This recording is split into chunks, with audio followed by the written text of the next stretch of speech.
thought I was gonna be done with the first 2 streams of making Sealed Vessel for Hollow Knight, but here we are. Part 2. Let's keep the music going. Let me turn it down though. Yeah, here's part 2. I'm gonna be writing City of Tears now. I thought this hellscape of constant music writing would be done since the new year, 2026. New year, new me. But no, I got another song to write. And I think this will be probably our ballad section for the pieces we're playing, because we're probably going to be starting off with Mantis Lords, and then introducing Hollow Knight City of Tears, the most most elegant and beautiful and like, I think this is like the song or the piece that like once you enter into the city and you hear this song play, you just sit there and just listen to it. You sit there with Coral at the bench, I think, is where you hear it, and it's just like, it's amazing. I'm playing this, by the way, because the last stream got copyright strike. Not copyright strike, but copyright thing, whatever it's called. And so I hope this one's fine. Anyways, to update on Sealed Vessel, completed it. I changed the style a bit to make it look a bit better. And then, actually, we can keep the music going. Change the style a bit, make it look nicer, changed each individual part to make it look nice on paper, made a few changes. Like, first of all, this like prelude to the actual piece is now in freely instead of having an actual tempo, and so each player will get to enter at their own time, and then we'll cut it off and then go into the main section. Man, you can't see this, but like this SolidWorks downloader right here, it keeps popping up and I don't know why, and I hate it. SolidWorks, please stop. 3D experience, stop sending me stuff. Okay, the other things that I've changed, besides the start, is a couple things. I kept most of the lines. They actually sounded fine once I ported everything to MuseScore 4. The jumps just sound kind of weird in MuseScore 3, but in MuseScore 4 it sounds fine, and so that means it'll probably sound fine live. Did I change anything significant here? No, I don't think so. This is supposed to have a piano. Oh wait, no, it's not. I lied. Yeah, I don't think I changed anything too significantly. I added these notations for bell tones for the baritone and French horn to make sure that it sounds like bell tones. It doesn't actually play as bell tones in the digital thing because you can't really make it sound like bell tones digitally, but there's that notation. And I think at the end, very small minor change. Changed the like counter melody with the horn a bit to make it simpler, just so that the main melody that's played by the trombone / baritone isn't overshines. Like, this main melody is what the spotlight is on, right? Don't wanna take too much with the counter melody. Don't take too much out with the counter melody. Yeah, other than that, not much changed other than some like minor tweaks that I don't remember because they're that small. Yeah, all this counterpoint stuff is still the same.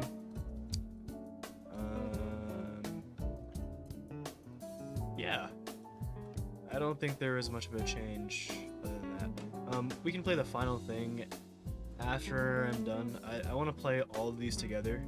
All like Mantis Lords, first movement, I guess. Second movement, City of Tears, once I'm done with that. And then finally Sealed Vessel, and see how well they mesh together. All in MuseScore 4. So this stream might actually be like a longer stream because I have to write City of Tears and then also port it to MuseScore 4, make sure it sounds good in MuseScore 4, and then play all the pieces together. But yeah, let's get started on City of Tears. And for reference, the most beautiful Hollow Knight song ever. Here it is for reference.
And there it is.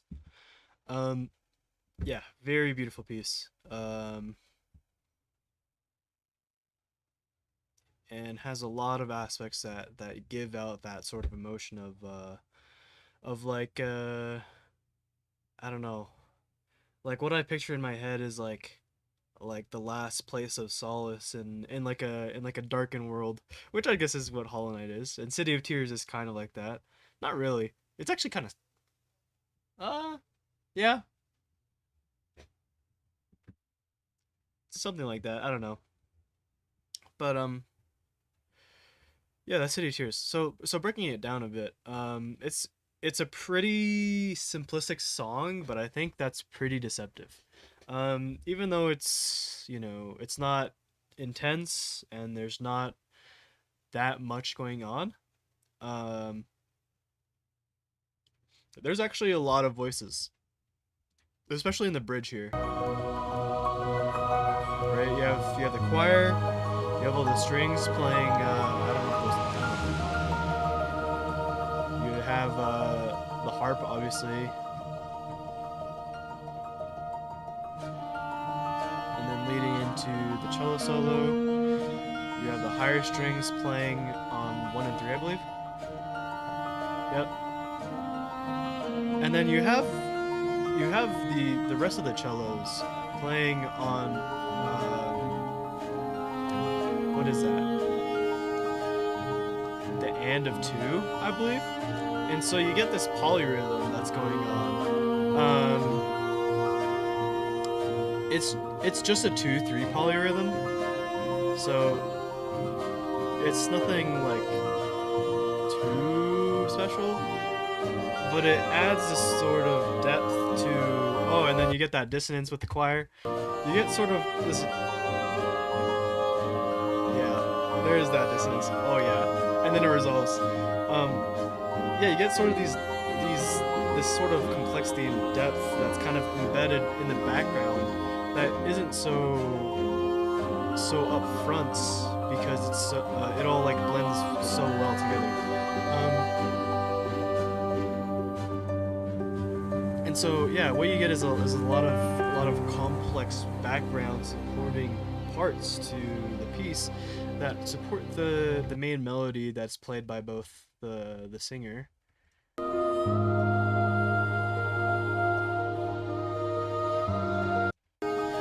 and then the cellist, right? And so yeah, you get this really beautiful piece as a result.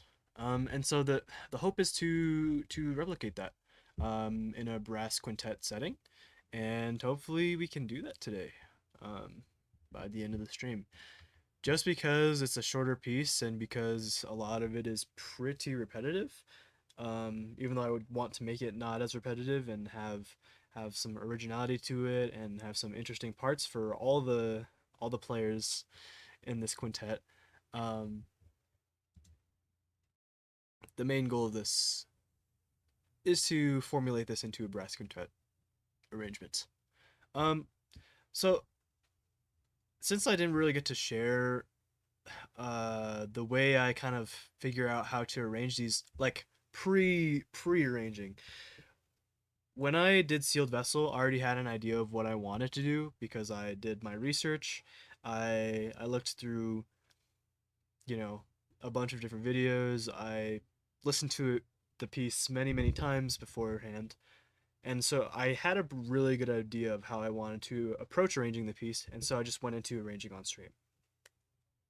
For City of Tears, this was I kind of didn't really look into it that much. Like I've only listened to it a couple of times, and I mean I know how I would like arrange it for like a full orchestra or something like that, but I haven't really formulated how I would write it for a quintet, especially with something that has so many different voices that are more subtle, and how you get those subtle parts of the piece to mesh together. So one way that I really research into how I can arrange this is to find inspiration. Sometimes when you're looking at pieces, you can look up brass quintet or some sort of quintet, and they'll show like really nice results. So like there's these, but they have multiple parts. It's not it's more than five. I already looked into that. You have like a piano trio.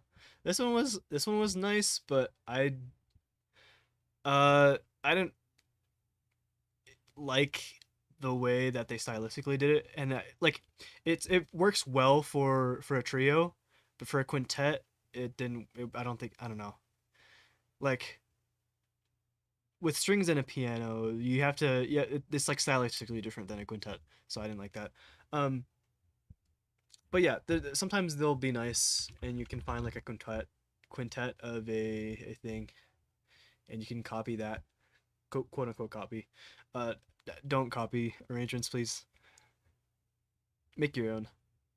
Um, but yeah, it was pretty difficult to find a nice arrangement that I found. But there's this one that I found that I think is pretty nice. So shout out to TPR and Pit Tan and their collaboration with the piano and violin, and I think an electronic record. I don't know, electronic thing. I don't know what it's supposed to be, but This was a really great arrangement. So I wanna show this one off too. And this was arranged that work in a way that would work really well with a brass quintet.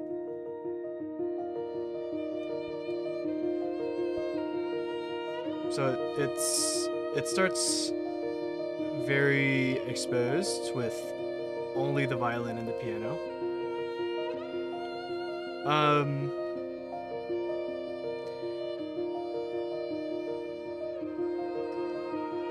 and you can hear in the background that there's just like this crescendo and decrescendo of digital choir or some sort of like, I don't know, some sort of like ambient like sound. And I think it's a choir, yeah. And then you get this bass that comes in. Add some more depth, some more oomph, I guess.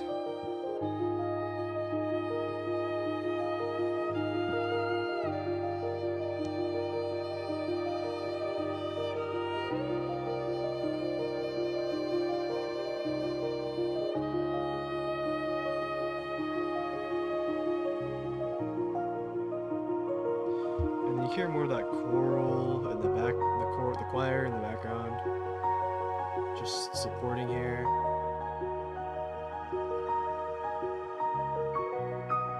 What I really like about this arrangement specifically is the mixing is pretty flat, and so you hear all the parts together pretty equally,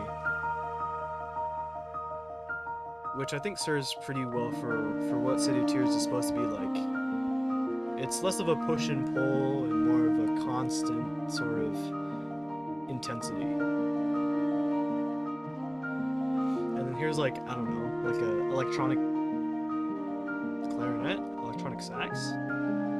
I don't know what it's supposed to be. But it's cool.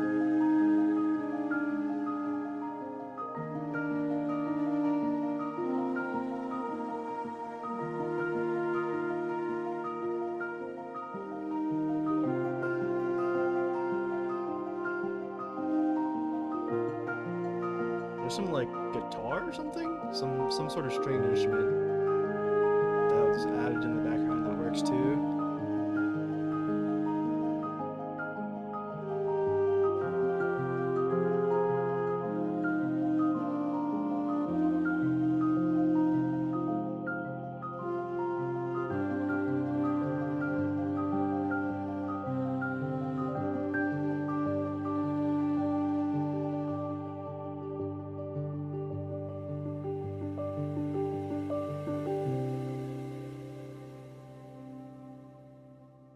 Yeah.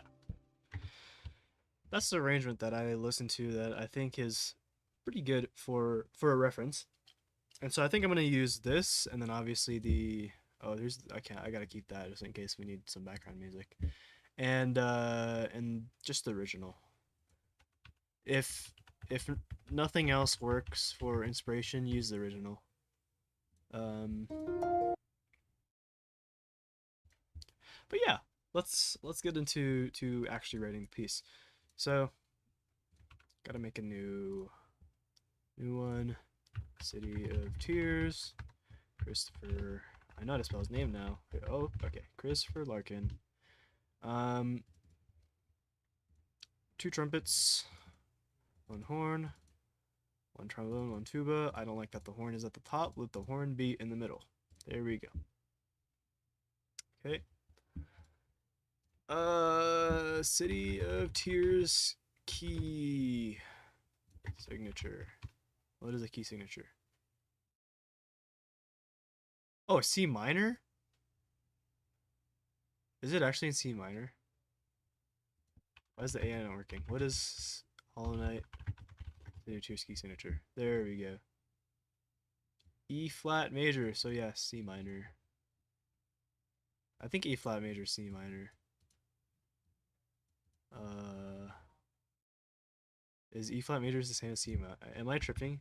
Is E flat major the same as C minor? I don't know my enharmonics. They're not the same. Is E flat major the relative? What is E flat major and relative minor? It is C minor. Okay, yeah. Yeah. Okay. So E flat major. Where's E flat major? This one. Oh wait, I was right. Okay. Yeah, I knew that. I believe it's in 4/4. Uh, we can look at a. We can look at a score. Someone probably made a score. Yep. Why is that written in 2/6? Hold up. 12/16? Wait, what? 12/16? Hold on. It can't be 12/16. No. I saw someone write a score. Hold on. Orchestra. No. That can't be right. It can't be. No. Okay, here.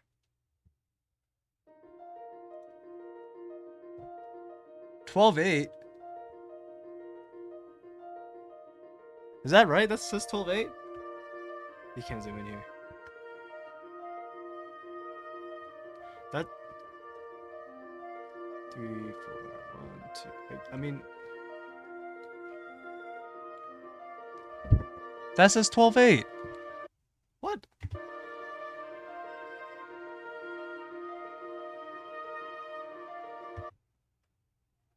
Is it 12/8? 2 1 wait 1 2 3 4 5 6 7 8 9 10 11 12. Why did they write it in 12/8? Am I just dumb? Hold on. Are there any other scores of this? Hollow Night, City of Tears music. They wrote this in 12/8? I believe that it's in 12/8. I believe it. But does it need to be in 12/8?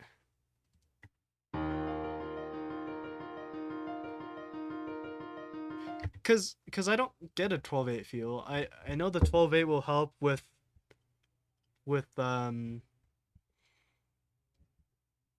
the polyrhythm stuff.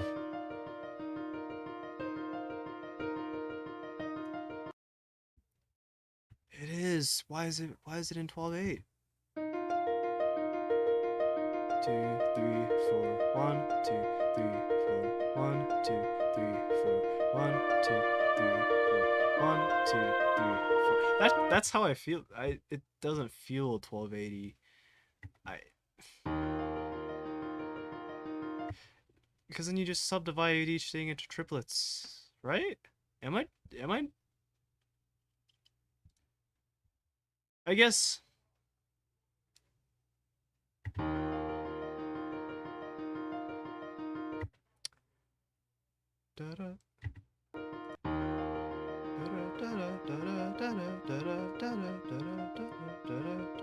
Good. Okay, so I think my plan here is separate this top part. Da da da da da da da da da da da da da da da da da da da.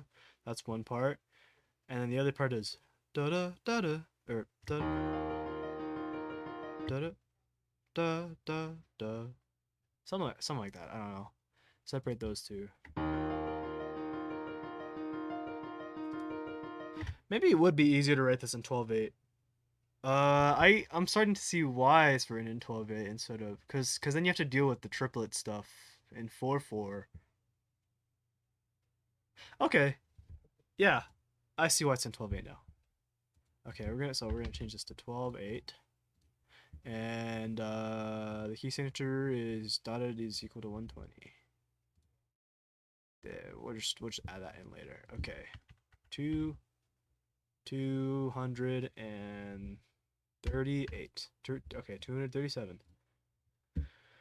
Okay, this is actually a way easier key signature than sealed vessel. Nice. That's good. That is good. All right. Tempo. Let's add the tempo real quick. Dotted is equal to, what did they do? 120. 120. Okay. So I think trumpet one, yeah, trumpet one's definitely gonna be the soloist for the first part.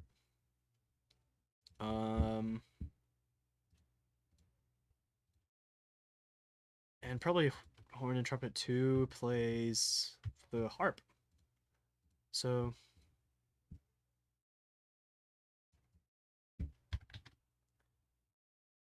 yeah, sounds about right.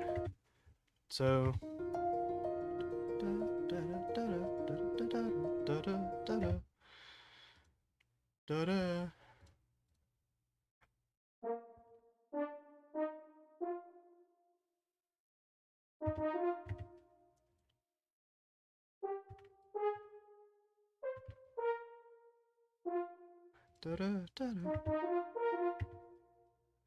okay, we need to make this.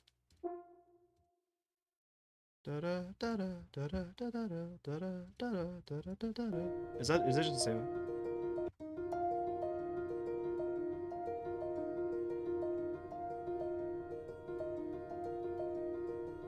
Oh no, it's da da da da da da da da da da da da da da. Okay.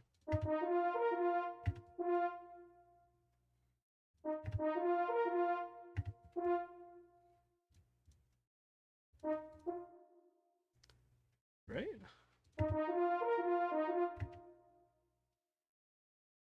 Right?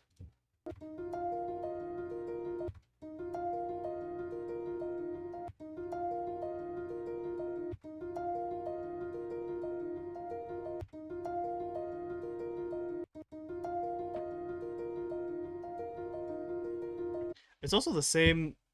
The trump. If we do uh boom.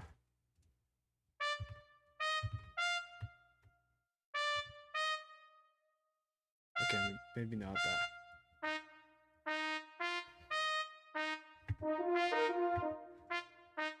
Ba ba. Like that. Nope. Ba ba.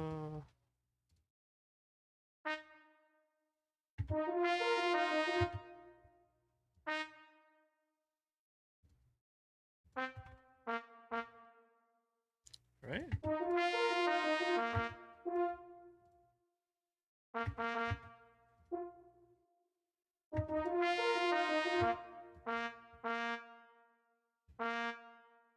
Right? Oh, saved. Ba ba ba.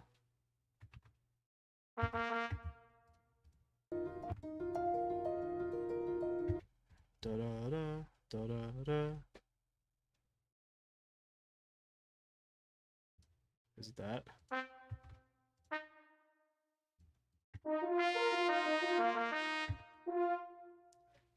Okay.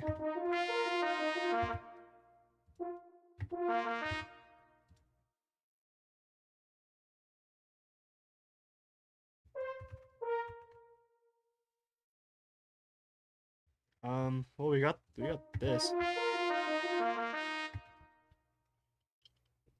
I want to fill in this space though.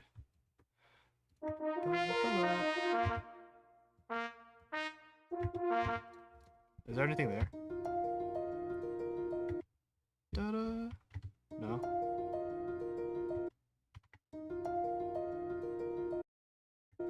Duh. It goes back down. Okay. Hmm. Okay. That's gonna be so hard to play, actually.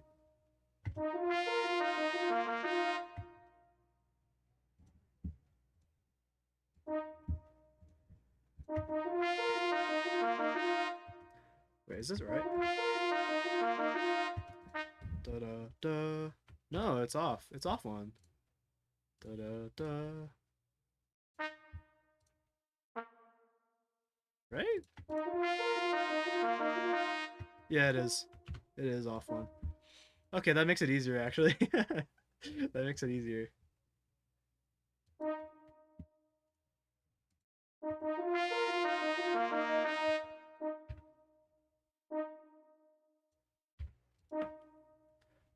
Because then we could do this.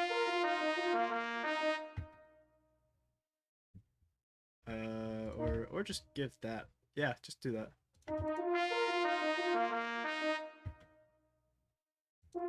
Maybe do this. Yeah.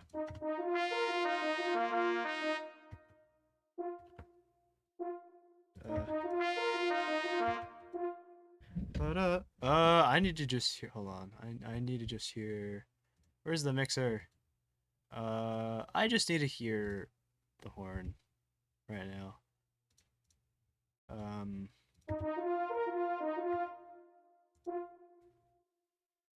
Da da da da da da da da da da da da da da da da da da da. Can I do that? Da da da da. Will that work? Because if that works, then I'm keeping that. Yeah, that works. That's fine. Um. Okay, so we got we got basically 50% of the song. 50% of City of Tears done. Woohoo! So then now we literally just copy this. Oh, hold on. I lied. We do this. Copy this.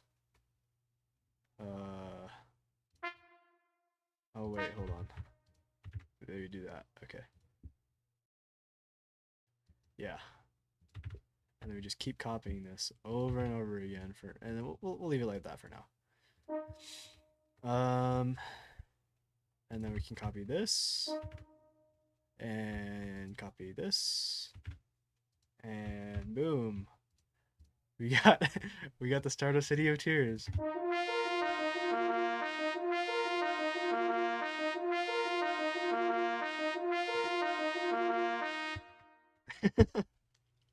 It's not exactly the same as the harp, but it'll get the effect.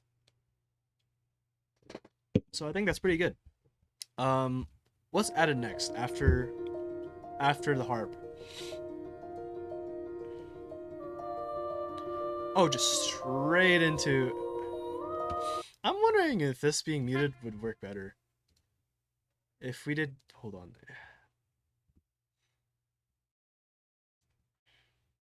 Mute.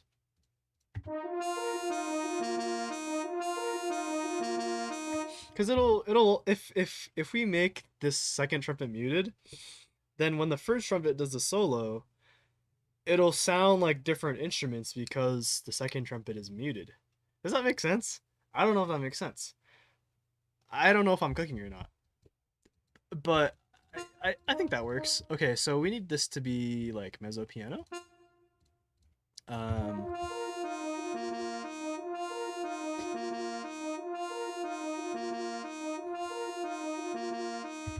we got that. Does this go for 4 bars?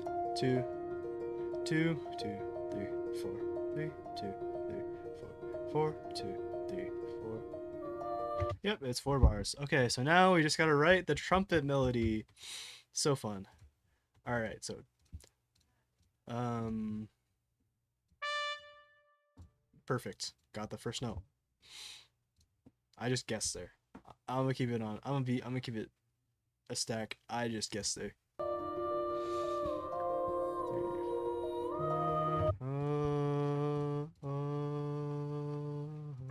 That's the full bar.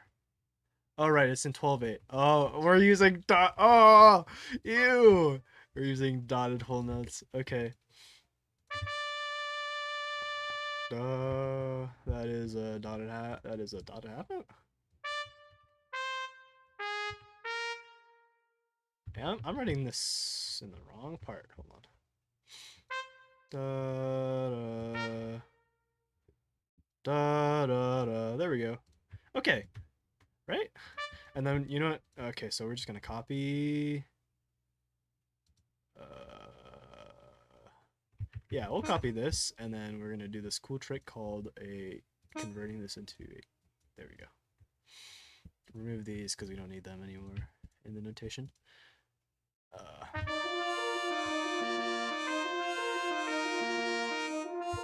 Yeah. And then let's make this. If this is mezzo piano, we're gonna make this mezzo forte, so make it a bit louder. Fritz1457. This appeared in my feed for no. Oh my gosh! Thank the YouTube algorithm. It's gonna be fun. Watch. I hope it'll be fun.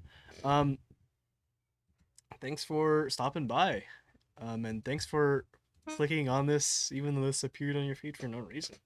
I am writing City of Tears by Christopher Larkin. And yeah, I'm not ending the stream until this is done. Okay, so it goes up to this note. Da. Nope, one down. And then a dotted, whole notes. And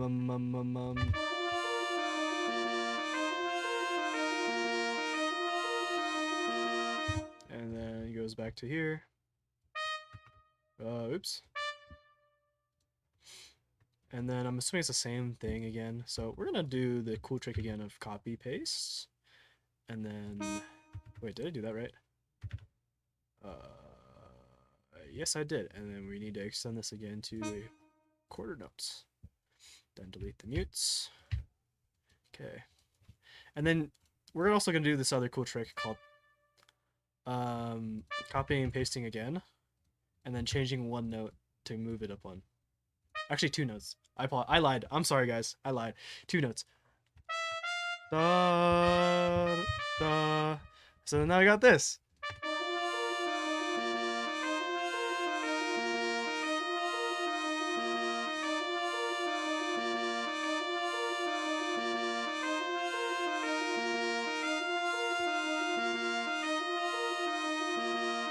Nice. Sounding fine for now, but I think the harp changes for the second part here.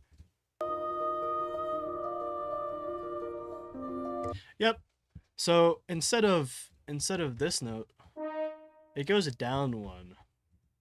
So I just straight up lied about copy and pasting as a cool trick. Don't listen to me.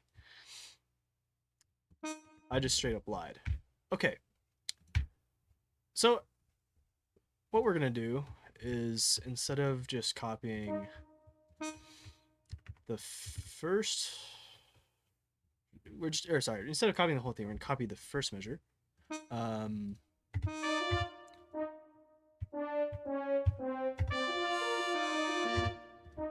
think it's literally just that note. I could be wrong.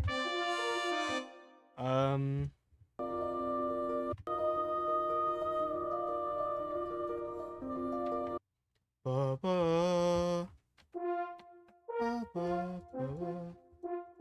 Yeah.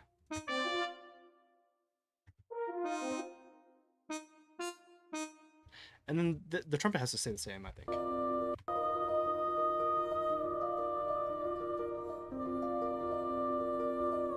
Yeah, it's just one note that changes. Oh, welcome to the stream. Oh, how do I say it? Oh, Kimberly? I think that's how I'm sorry if I say your name wrong. I'm so sorry. I've never played Hollow Knight, but I love brass shit. Sounds good. Yeah, I also love brass. And I think that City of Tears is just a great piece to arrange for brass quintet because it's so simple. And there's not that many voices at the start. You eventually get a lot of voices in the bridge. With the choir that comes in, you get I think it's like a flute with the strings that play in, with the harp doing pizzicatos, and you get this nice polyrhythm here, this 2/3 polyrhythm. Actually, it might be a 3/4 polyrhythm. Wait. I don't remember if it's 3/4 polyrhythm or 2/4 polyrhythm, 2/3 polyrhythm. It's irrelevant. It sounds cool. Fritz1457 gives a sort of epic feeling because of the bright sound, just like lights shining. Yeah, exactly. I think it's gonna sound really great live. Like, once I hear our quartet playing this in person, I think it's gonna be so majestic. I'm hoping to record at our actual performance, just so these streams aren't in vain. I don't want to like dox myself, but like I want to show the recordings of the live performances if possible. Because I think it'll sound cool with our brass quintet, with how skilled our brass quintet is. Because oh man, especially our trumpet one player that's gonna be playing this, he's insane. He's absolutely insane.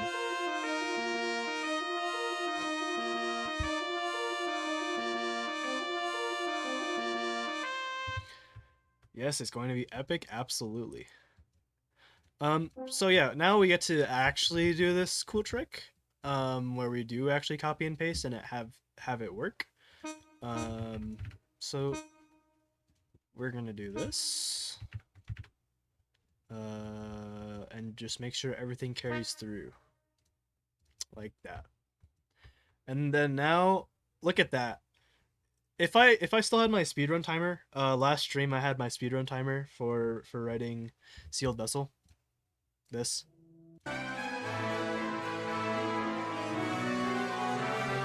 From Hollow Knight as well. If I still had that speedrun timer, we would be going through this real fast. Oh man, let me tell you. But yeah, we've got, how many bars is this? 1, 2, 3, 4, 5, 6, 7, 8, 9, 10, 11, 12 bars already. And it's only been like, what, 42 minutes into the stream? That's actually kind of crazy.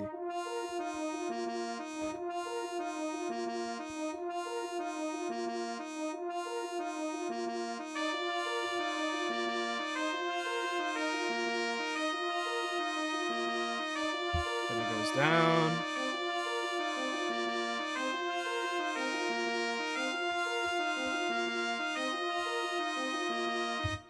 Okay. Weird thing here. I don't think this ba-da-da-da sounds right with the new lower note. I could just be crazy. It might also sound bad because I'm on MuseScore 3. Once I port this to MuseScore 4 and have the real, like, more realistic sounding brass, it'll probably sound better. I don't know. Let me isolate this horn real quick, and then this one.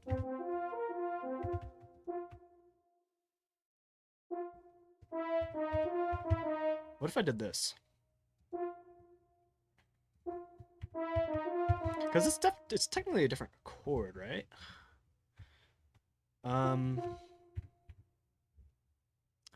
Let's see if that sounds right.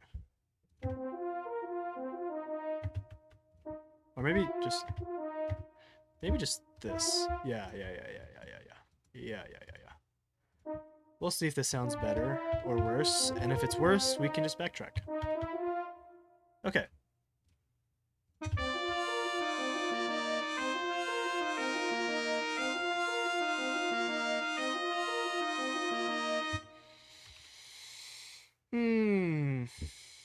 I don't know. Hard to tell.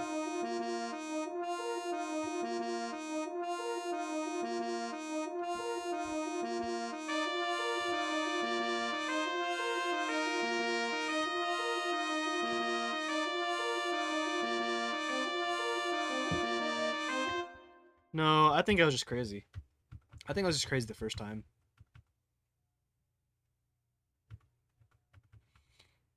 So we're just gonna bring this back up.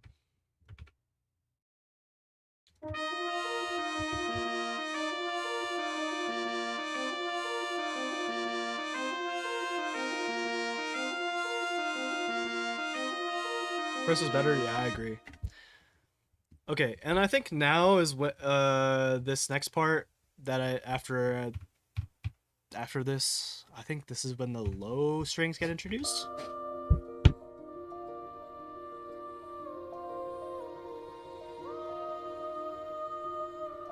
Okay, it's not the low strings, but it's the ambient strings that do a nice little crescendo and then pull away with the decrescendo.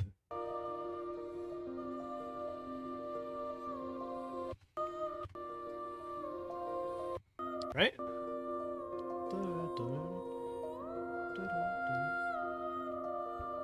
Wait, no, hold on. No, that's right, okay. Yeah, so it goes back to the first one. Goes back to the first part.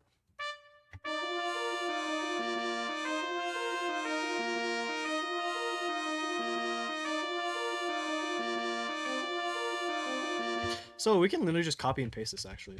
Nice.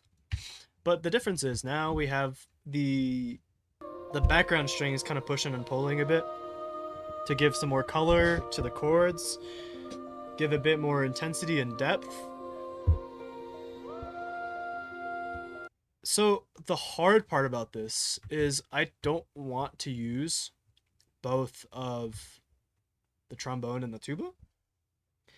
And the reason for that is we want to introduce the tuba later on once you get this lower piano part.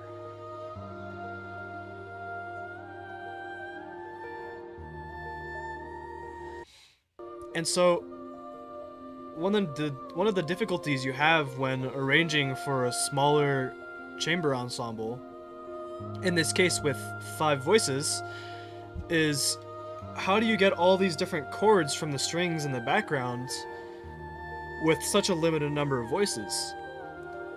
And the answer, which is an answer that you might not like, is you're just gonna have to pick one note and hope that it still fits into the color, even though it might just be a bit limited. And so we're gonna have to be wise with which note we choose for the trombone to support the rest of the ensemble. Otherwise, it's just gonna sound boring.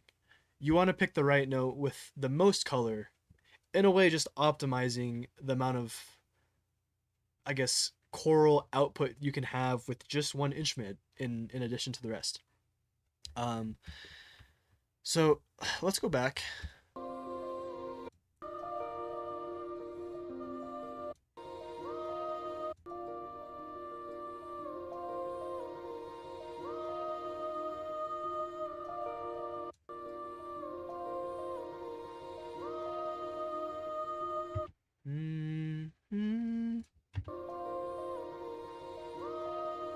I think I hear just 2 notes actually, which makes it easier to choose actually.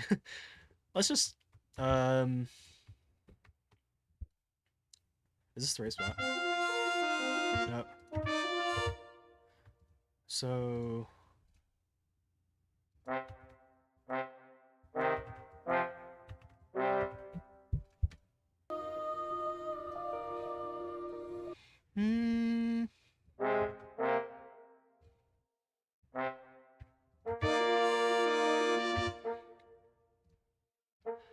since this is background, we don't want to make this like really.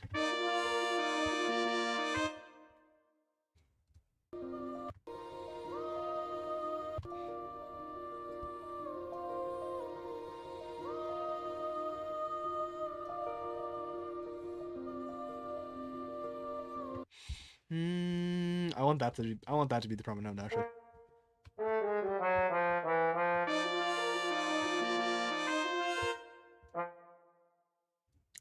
We'll test out a bunch of different notes.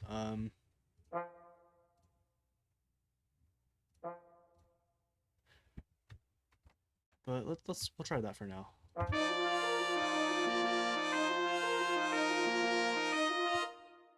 And does this just go for the full phrase?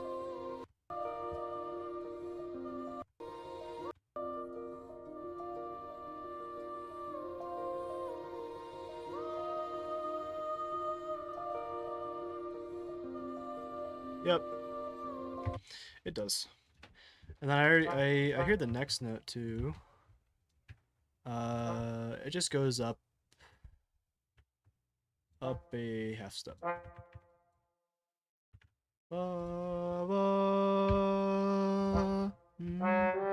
Sorry, I just lied. Full step, whole step. Let's hear this in context.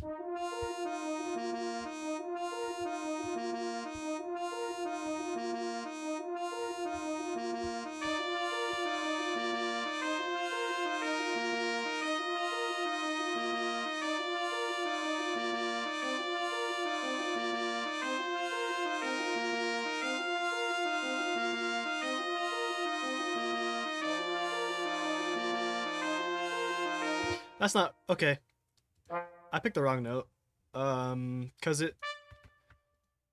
if, yeah, in context, it doesn't sound right because there's a bit of tension between the notes. I don't know what the interval between this trumpet and the trombone is, but if I just mute the two, there's a bit of tension, a bit of dissonance.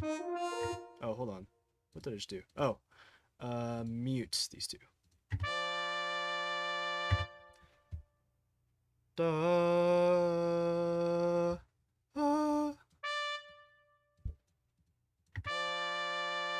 that's just tension right away. I think that's like what is that? Like a seventh?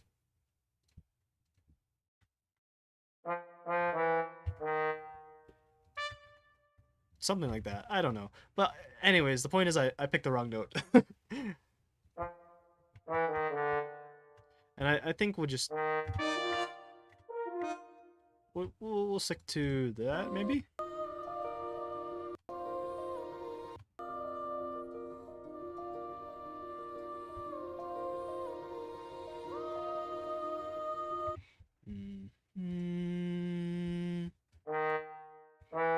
I still hear that note, but it doesn't work. It doesn't work with how the trombone is.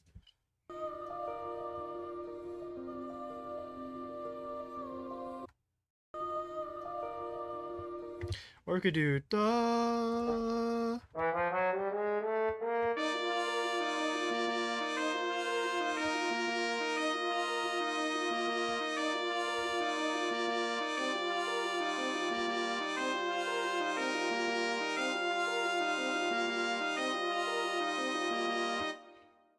That might work better than the root, actually.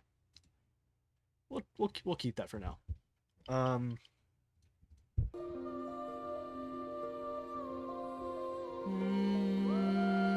Yep, I hear that note.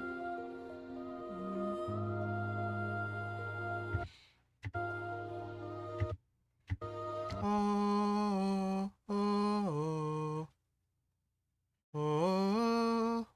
That's the chord. And then we get an introduction of the tubas. Let me make sure that before we continue, that everything with the soloist and the harp is correct at the introduction.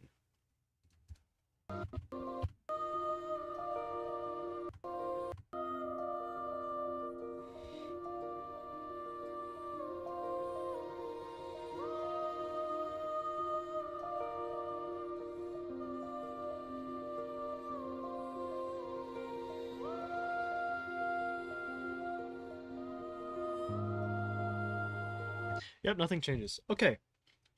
So, let's establish the entrance of the tuba first. Ba. Ba.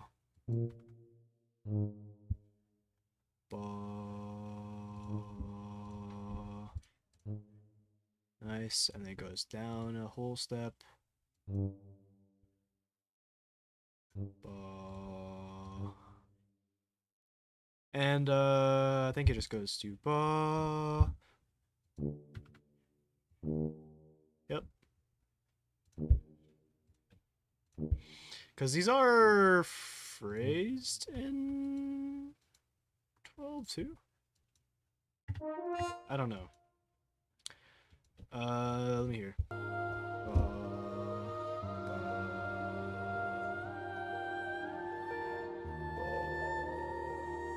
I can't hit that note.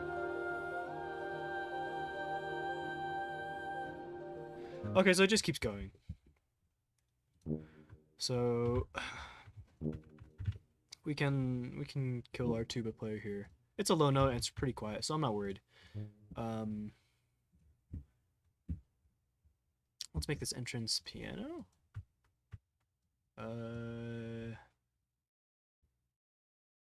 Right? Everything else is no mezzo piano. Yeah. Okay. And then does the choir go to the same note? Oh no, it's a totally different part. Wah wah.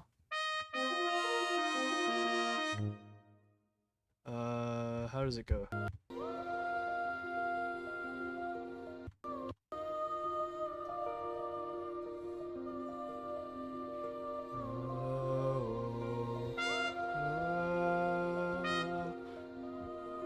Ah, okay. So we need to turn this into a dotted quarter note. And then bring this up. This gets a tie. And then we get another dotted quarter note.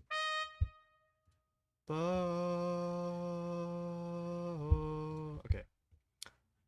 So we just copy and paste this.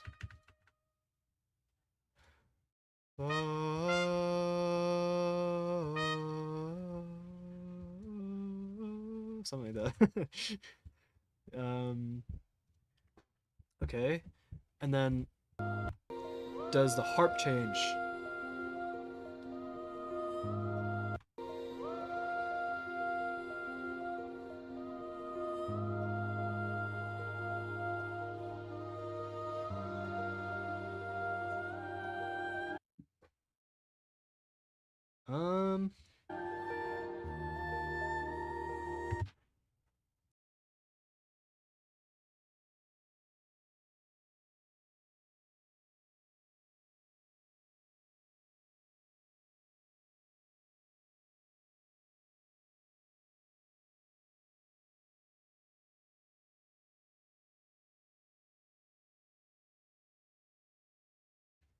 Okay, sorry.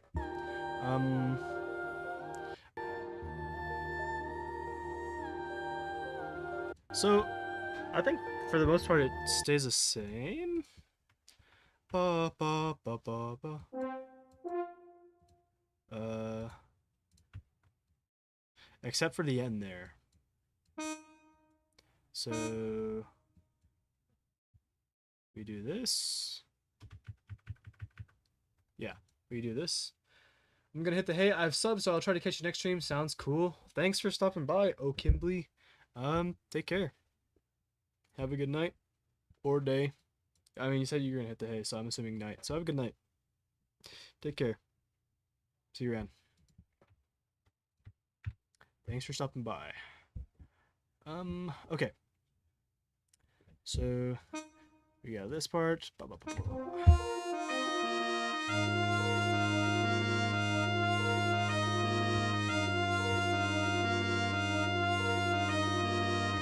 So this last measure changes. We need to figure that out.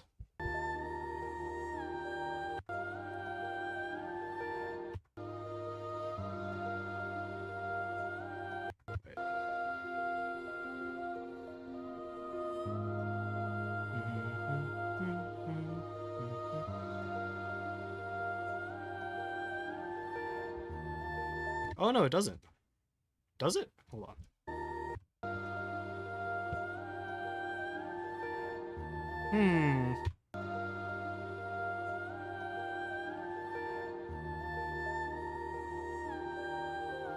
It doesn't until the next part. Okay, so we can just ignore that. All right. In context.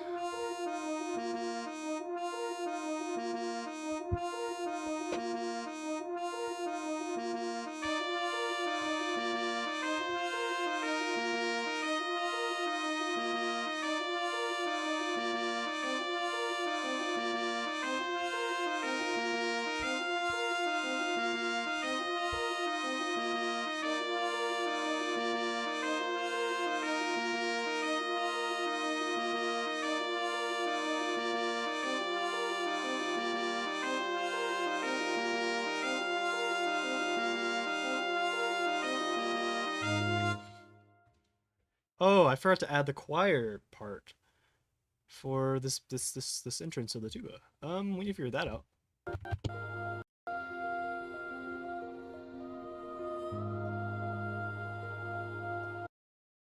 Oh.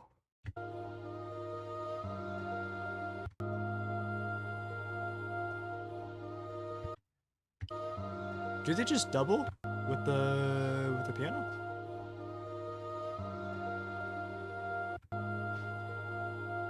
Oh, I hear da. Oh. Hmm. Uh.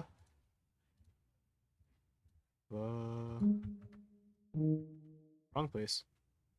Uh.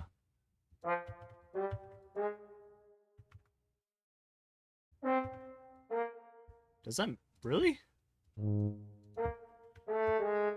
Because that's a. I guess the tension kind of makes sense here. Let's try it. We'll see how it sounds. In context, let's hear it. Uh.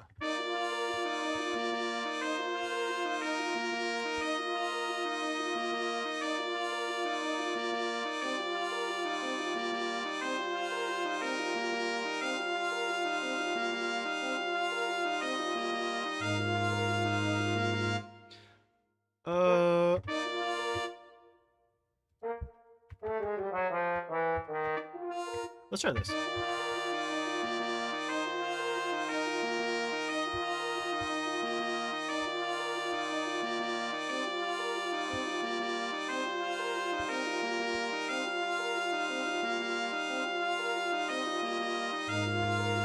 No, I like it doubled. Let's see. Yeah, it's an iterative process trying to figure out what the right note for this one note choir is.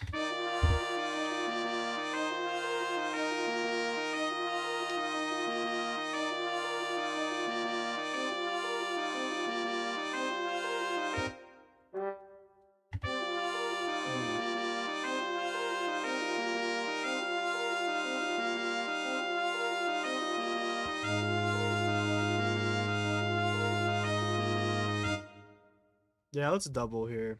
I think it makes more sense for it to double here.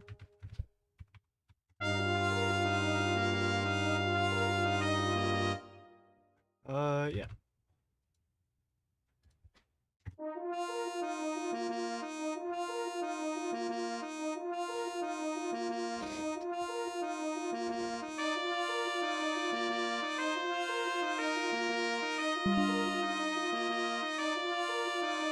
Thank you, SolidWorks.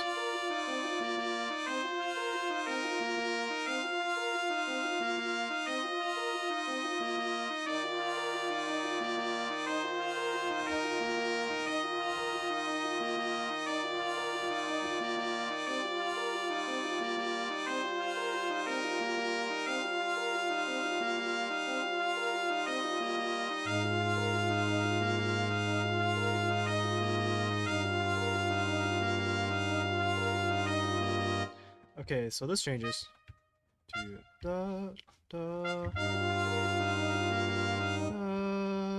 da da.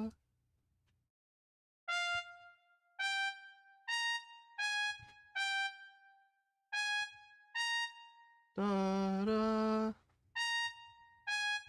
What note is that? Oh my gosh.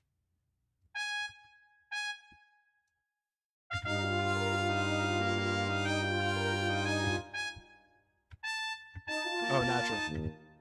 That's high, but that's in the range.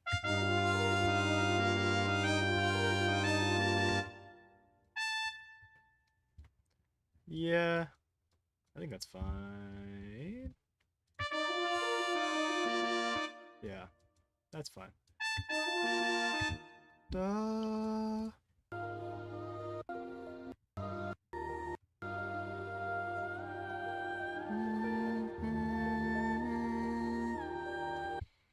Okay.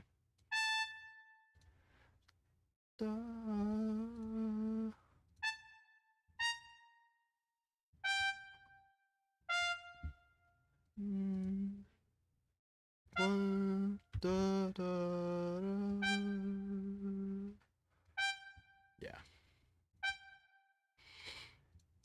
Okay. Did we ever figure out the note here? Oh yeah, we did. Okay. So then, yeah, this starts changing with the harp. So you figure that out.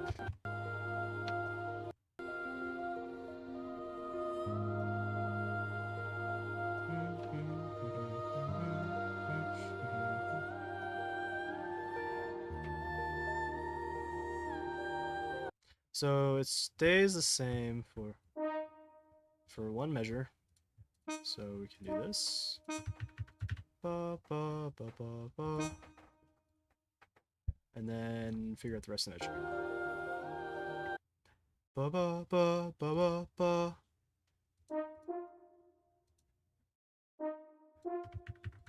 Ba ba ba ba ba.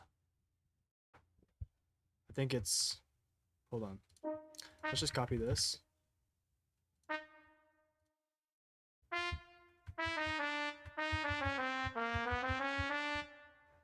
Ba ba ba. I hear. Ba ba ba. Come on. Wait. Bum bum. Wait.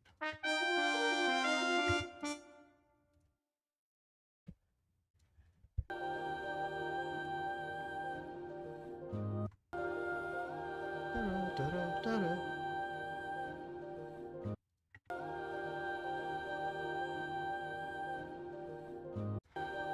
Da da da da da da.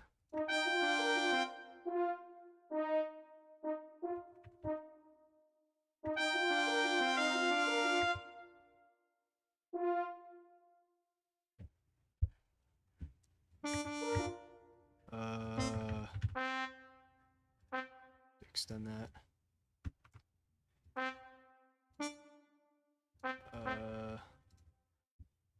No, like turn that into. Yeah. Like this maybe. Uh.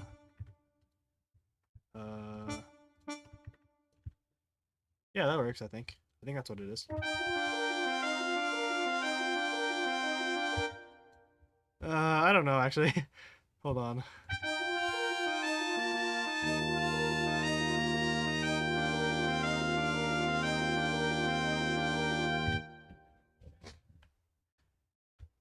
I think that's it.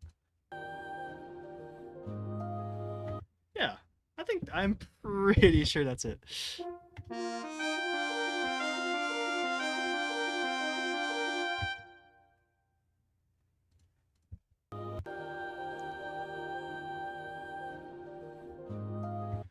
Yeah, that's probably it. Hold on, did I change the right measure?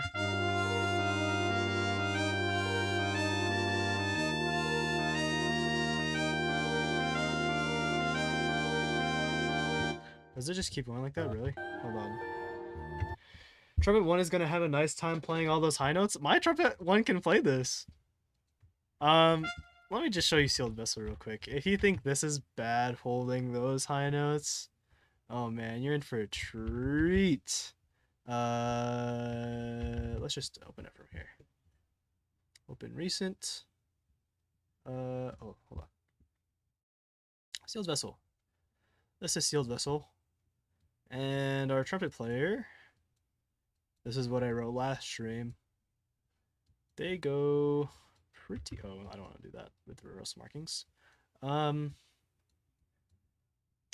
see, where is it? Actually, I think I simplified this to make it not that high. Not as high. Never mind. This might be easier actually for our trumpet one. I don't know. Our trumpet. Oh, I just closed everything out. Our trumpet one's pretty good, and I think he can hit all those high notes. It's definitely gonna be tough on the chops. Don't get me wrong. But I think it'll be fine.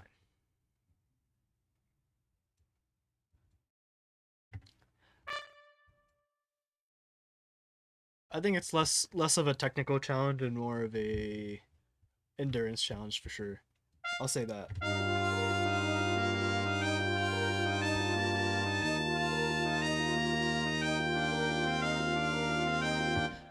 Am I a measure early? Is that why?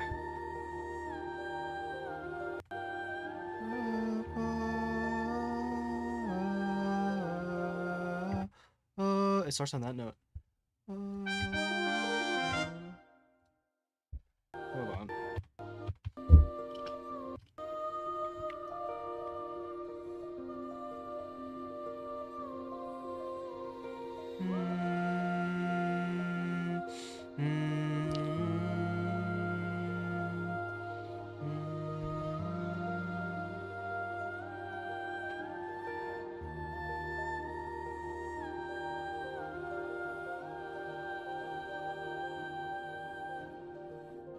Okay, it does go for 3 measures.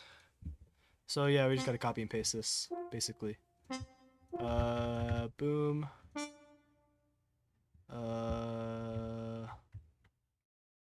Add this in. Yep. Fun, fun. We got some like weird syncopation stuff.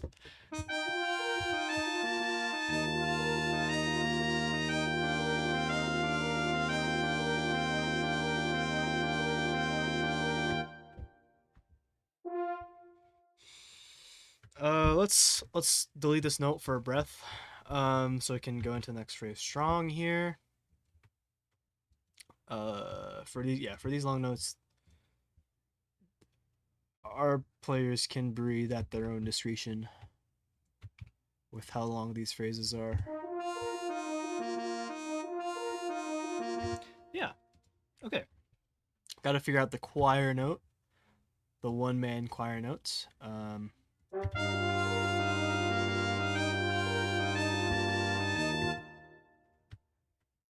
I think it's the.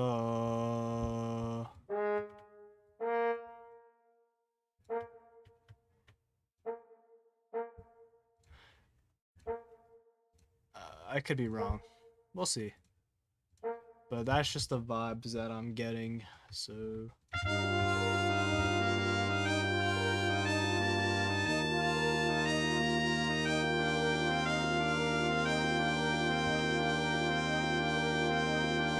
I totally forgot. I need to add in the crescendos and decrescendos. Oops.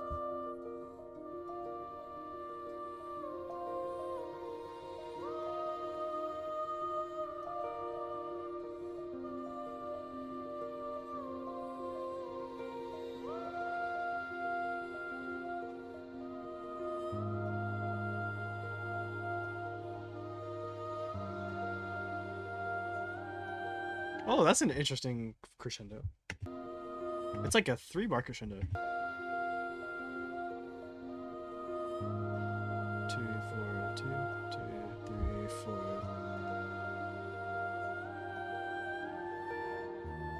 Yeah, that's a okay. Interesting, interesting.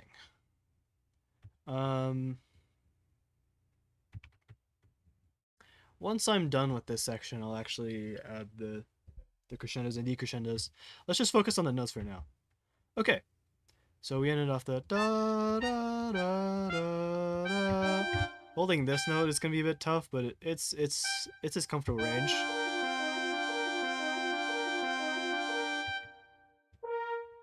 Let's do this so that it's fuller. Okay. And then we'll go back up to ba, ba.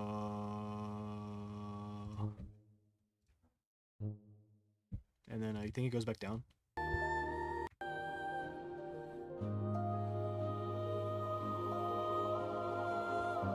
Ba. Is it just the same phrase again? Nope, it goes bomb. Okay. So we can copy this ba ba. But instead of this note, it goes a bit lower to there. And I don't want it to sound muffled, so let's take it up actually.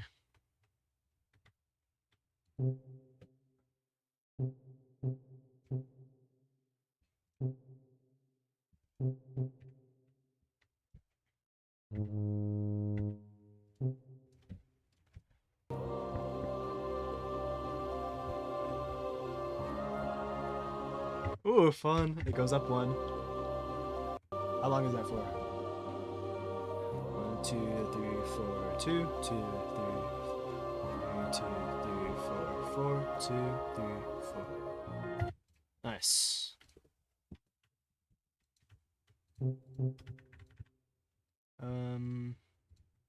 So do this.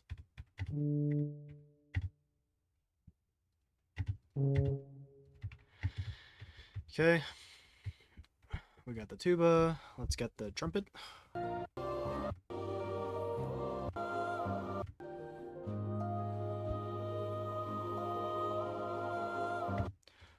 Oh, oh, da. Oh no, it's just a quarter note. Oh.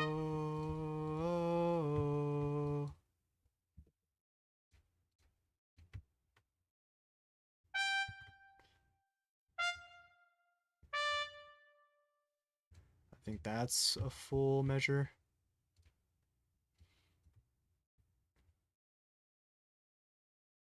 Yep.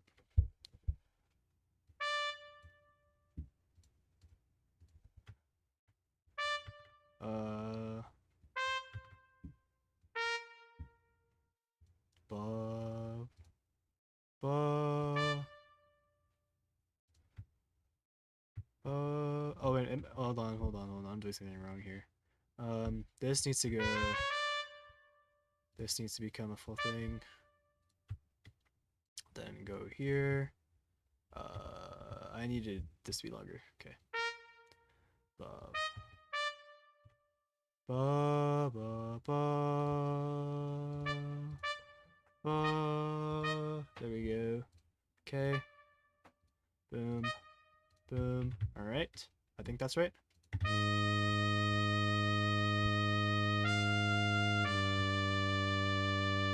2, 3, 4.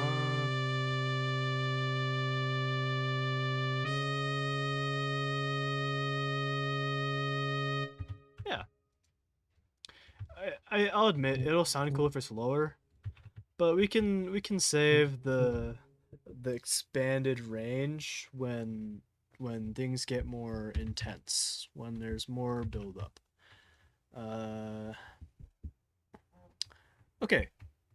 Back to the harp.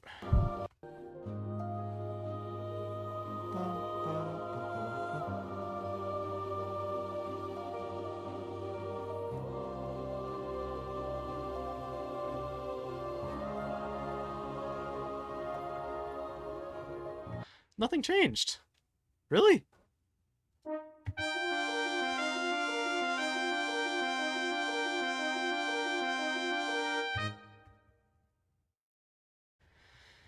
Okay. Uh, I didn't expect that. Where's a good spot to copy from? Here?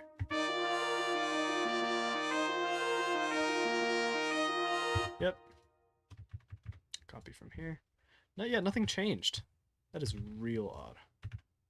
Oh, I didn't copy everything.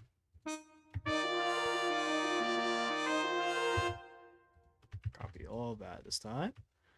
Put that in. Okay.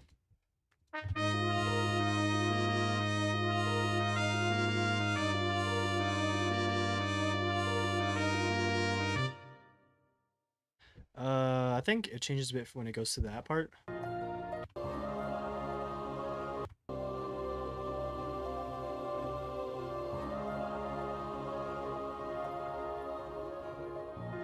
Oh, nothing changes. Okay. Ah, weird.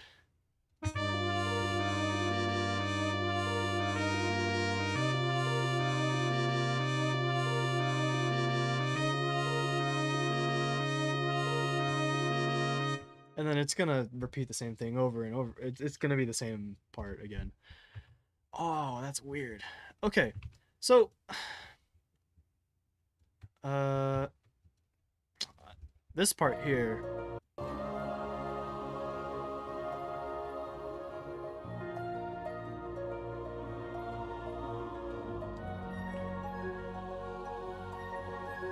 You're hearing more of a rhythm. With the lower strings. I think it's the cellos. You hear bum bum bum bum bum bum bum bum bum bum bum bum bum. I, it. I think. I think we'll add that to the trombone. Probably. Yeah.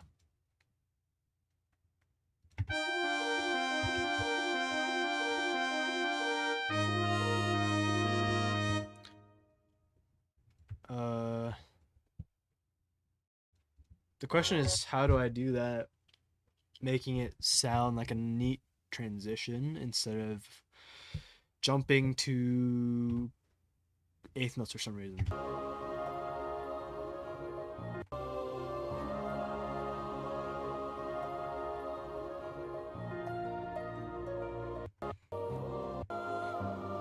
Hmm.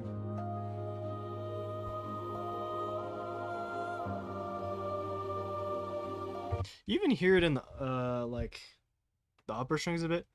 They're bum bum bum bum bum bum bum bum bum bum bum. Uh, yeah, that's tough. That's tough.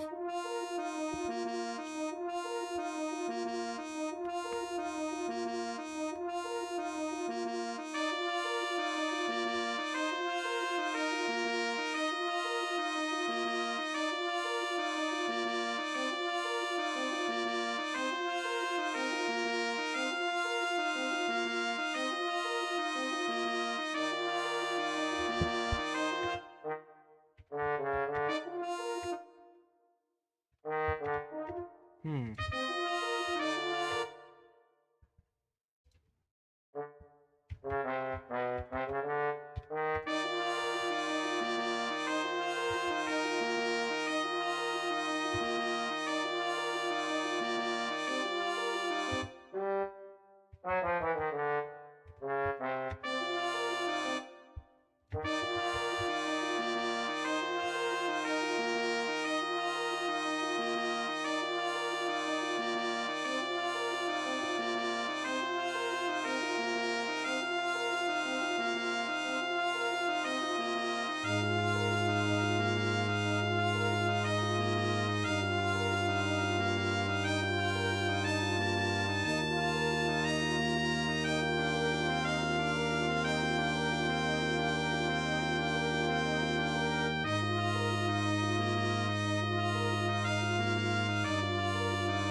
Never mind.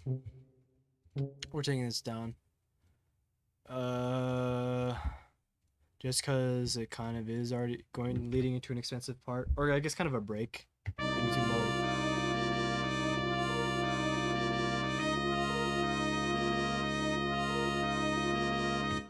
Okay, we need to figure out this trombone part. This trombone part might actually be the hardest part of the entire piece. Figuring out what this trombone is gonna play. Um,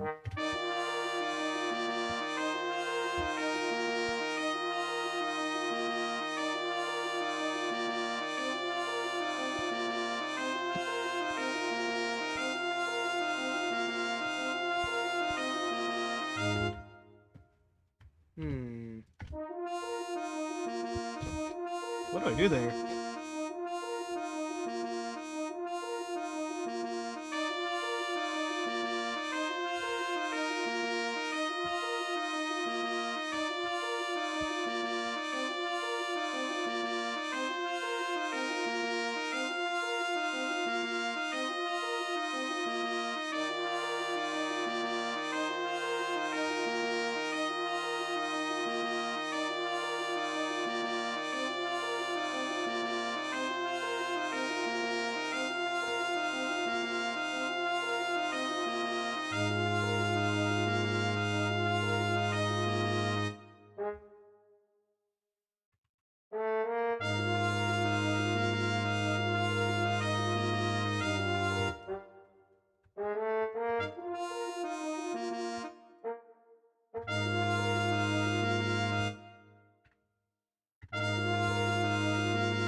Hmm.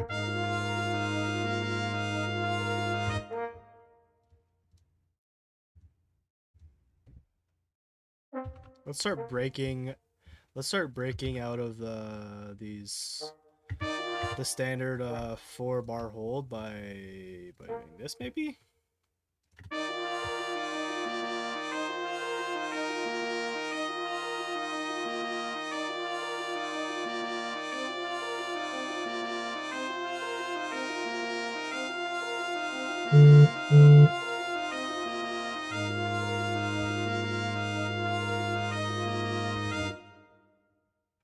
Yeah.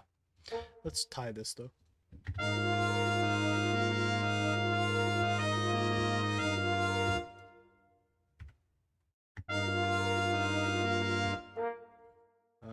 Yeah.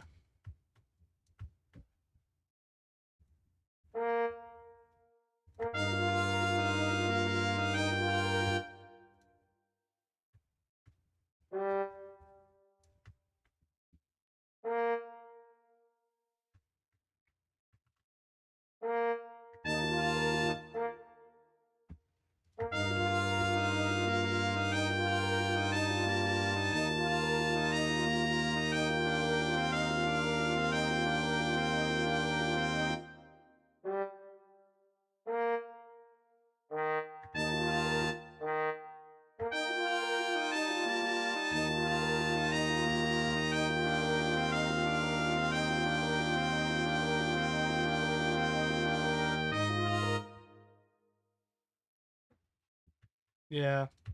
Yeah, I think that's fine. Um, let's not obsess over this when we can fix it later. Okay.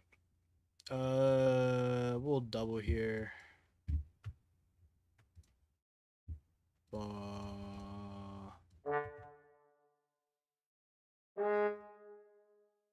think that's fine. We could also change this instead to be like a counter melody. But I also don't want anything to overshadow the main soloist, which in this case is the trumpet one. So maybe not. If there's any way we can fit that in eloquently, then we'll do that.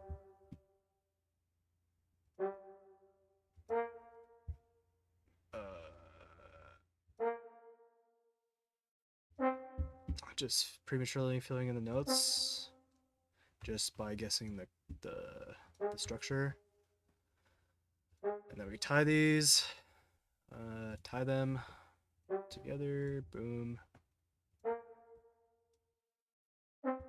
Let's see if I guessed correctly.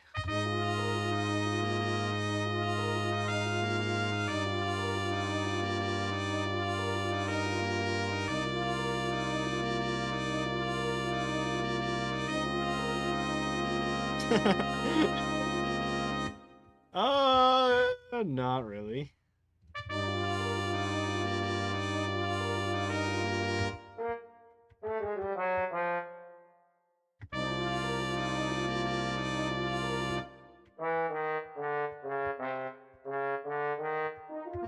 Hmm.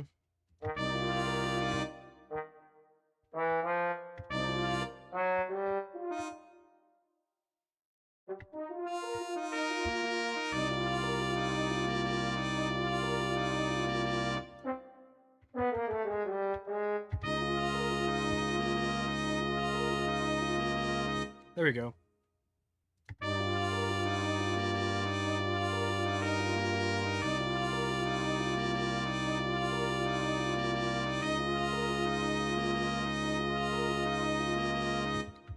Yep.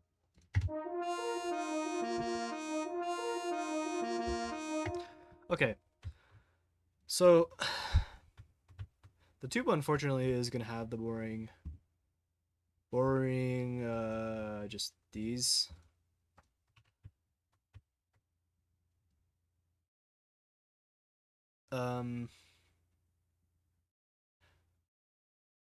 But we can change the trombone a bit to make it a bit more interesting. Or do we save that for later?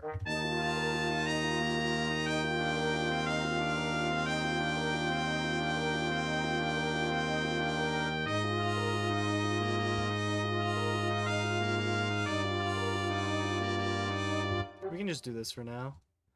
Any part with this, just make it a bit more interesting.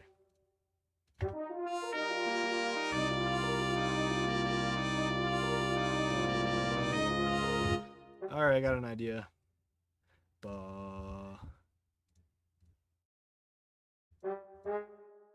hold on, these are supposed to be quarter notes.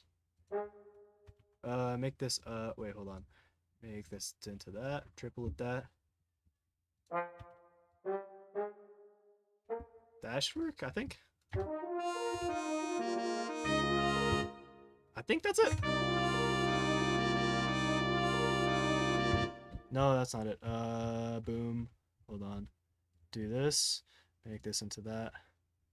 And then, it should just be...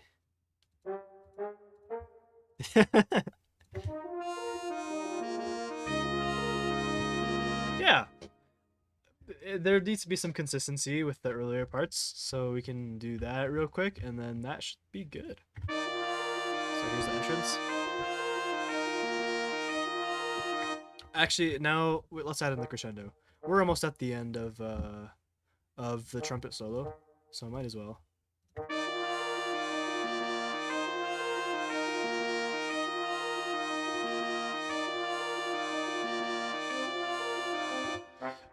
Can't hear it. It'll probably show up in what's it called, MuseScore 4 once I port it to there, but not right now.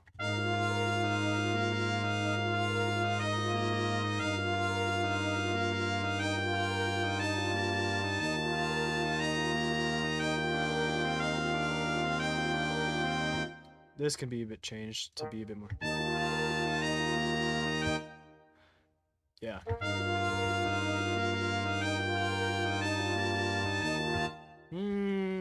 This still sounds a bit weird.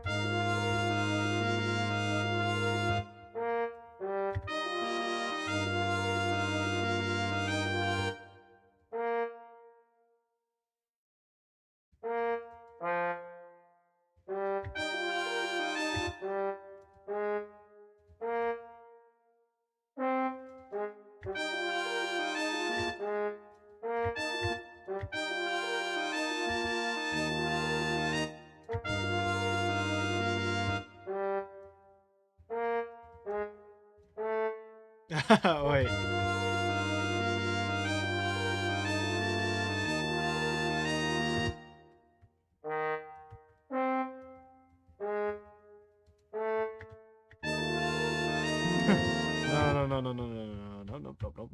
Nope. Maybe that's fine if it doubles there. That sounds wrong though. So we're not gonna do that. Okay. Yep, trombone's gonna be the hardest part here.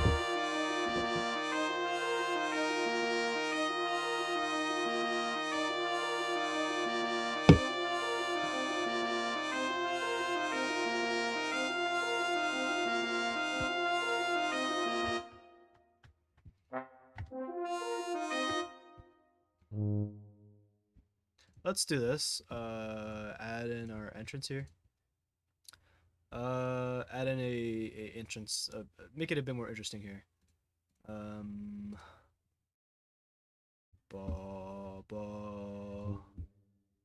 Just so the tuba doesn't get bored. I'm like barely feeding the tuba here with these notes. This tuba is hungry. But oh, hold on, I just did the wrong place. No. No. There we go. Okay. Come on. Fix. Get fixed. Why doesn't... Oh my gosh. How do I fix this? There we go. Okay.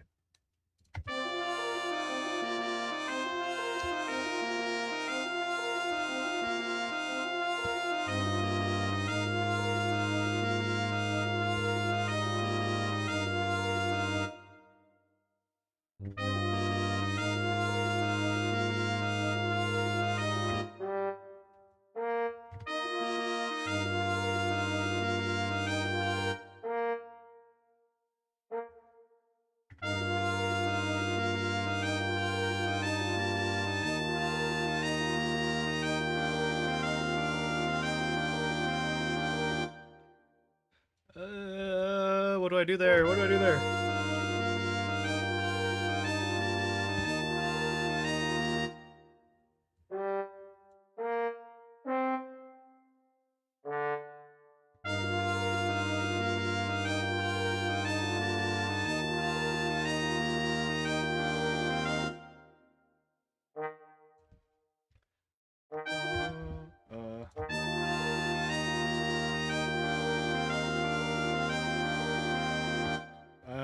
We need to keep the same motif, right? So, uh,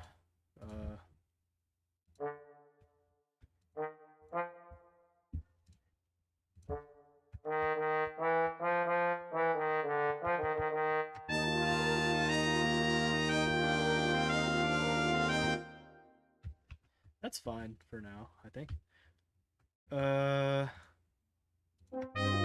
Where was it? Where did I put it? Right here.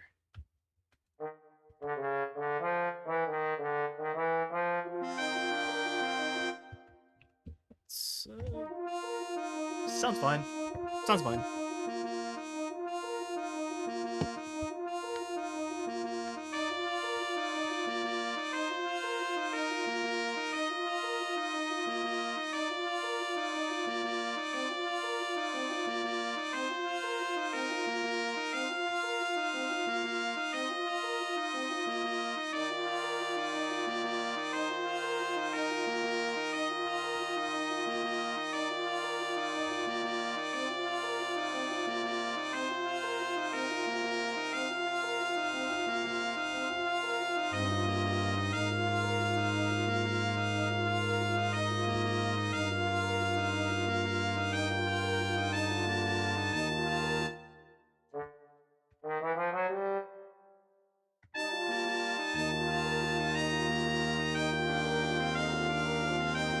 That's not right.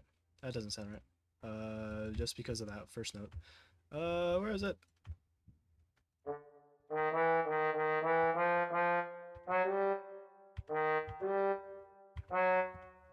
What is going on right now? Okay.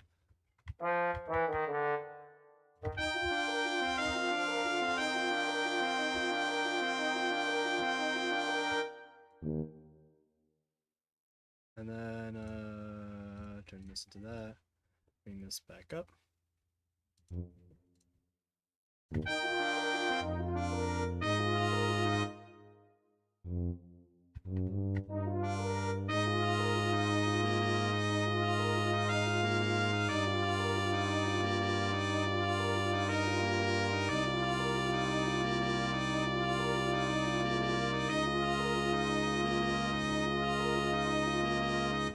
Yeah, that works. Let me check. So what we're gonna do here? Go to instrument. Oh no, sorry. File parts, all parts. Look at this. Is this evenly spread out? So we got 4, we got 4, we got 4, we got 4, 4, 4. It's checking out. Yeah, because we got 4 here, one hole, one hole, 2 halves, one hole, 2 half, one hole, this part, 2 holes. Oh, we need to change this to be 1 hole, 2 half then for consistency. There we go. Right, because we got the ambient choir here. Let's change this to be piano, since this is being let out a bit. We can do like mezzo piano or something like that.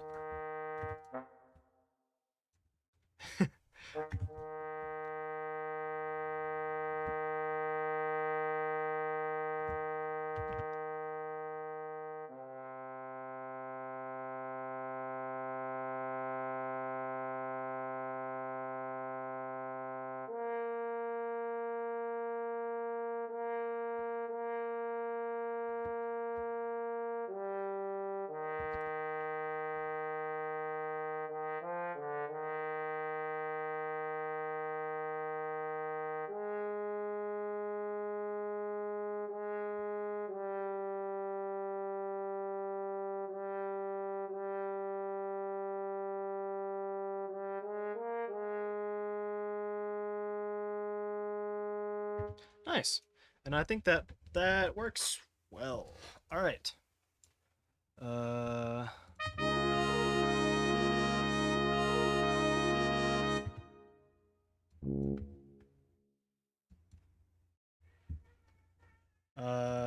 And then.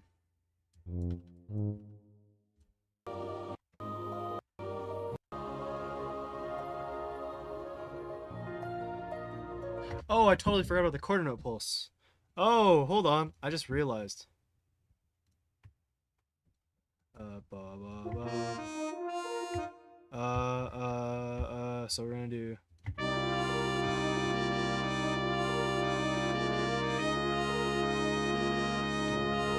Da, da, da.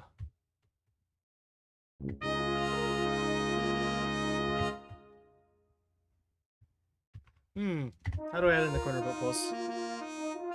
Or dotted quarter note pulse?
We can just, since this has already been a moving line, it's fine if we establish this into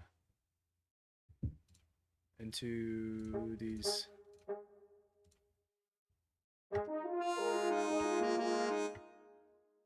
Yeah.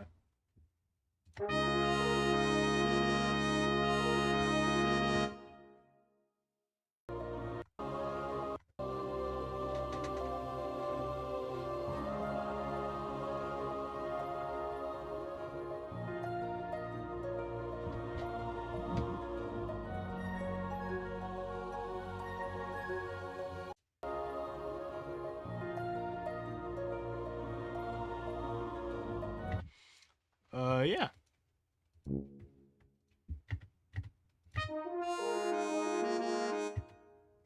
So we just copy this over. Uh, Copy this over because it's the exact same thing.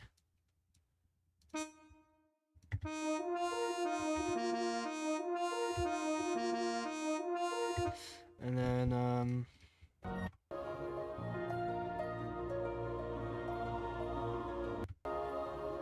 oh, it changes a bit.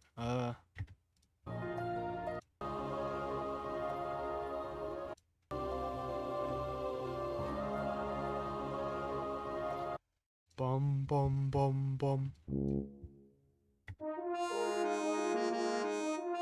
Wait, it's already that note. Hold on. I'm doing something wrong. Oh, bum, bum, bum. And then we're gonna do this. The tuba becomes the driving part now. Bum, bum, bum, bum. Bum, bum, bum, bum, bum, bum, bum, bum.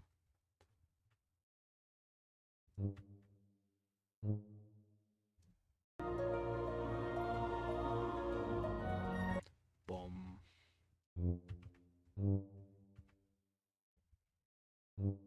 Wait, what is it?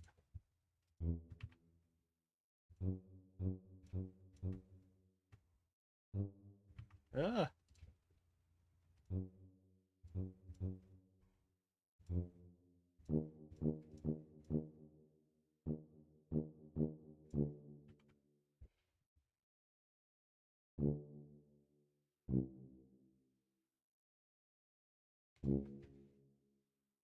Boom, boom, boom, boom, boom, boom, boom, boom, boom, boom, boom, boom, boom, boom, boom. Boom, boom, boom, boom, boom, boom, boom, boom. Boom.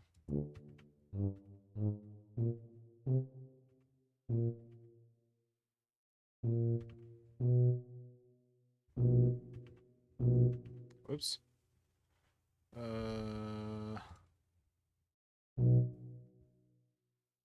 Is that too low for... No, it's not too low. It's a tuba.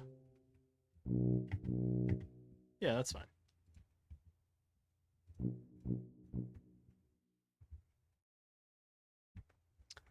Yep.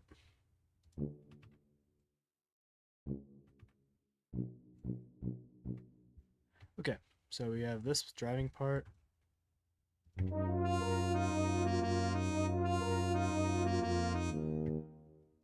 Yep. That's fine.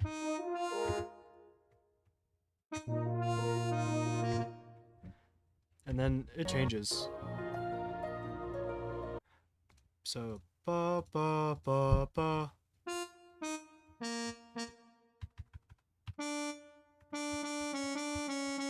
And then it just changes into a dotted quarter note.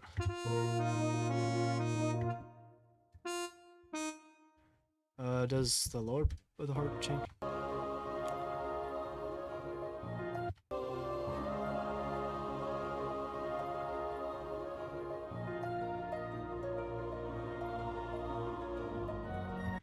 Do do do. Do do do do do do do do.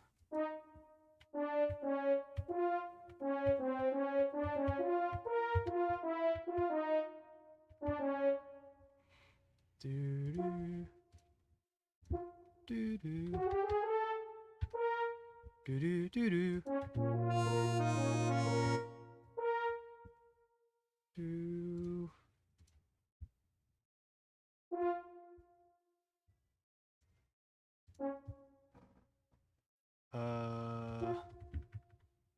Like that.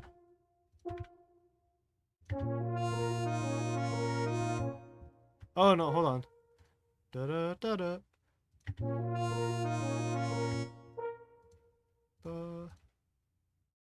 There we go.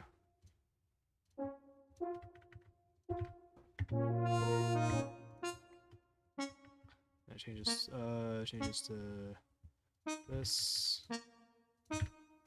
To this. There we go.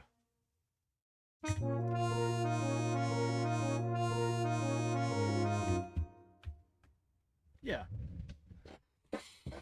Like that. Except we want this to be full. Oops. Like that.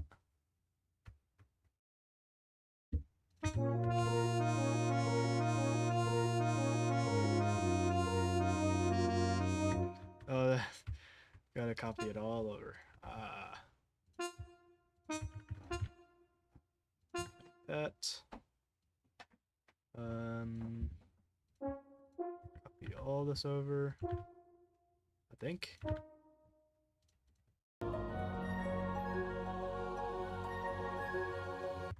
Oh, hold on.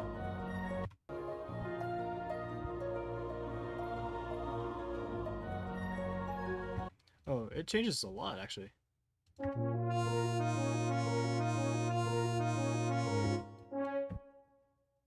Then it ba.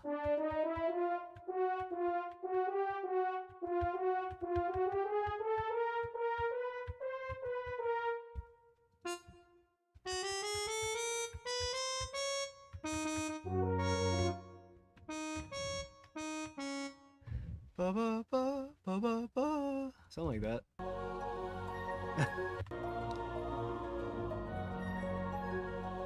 Actually, let's just keep the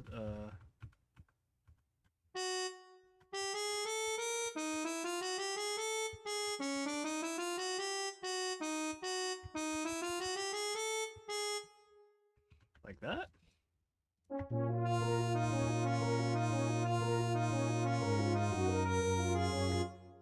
Yeah. Ba ba ba.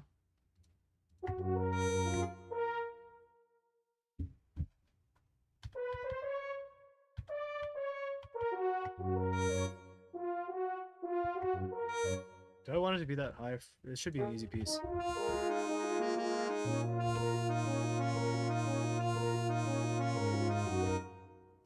No, let's take it down.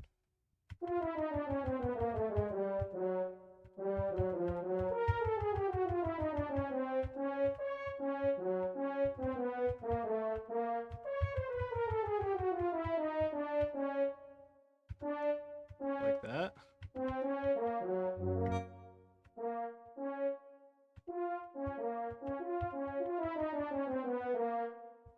Like that, maybe?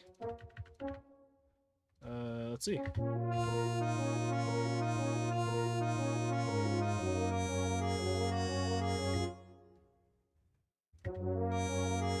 I think it just stays on that note, actually. Ba ba ba.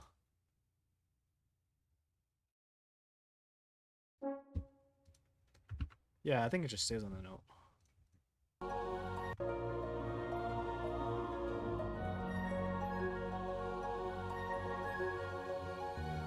Wait.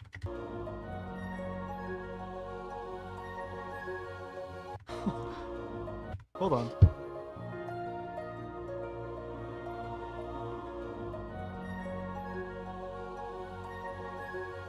That's crazy.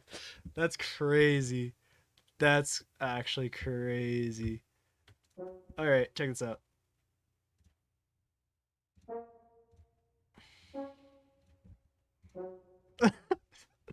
That's what I hear, actually. It's not jumpy anymore. It just became that. Or no, it's not. No, hold on, that's wrong. Do do do. It's like do do do do. No, hold on. Am I tripping? It's like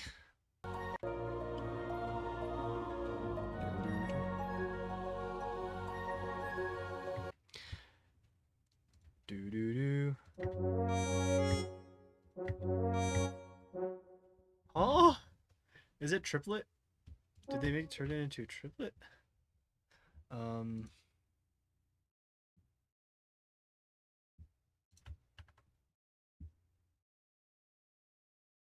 What?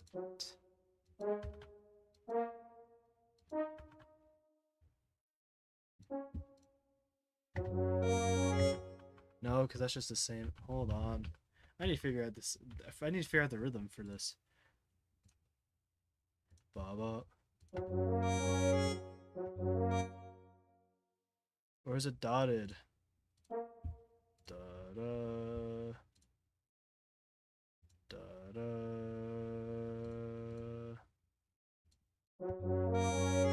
It is dotted. Oh my gosh. That's crazy. It just straight up becomes. Oh my gosh.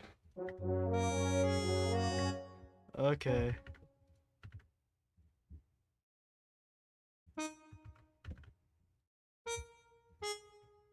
Okay.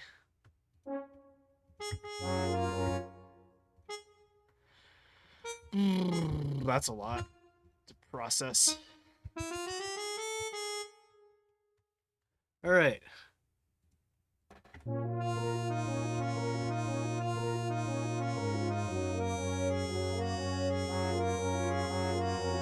Oh, I didn't.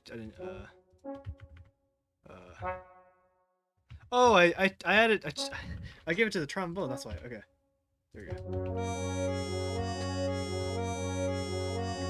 That's trippy.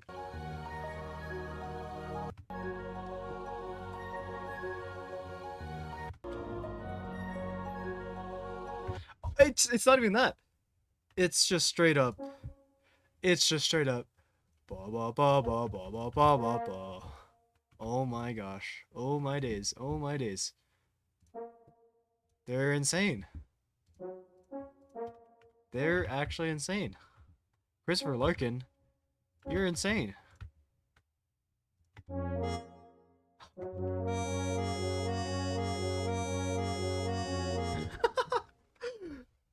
Okay, okay, okay.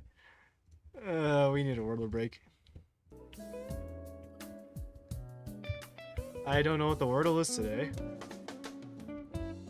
but we need a break. We desperately need a break. Okay, crane.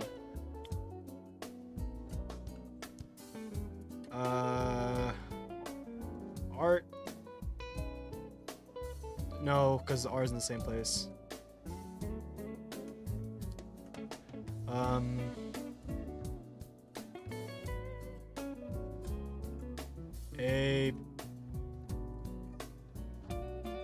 I've never played Wordle before. I rarely ever play Wordle, but it's pretty fun. April's not in the word list. And seeing other people playing, it gets even more confusing. What? Wait, what's confusing about it? It's kind of confusing. I don't know. I just see a bunch of letters, but how is April not a word? April is a word. Atmos. That does not have R.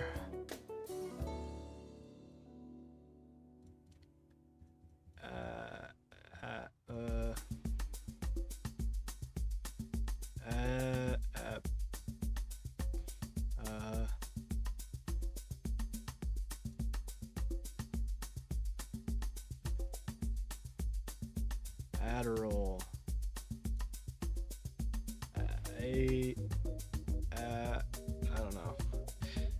Yeah, this game's confusing. I get what you mean now. I don't know what I'm doing here.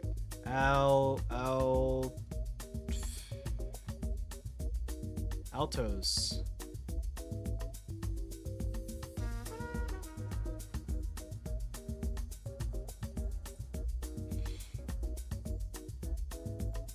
I used to do a lot of crosswords when I was younger, and it seems a lot like it. Yeah, it is kind of like crosswords. I guess in the sense where you are trying to find words. I mean, the basic gist of it is you're trying to find the target word by... It's like Hangman. I think that's kind of like it. It's basically Hangman. If you've ever played Hangman. Erase. That's literally in the same spot. Okay. Could do something like...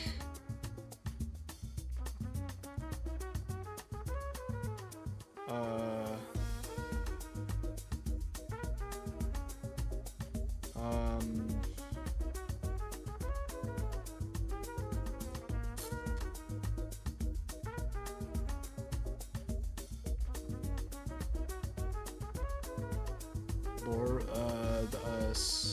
I don't know.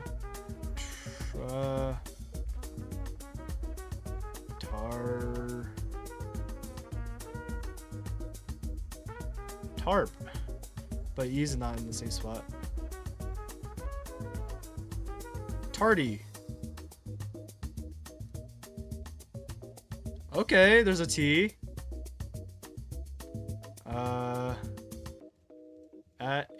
At atrium. No. Oh wait. The difference I see in crosswords is that whoever's editing it tends to give little hints about what the word is. Yeah, there's no hints here. I guess the way that you figure it out with Wordle is that it's not as long as crosswords, and because it's that you have like the limit of 5 letters, it's easier to, I guess, figure it out because there's so few letters.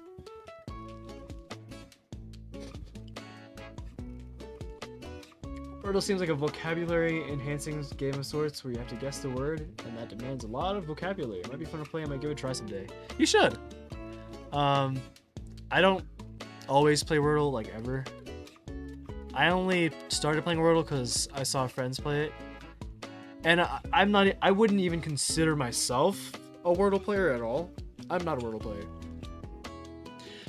I've probably touched Wordle once every 2 months or something.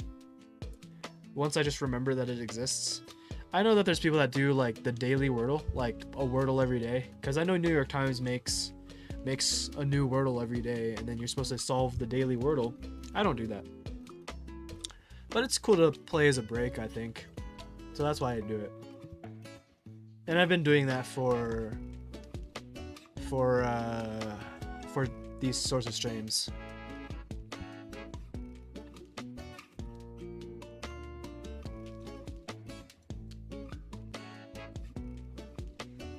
Oh, I need an R.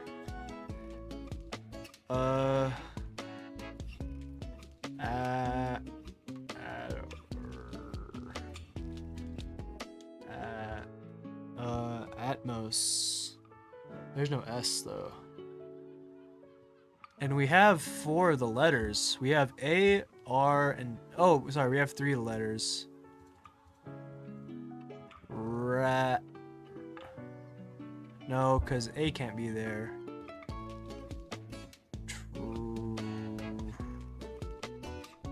Train. But there's no N.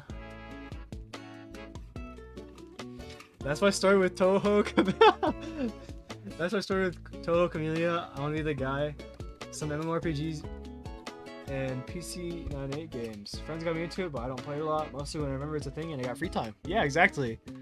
Like, that's like the same thing for like chess or like any other like, I don't know, games where my friends get invited. Or my friends invite me. Like Minecraft. I don't play Minecraft often, only when my friends are like, hey, you want to play Minecraft or something? Same thing with like pickleball. Like I don't consider myself a pickleball player, but my friends invite me and I go. Instead of getting stressed at work or college, I get stressed at bullet hells. That is so real. That is so real. Yeah, bullet hells are stressful. I don't know how you do it. I don't know how you like. I get the fun of it because there's so much going on, and so it's like really high intensity, and you get really involved with that intensity of bullet hells, and it's just so like invigorating in a way. But like, yeah, no, it's high stress. It's I can't handle it. There are some really fun bullet hells though.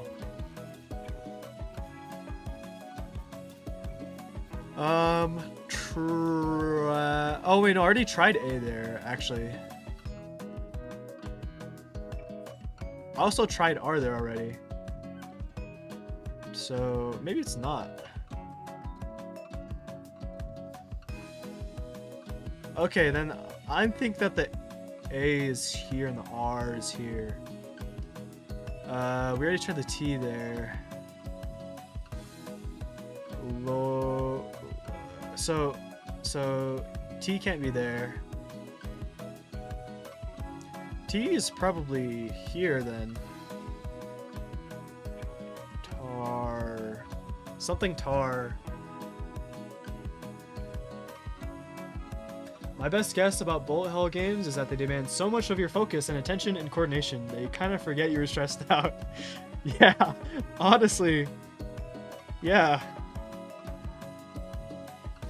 I mean, yeah, you gotta like, oh my god. There's so many things going on. More than like other types of games. Like, another example I think that's high focus, but in a different way is like rhythm games, right? With rhythm games, it's a lot of focus, but you're kind of doing the same thing. You're kind of looking at the same thing. Like if it's Guitar Hero, you're looking at the same like 5 fingers. It's something that's like a lot more manageable. But with bullet hells, you're looking at different parts of the screen everywhere. And like, you know, focusing on like what to use, etc. Yeah, it's something. I don't know what word starts with, ends with tar. But it might be that. That's my guess for what it is. Or the R is here.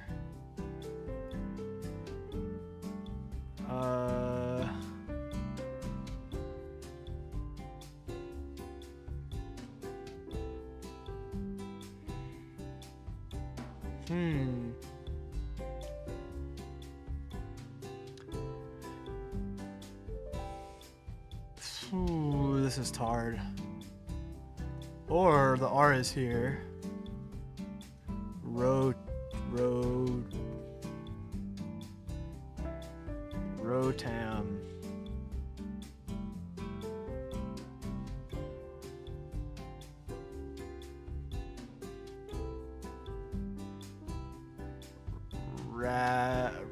Rasta.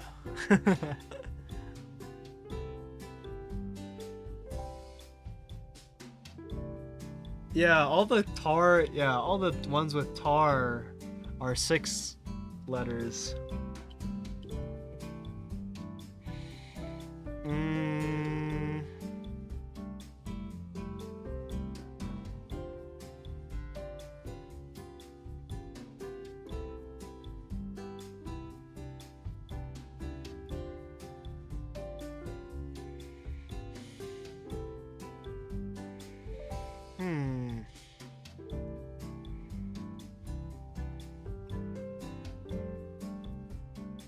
Altar. Oh, maybe.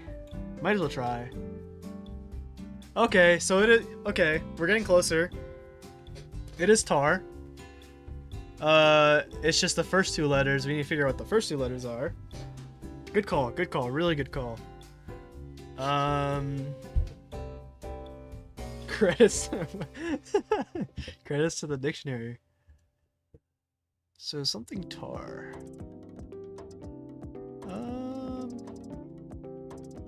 It has to be. So it has to be a consonant, right? Or a vowel. Otar. Qatar? Is that a word? Nope.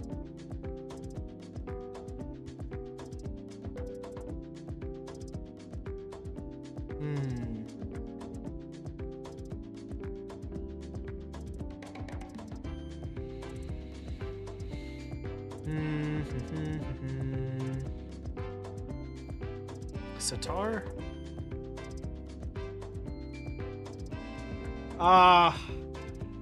There. We got it. Sitar. Yeah. The country that held the World Cup last time, Qatar. I'm surprised that wasn't in the word list. Okay. We got it, guys. Alright. Break is over. Let's get back into City of Tears.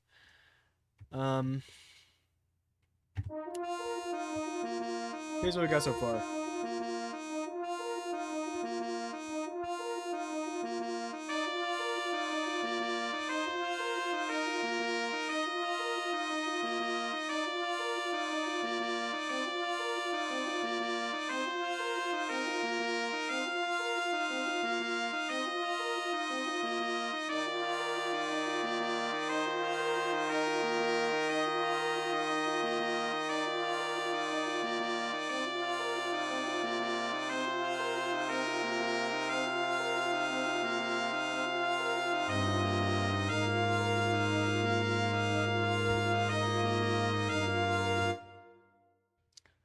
I wonder. Hold on.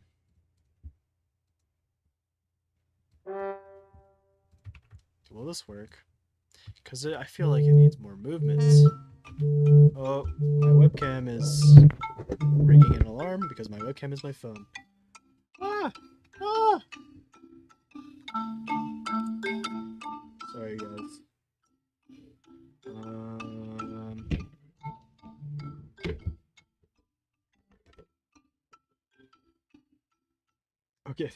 Okay. There we go. this back. All right. Whoa, that was really loud.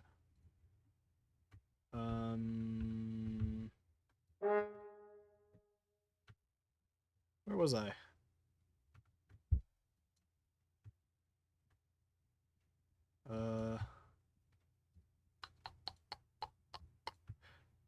Where the entrance is, right here. Okay. I want to see if this works. Because we need some movements with the choir part. And this is less about matching the actual piece. That's bossa nova. And just having some movement with the brass quintet to make it not boring. Where's the entrance of the trombones? Here.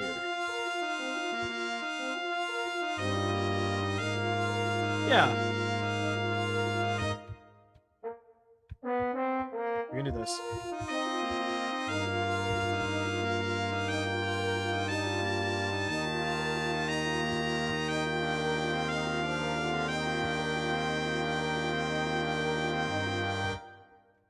And then we can double with the tuba here just to keep things interesting.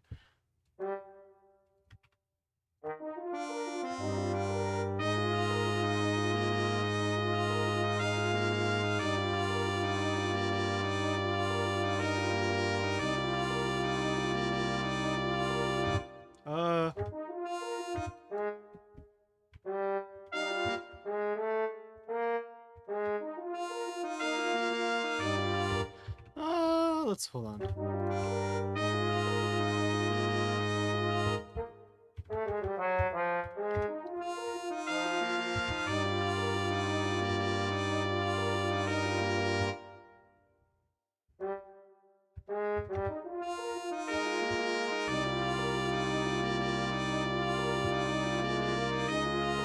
Yeah, there we go. That's what I wanted. All right, all right, all right. Back up just a bit.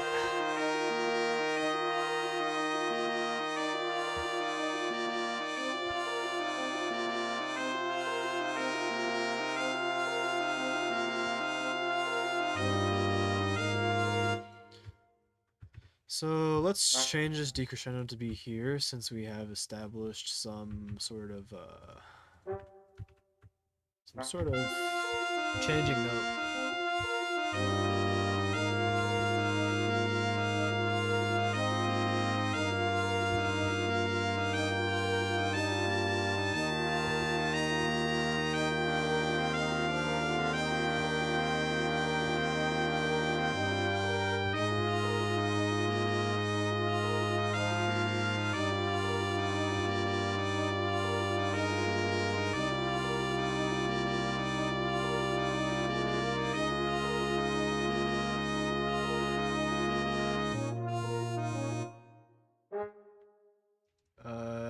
And my heart's just telling me to do that's the note. I can't explain it.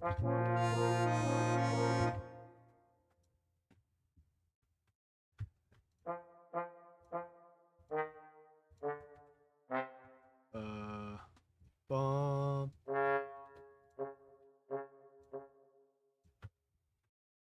I don't know why.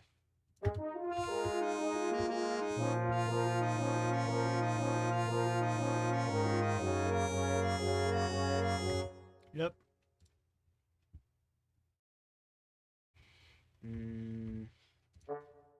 Oh wait, it's flat.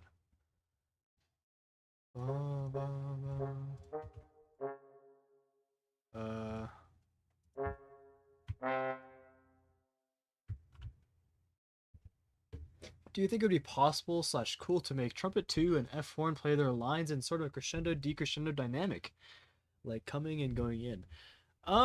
I think that is an interesting suggestion.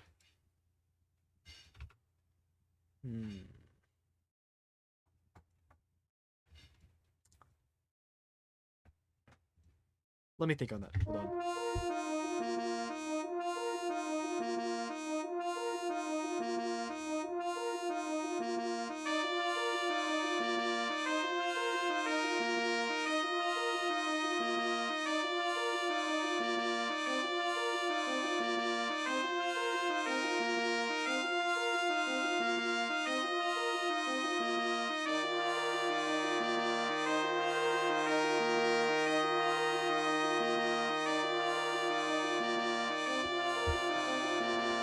Um, I think it would be cool, but I want to keep that with the brass quintet's like decision to add that in or not. Um, I only want to add the sort of like dynamical changes that are necessary for the piece. Like I might not even keep this in, to be honest. But like, yeah, I don't know. It matches the choir with the choir with crescendoing and decrescendoing here.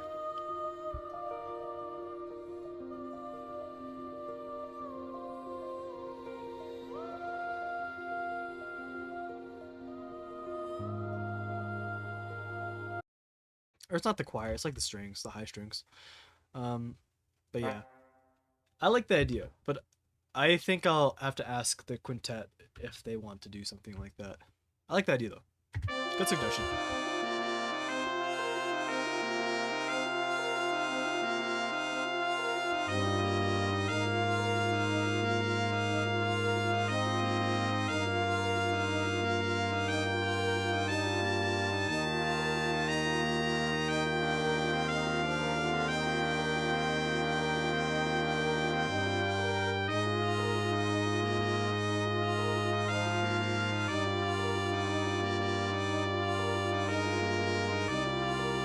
Oh, that's some tension. Oh, hold on.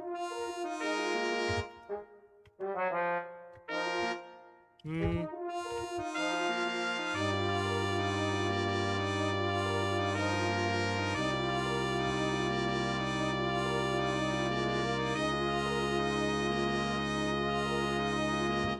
I used this dynamic of crescendo, decrescendo only once just to create a sort of layer with the brass section. Yeah. I mean, it's definitely a great stylistic technique. Um, Especially with more free flowing pieces with a tempo. Um, like you really get that push and pull sort of motion for those kinds of oh, what's the word, flowy type of pieces. Not to say that this isn't a flowy type of piece, but it's a pretty fixed tempo for the entire thing. um so having that like consistent kind of motor rhythm helps a lot, and to help with the consistency of that of the tempo, you keep things pretty straight up dynamically. Not to say that a bunch of crescendos decrescendos are bad. um as you can see, I have these crescendos and decrescendos, but they fit with the 4-bar phrase as to not interfere with the tempo.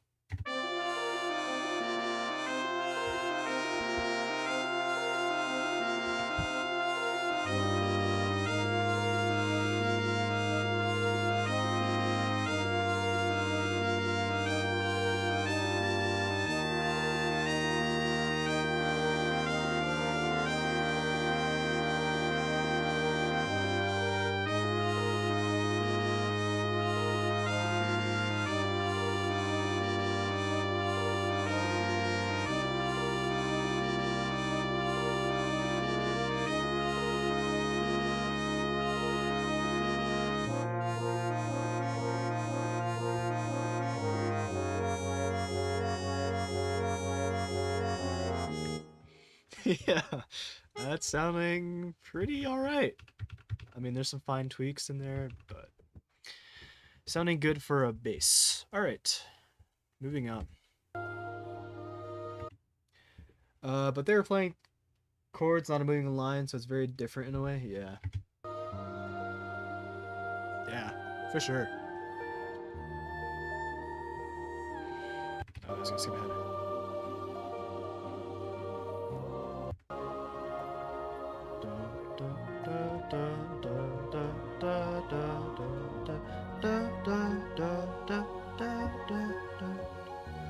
Are we there yet? Yeah, we are. Da da da da. Okay, that's different. So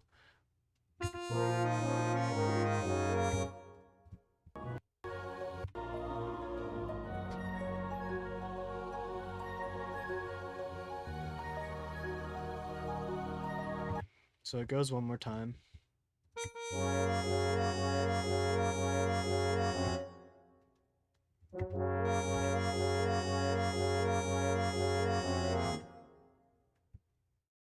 So we can just copy and paste this. Like this. And then like this.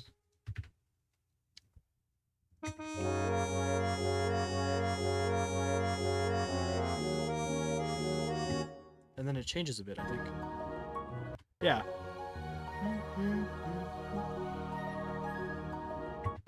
Da da da da.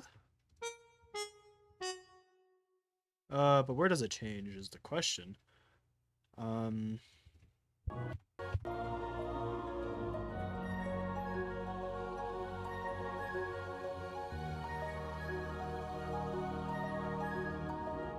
Okay. That checks out. So this actually stays the same. Oh, hold on. This stays the same. But does the lower part stay the same?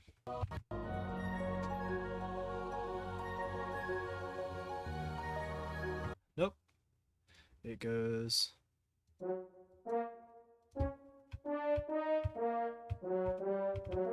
Oops.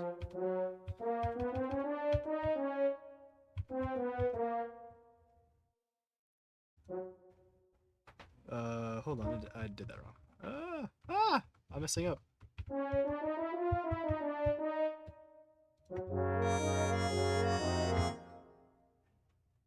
Is that right? Hold on. Oh, hold on. I'm doing the wrong measure.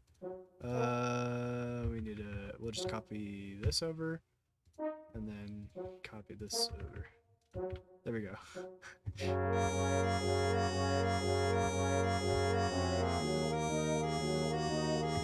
Yeah.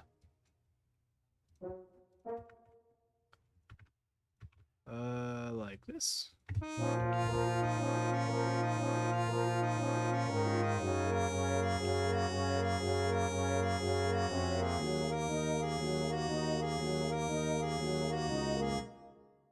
Yep.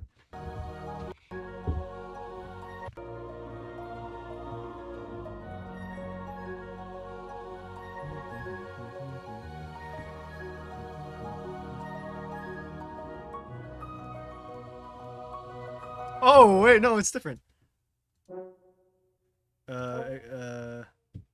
It's like, hold on. But hold on. Where are we? Hold on. I'm getting lost.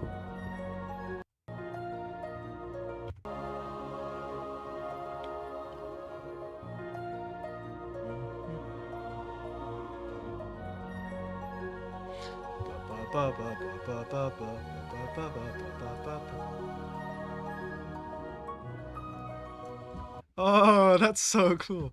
So then it stops being straight here and then goes back into the kind of swingy feel. Da da da da da da da da da da in that major chord. So it's better if we copy from here. Transcribing by ear is like being a cartographer 10,000 years ago when nobody had a map and you had to draw yours on the fly. Yeah. Yeah. um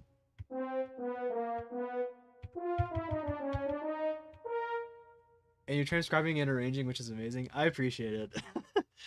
um you're not wrong. It is like being a cartographer 1,000 years ago when nobody had a map. I guess this is the map. I guess like like the score. There was a score that I saw. If you find a score, that's basically a map. Because you get to just reference off of that. But I'm avoiding using my map because I think it strips away from the originality. It's like It's like I don't know. You have a map, right? You're venturing in this vast landscape out into the wilderness, into the unknown world. And you have this map that shows this specific path, but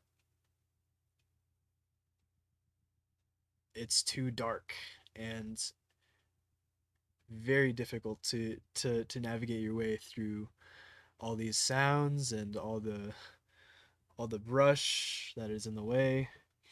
And so you forge your own path, taking a slight deviation at this part and at this tiny little path down the road, and end up at the same place, but with a different path traveled. Um, I think that's the ele- the elegant way of describing that metaphorically. uh, it's like you're forging your own path, kind of. And I think that's the magic of transcribing by ear is when you're doing things by ear, it might not be right, but it's it's different in its own way. That's poetic. You just created music theory poetry. Yeah, I'm not a music major, by the way. I wish I was a music major. Actually, I don't know if I wish I was a music major, but I think in another alternate reality, in a different universe, I'm definitely a music major.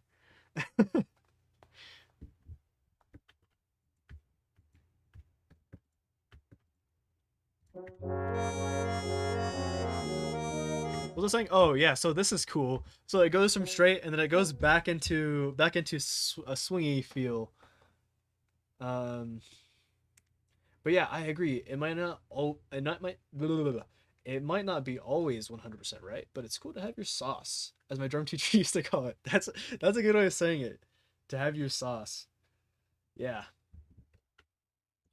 I'm making my own sauce here.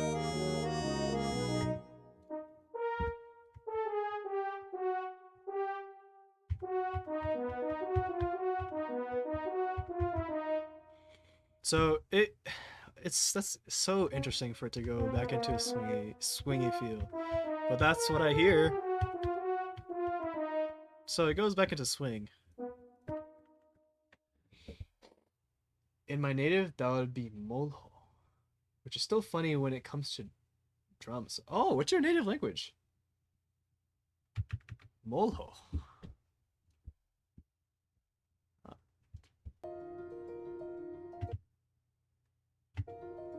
Ah, Portuguese. I see. That's cool. That's awesome.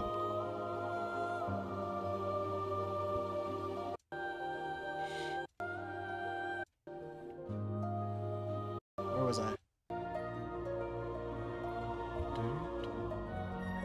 Do do do do do do do do do do do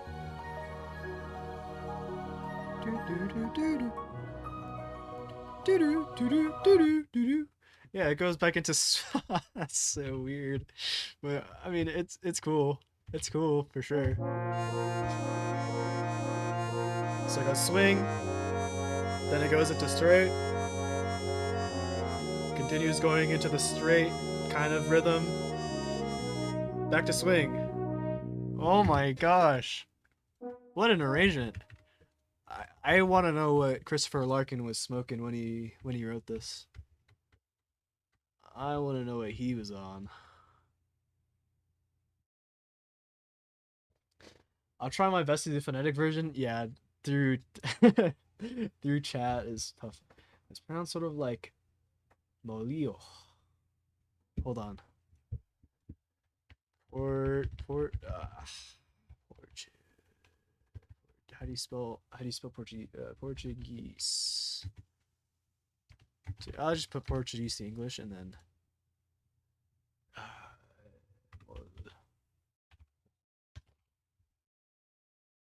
molho, molho. Ah, I see. molho, I love, you know my favorite part is here. We got we got the sauce. It just showed pictures of sauce here. Oh my gosh. I'm changing. Hold on. I'm changing that into the thumbnail of this stream. That's crazy. molho, Molyu. Okay. Cool. Yeah. So we're making our own molyu here. Uh, 1 second. I need to change the stream thumbnail. If I can do that. I don't know if I can do that from here. Let's go to. All right, you guys you're gonna get to see. Um, you're gonna get to see my content dashboard live. There we go. Details. Thumbnail. Can I change it? Change. There we go. Molho. Ah, there we go. Perfect. I think it's saved. Or it's uploading right now, maybe. Okay, let's not touch it while it's uploading, and get back to this. Um, and then I think it goes to da. Wait, hold on. It's because it was. And then it goes da da da da da. I'm tone deaf. Okay. Da. That's next note. Trippy that it's not muted. Da da. Then it goes. What is that? Okay. Ba ba ba ba. Like that. Yeah, like that. I believe. Oh, we need to delete that. Okay. I think that's it.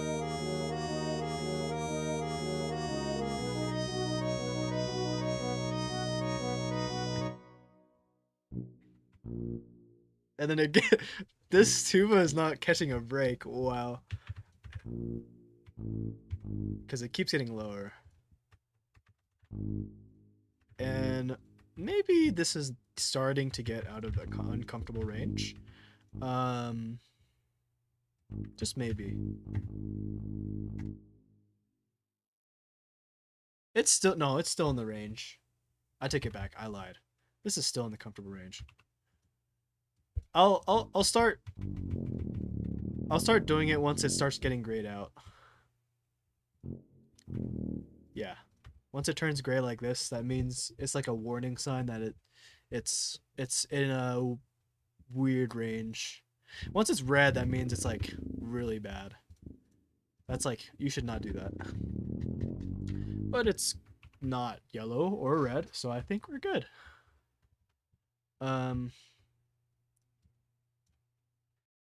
I just realized I gave this to the trombone. Hold on one moment. Okay.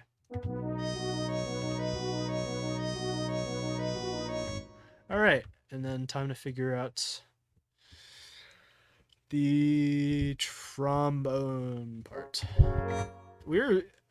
I was kind of on a roll here with figuring out the trombone part just by guessing. I mean, to be fair, this is just a fifth up. Really hard to get wrong. Technically, you shouldn't have parallel fifths like this. These are parallel fifths. In music theory, parallel fifths typically bad, but in this case, it works out because we have other chords to color the parallel fifths. So it ends up working out. It's technically not parallel fifths, but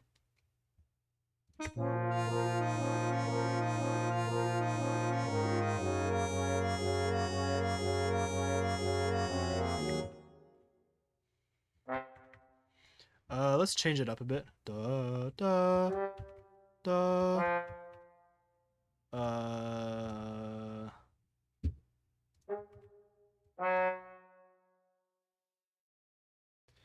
I've heard about this before. The Parallel Fists. Never got the problem with them though. Yeah. I mean, you hear Parallel Fists all the time in like rock.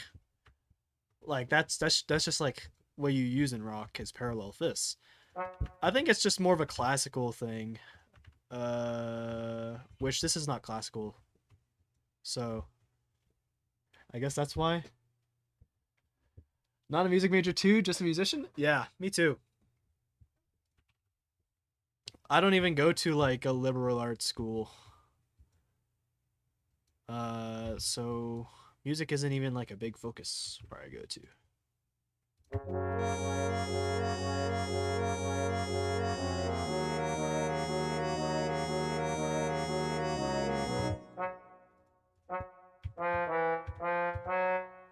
Mm, yep, that works.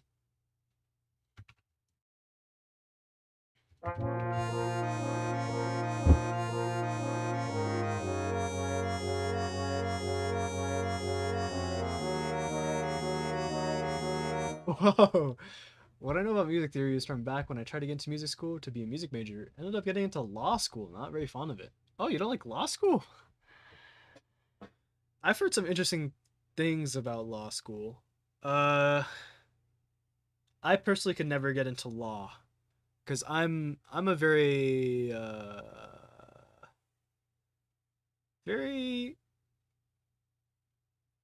philosophical person. Maybe is the philosophical might not be the adjective, correct adjective. Like I'm not very into restrictive schools of thought, and law kind of narrows you down a lot into objectifying what ethics are. And I'm not into adhering to schools of thought or things that are like right and wrong, if that makes any sense. Like it's good to have objective right and wrong. Otherwise, we'd have a you know anarchist society in our world. But yeah, thinking about those kinds of things is just not my forte. Yeah, but I'm curious. How come you're not very fond of law school? I also was very close to becoming a music major. I was actually gonna be a music ed major, um, at a public school. Ended up not doing that, and I'm pretty happy about that actually. Ended up doing engineering instead.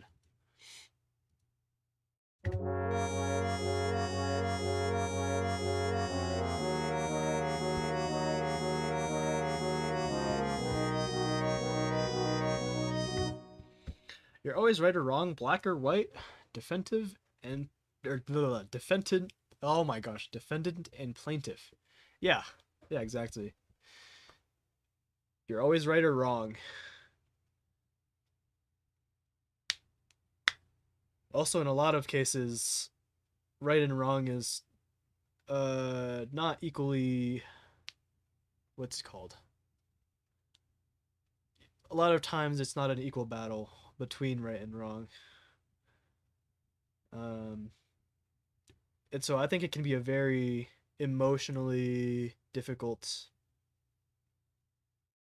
I guess, sort of, especially for specific types of lawyers, specific types of what do you call it, flavors. It's boring because it's too much to read, to memorize, to talk, and it's always changing. Like law is a living thing for some reason. Interesting. Yeah, I get that. Yeah, I mean like the legal system in a way is always changing and not changing at the same time. Can be very slow and also very fast. Depends on I guess regionality or like yeah, different flavors. I get that though. Yeah, I don't know if I'd ever want to be a lawyer. Um I'm just not the type of person for it. And I think I'd like Yeah. So much memorization. I'm really bad with memorization. It's also why I wouldn't go to med school either. Because with med school, you not only do you have to memorize a crap ton of things, like all the different bones in your body, and I can't do that, but also like you get so much pressure of trying to save human lives. And I think saving human lives is a very noble cause. But yeah, too high stress and too much work. Like also, let's say you have to like work overtime like a lot of times. We have books that compile every law we have around here. They're called Vaidmecum, Latin for goes with me, and every year they get updated because every year something gets major changes. Yeah, that's that's crazy. Yeah. Oh my gosh.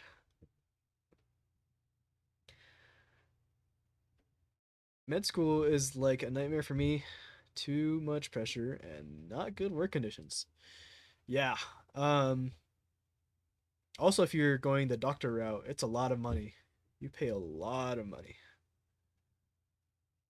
Like nursing, nurse assistant, um not too bad. Still have to pay a decent amount, but to become a doctor, oh man.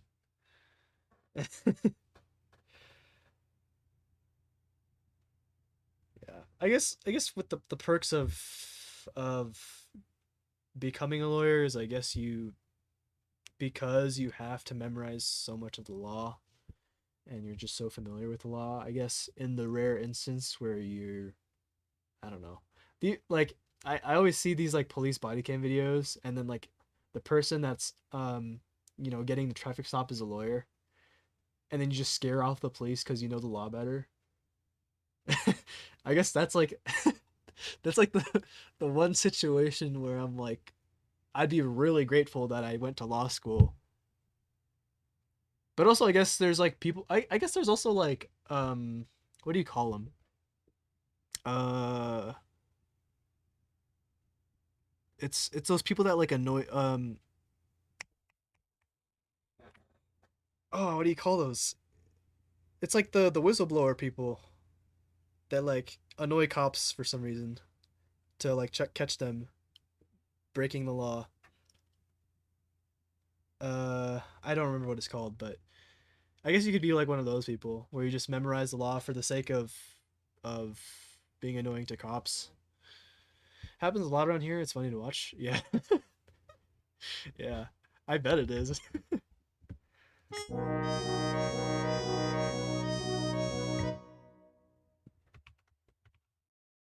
Sometimes police stops authorities like prosecutors and judges and so on, and they act like I know the law. I know you stopped me. Can I go now? Yeah. I bet there's some interesting interactions um, with traffic stops and such when when there's like a police officer stopping someone who's involved in the law.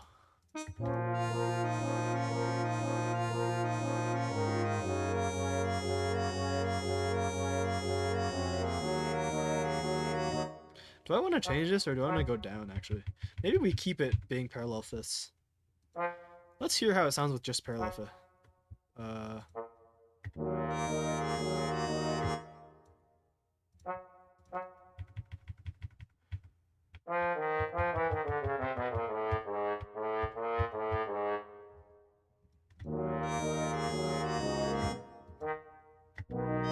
yeah,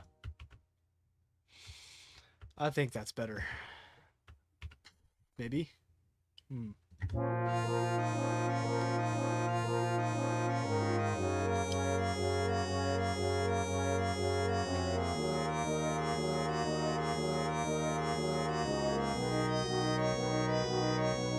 Yeah, that's better.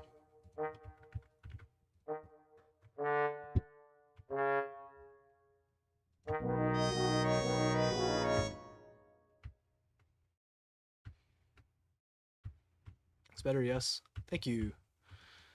Thank you for the second opinion. I appreciate it. Okay, so we've got a good chunk. Oh, okay, yeah, it updated. All right, all right, all right, all right. Um,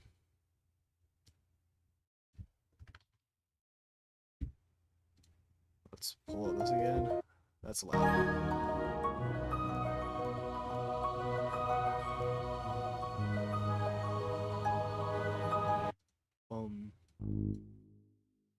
Does it stay the same?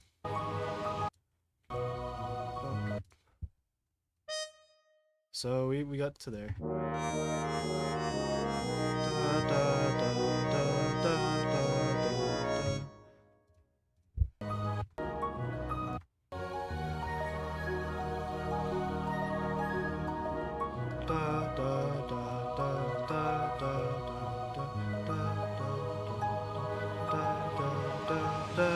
Okay. So we copy. Oh, hold on. First of all, copy this. Oops. Copy this. Do that. Copy this. Because it's the same, except for this last part where it goes ba ba ba ba like that.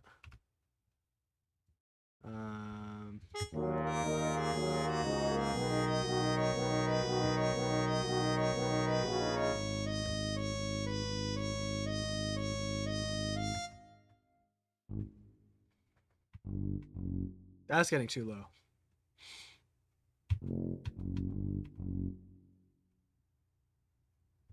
Let's take that up. Because that's a bit too...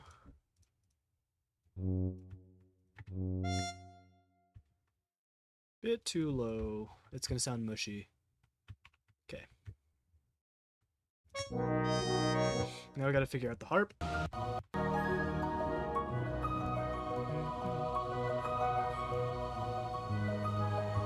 Do-do. Do-do, do-do.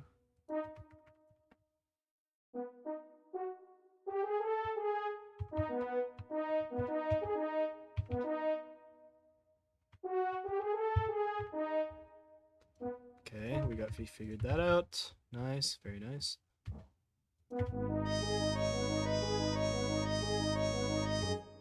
Wait, maybe it changes. Nope, it doesn't. But let's figure out the next part because I just heard it. Duh.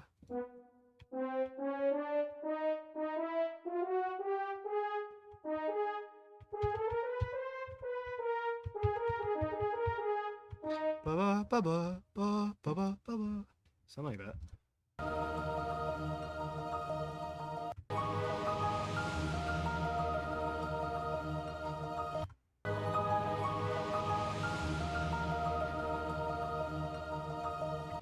Oh, interesting. Ba ba ba ba ba ba ba ba ba ba ba ba ba ba. So we get some alternating things here.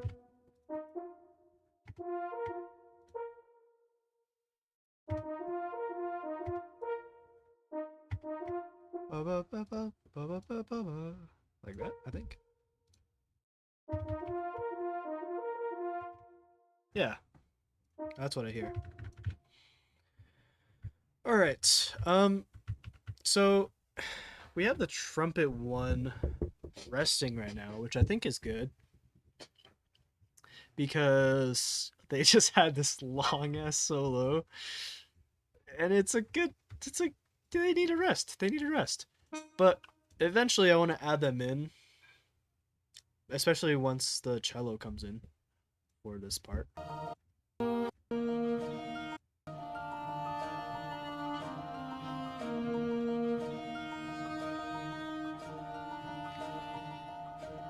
And eventually I want to get this polyrhythm thing going too, which is going to be hard. But I think I have an idea, which I'll get to in a bit once we get there. I have an idea.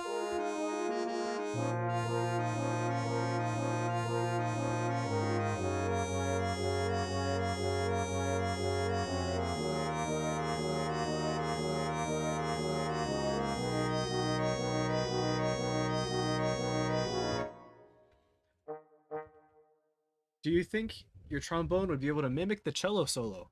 I do, especially because, well, it's a similar range, but it's a bit higher. The good thing is my trombone player is actually a youth player, and youth has a much higher range. The other good thing about our youth player for our brass quintet is they're absolutely cracked at their instrument. Their highest note that they can play pretty comfortably is let's see here. I'm not good with bass clef. This is C D E F. C D E F G A B C D. That's their highest like comfortable note. By youth you mean euphonium? Yeah. Yeah. Um they can play that note pretty decently. Or so I've been told. I think this last semester, their highest note was here.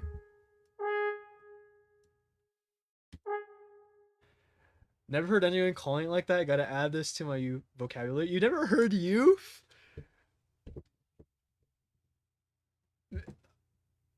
Uh, Actually, the more that I think about it, I don't know if I've ever heard it before. I think maybe I made it up. I don't know. I feel like I've heard it before. Otherwise, how would I just like derived that, derived youth just like out of the air? I'm pretty sure I've heard that from somewhere. Um, and now you've also heard it from somewhere from me. So congratulations. But yeah, this is definitely like this is the range of that our euphonium player played, or the highest note that our euphonium player played last semester. And uh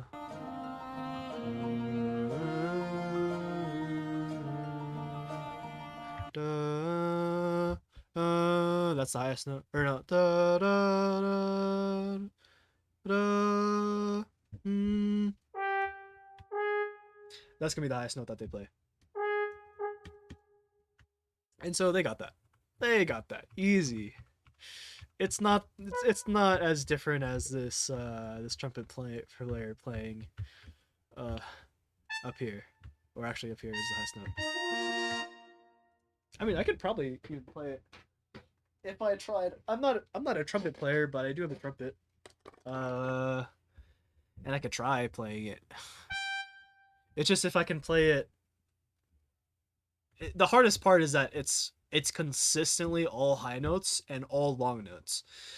And so having the chops and the endurance for that is like ugh, yuck, gross, disgusting. What note is that? Let's transpose this down because I'm too lazy to figure out what that is by counting down. C. Oh, let me turn down. Actually, I need to turn on my mic just in case.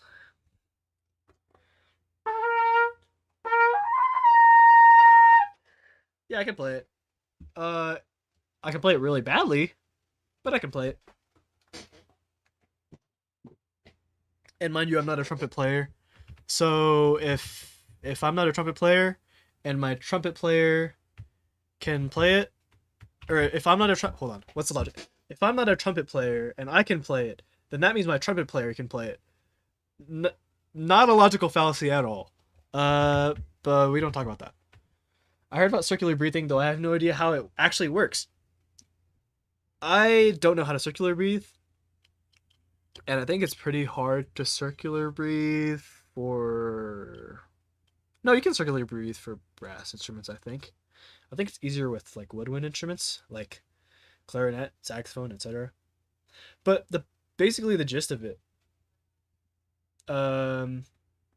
is if you like you take an air into your mouth, and there's like if you like squeeze your the outside, like right here outside your lips a bit, and puff your cheeks like a chipmunk,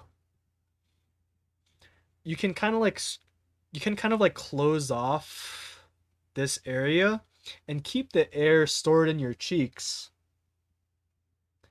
Um, and so instead of playing by breathing out,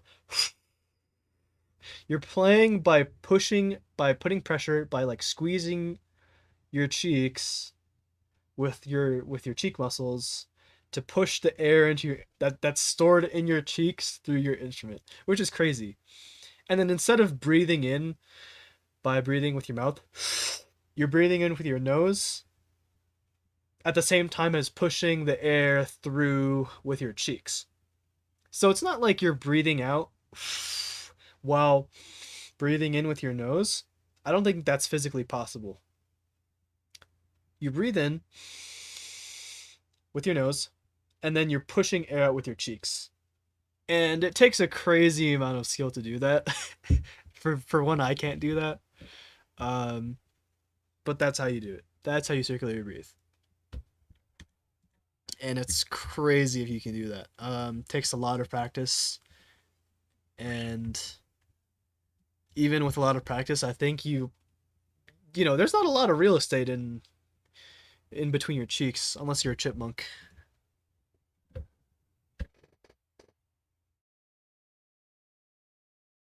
But now I get the face the trumpet player was making in the video I saw.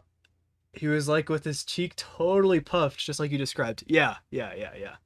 I mean, there's, there's oh, who's the guy? Um, there's a trumpet player who, that's just the way he plays. Is his cheeks are like out, and he's not circular breathing, I don't think, but he just has that.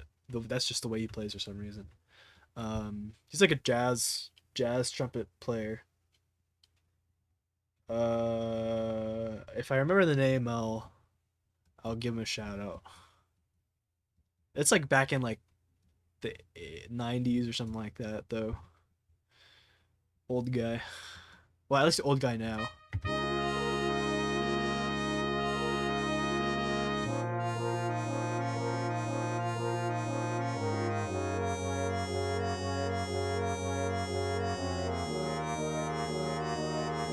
Is it Miles Davis? Hold on.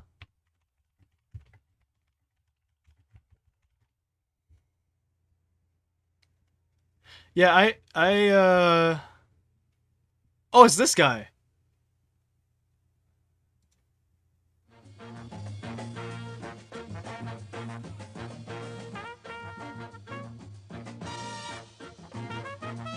Yeah, it's this guy.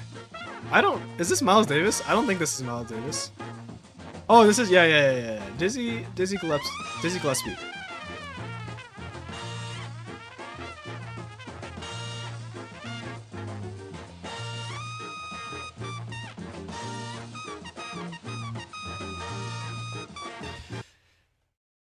Yeah, there's this video. I don't know if that's a video.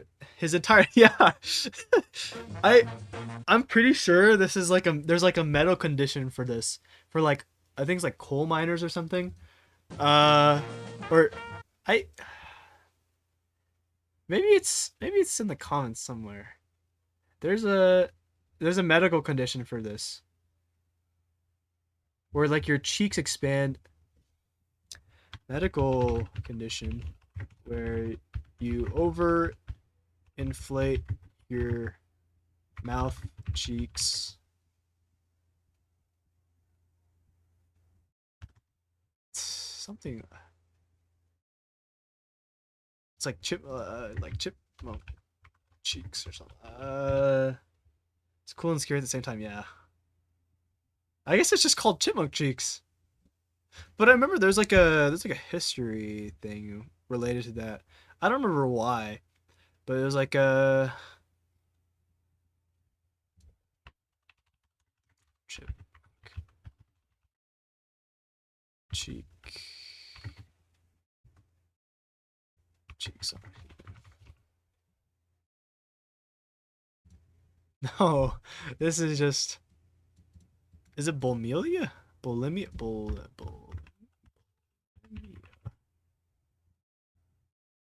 No, that's not it. I don't know. I don't know. But nonetheless. Yeah, this is not circular breathing. This is just what this guy's doing for some reason. Like his neck is literally inflating. That's crazy. I don't think this is healthy. But cool gimmick, especially if you're like a jazz musician back in the 90s, 80s, 90s. Oh. Oh. Yikes.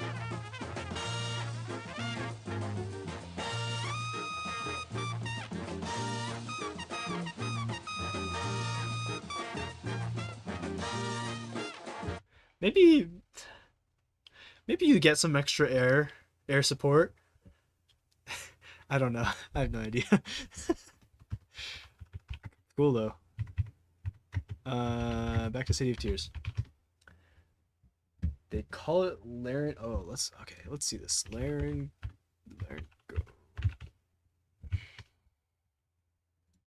Ah. Yeah. I think you spelled it right. We got airfield sac. Blah, blah, blah, blah.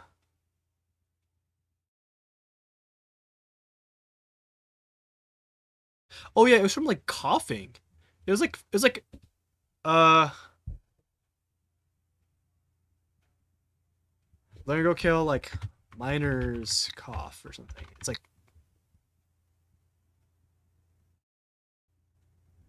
uh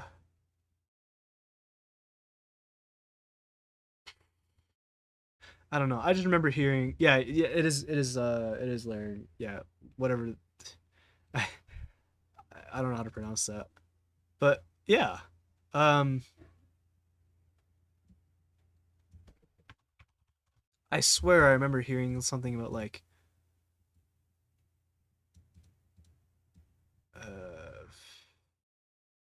like glass blowing. Oh, it might have been glass blowing? I might have heard it from like yeah, glass blowers get it. Yeah, I don't know. I mean, glass blowing was definitely invented before like trumpets and brass instruments, at least modern brass instruments. So, maybe that's where I heard it from. Ancient glass blowers getting laryngokel, laryngo whatever it's called. And the scientists that studied Gillespie's cheeks called it Gillespie's pouches, which sounds a little bit funny. Yeah, yeah. They mentioned glass blowers disease too because of constant air pumping through a tube. Yeah, maybe that's what it is. Glass blowers disease. Yeah. I think that's what it is. Sounds about right.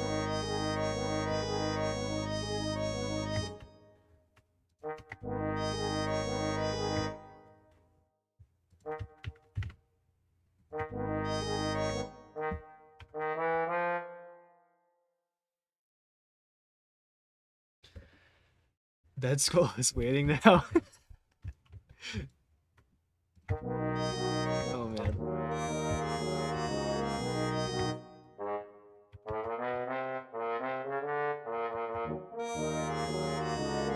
That's so wrong. Here we go.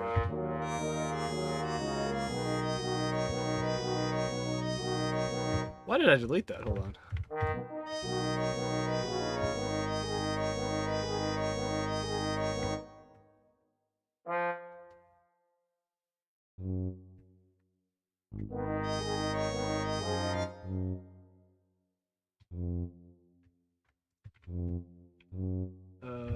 Oops, hold on.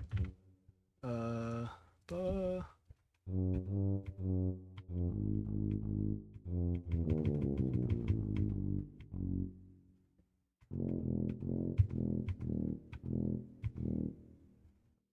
I don't know what I'm doing. Hold on. Let's listen back.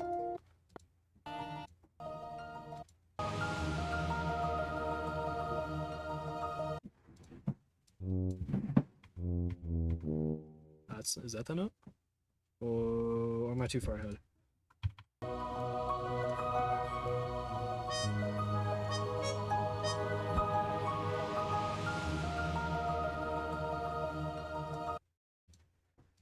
Nope, that's the right note.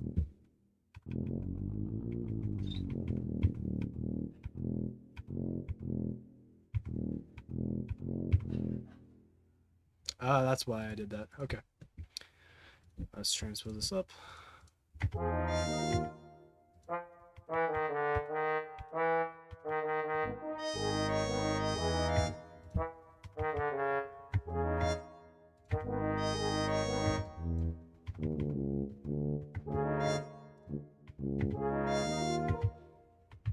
Something like that, maybe? Okay.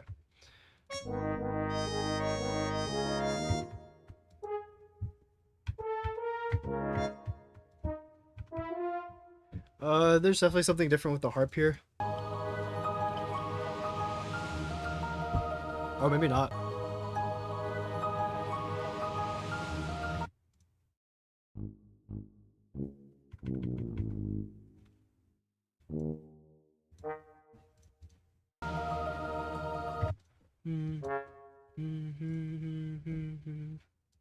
I still hear the same note here.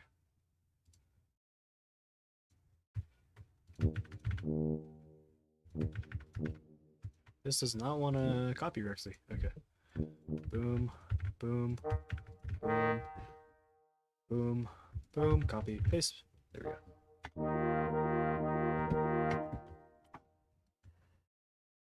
go. Okay.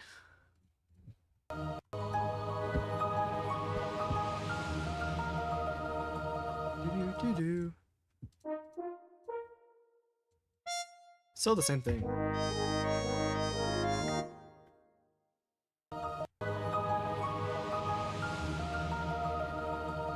Da da da da da. Cool. All right. So it's just the same thing. Dotted notes. Da da da.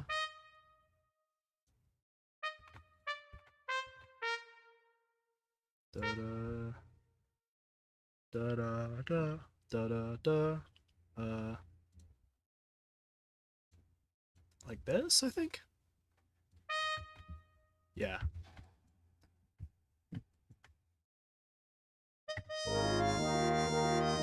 Oh, wait.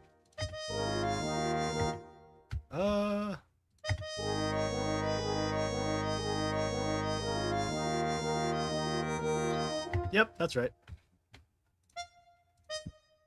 Okay. Copy this. It's because it's the same thing. And I believe my my second trumpet player can play this. I think that's right. I'll double check.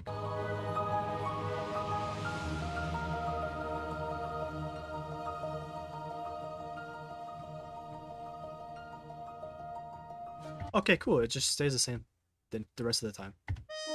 So we can just copy and paste this. Wait. Da da da da da da da da da da da da. We can change this into a regular thing. And then wait. Oh, hold on. No. Hold on.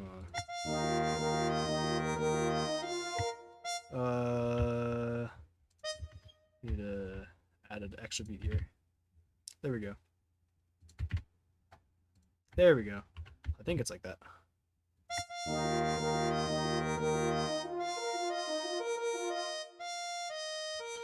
One more. There we go. All right. Next challenge is figuring out how to transition the trombone out so that it can re-enter in its beautiful, elegant solo. And then also introduce the trumpet one back in as the polyrhythm. Oops. What did I just do? Did it? Huh? Okay, okay, okay, okay. That scared me for a second. I just accidentally closed out. Okay. Good thing I saved it. Hold on. Let's just hear this all in context real quick.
Hold on.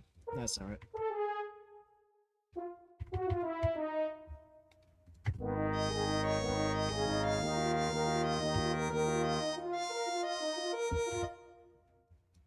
Okay. Nice. This needs to get copied. Does it just stay the same the entire time?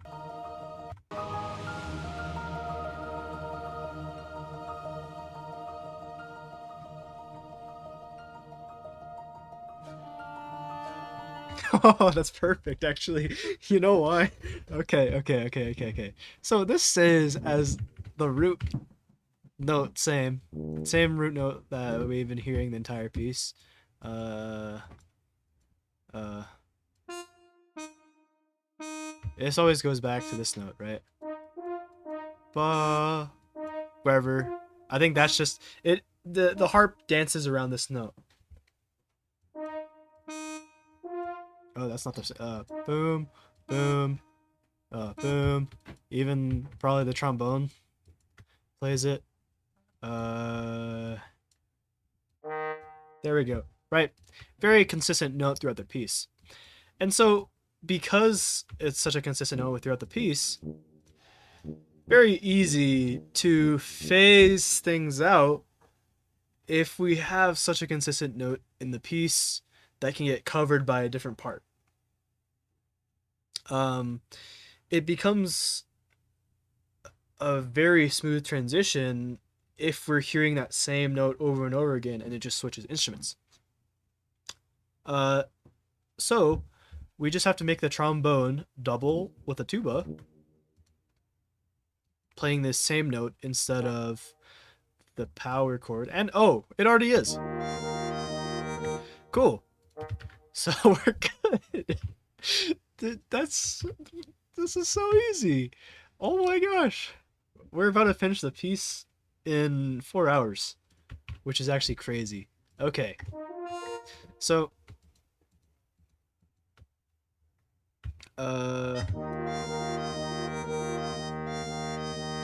just gotta figure out if this is the same thing.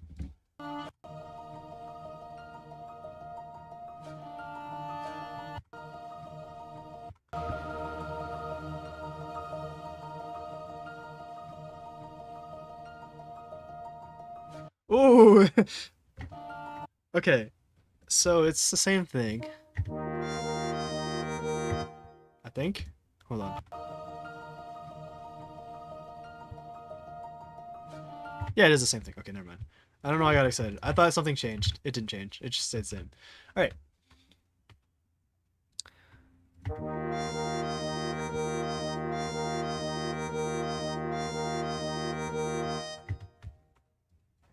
Is that right?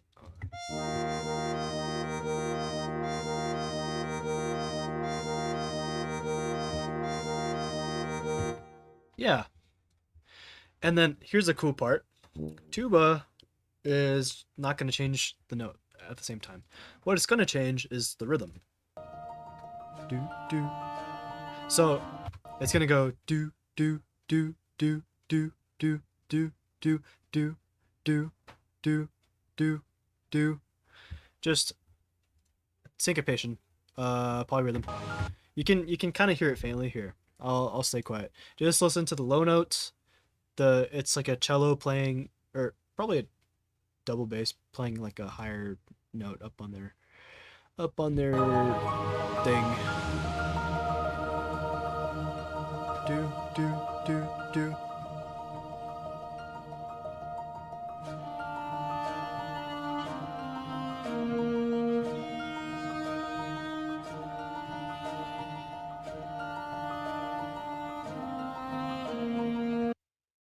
And that is so cool.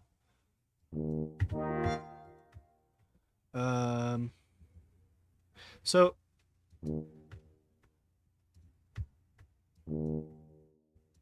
I'm debating on, hold on.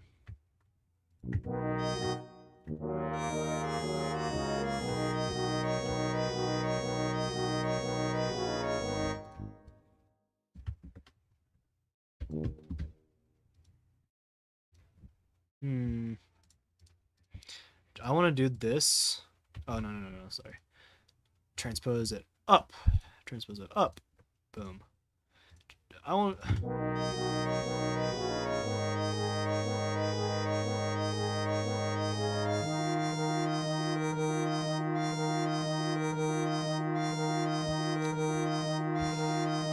No, never mind. I take it back.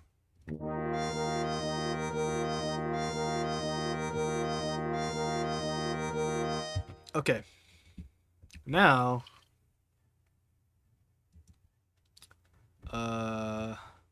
Oh, I don't want to open...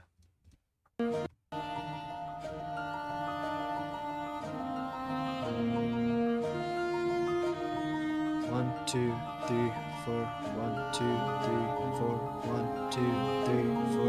1, 2, 3, 4. 1, 2, 3, 4. 1, 2, 3, 4. 1, 2. Okay, it's 3. So these need to be...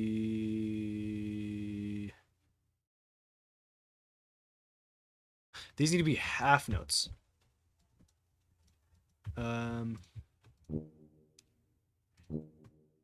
So we change nothing about the note, and we turn these into half notes. Oh wait, I just changed the note. Hold on. And we get a very cool polyrhythm. I think it's a 3/4 polyrhythm.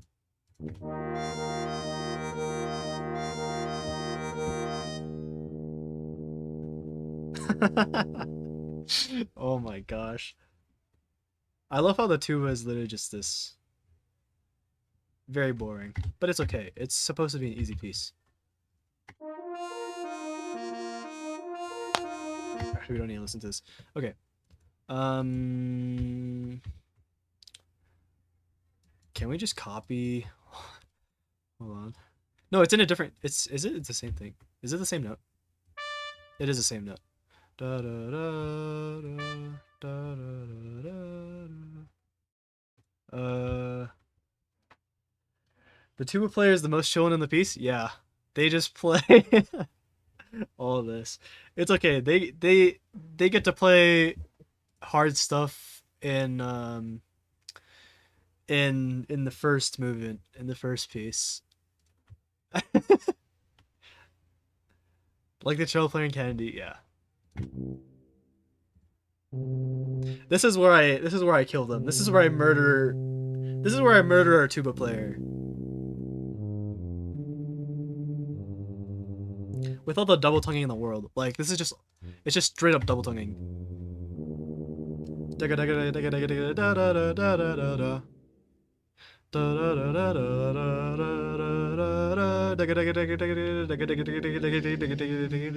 Yeah, I can't even do it verbally. It's so fast. It is so fast. But that's the only way you're gonna be able to articulate and tongue that is double tonguing. Yeah, that's how I kill our tuba player. They get something really easy. Did they manage to talk after playing this? We're playing this piece this semester. This is a continuation of this is Mantis Lords. This is probably going to be our first movement of that we're performing at the concert. This is gonna be our opener. Here, I can play the good version of it. Man, this one I think. Is it so? I think it's this one.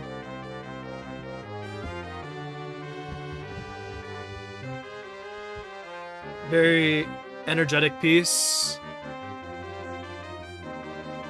Hold on, this is the wrong version. I just realized. This is the MuseScore 3 version. Here's the MuseScore 4 version.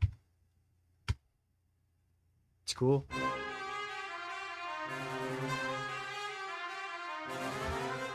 Sounds so much better in MuseScore 4. Sounds so much better in MuseScore 4.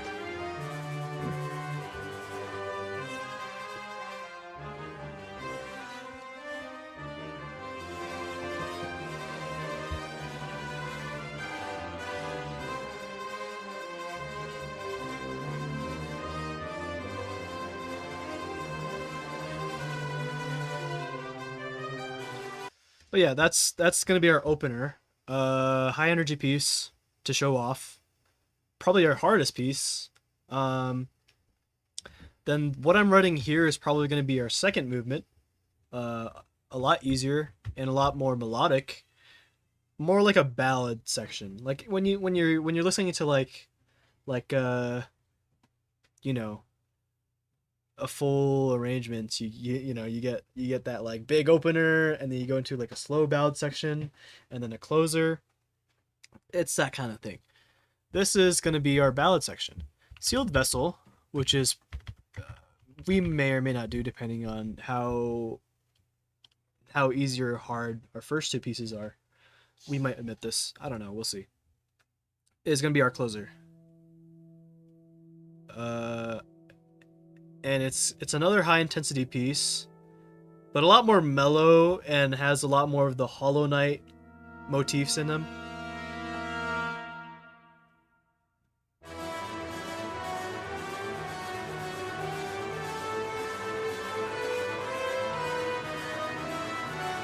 So yeah, I'll play all of them in succession once I'm done with writing City of Tears, because that's gonna be our whole performance in digital form. It'll sound so much better live, but yeah, this is gonna be our ballad section, and that's what I'm working on right now. And this sounds kind of bad with the digital version in MuseScore 3. Once I port it to MuseScore 4 and use the MuseScore like brass sound file or something like that, it makes it sound more realistic, more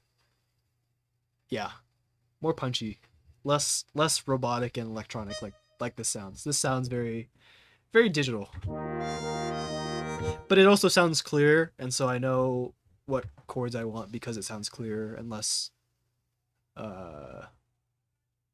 it blends in together a lot less because this is digital, so it ends up working better for actually writing. So that's what the drone and unleashes. I like it. Yeah, I mean, all this is based off of Hollow Knight music. Like, this is City of Tears. Sealed Vessel also starts with Sealed Vessel starts with ambient sound. Has some ambient sound. Kind of creates a setting of mysteriousness, sense of darkness, maybe even. And then it builds into that drone, like you mentioned.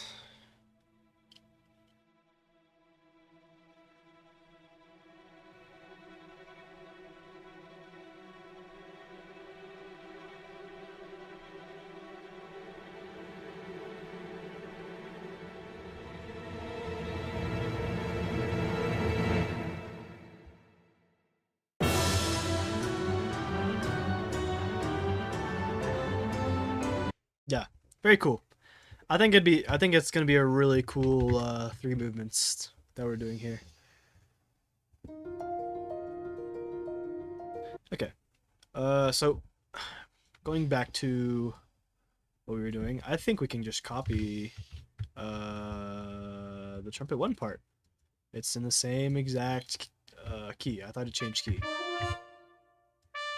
Da, da, da, da, da, da, da.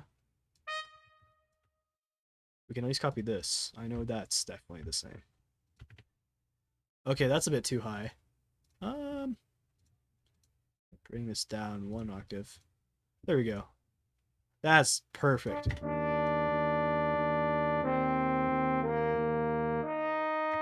All right. And then, so to reveal the idea that I had, we figured out how to get the trombone to transition. It's just literally just this. We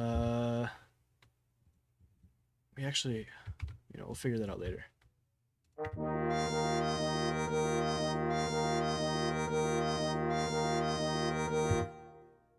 Actually, hold on. Let's back up a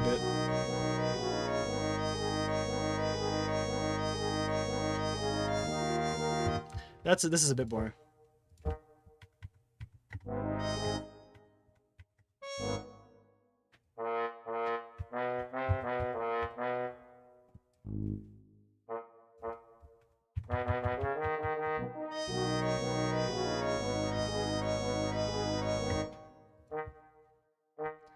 I just want to make this a bit less boring.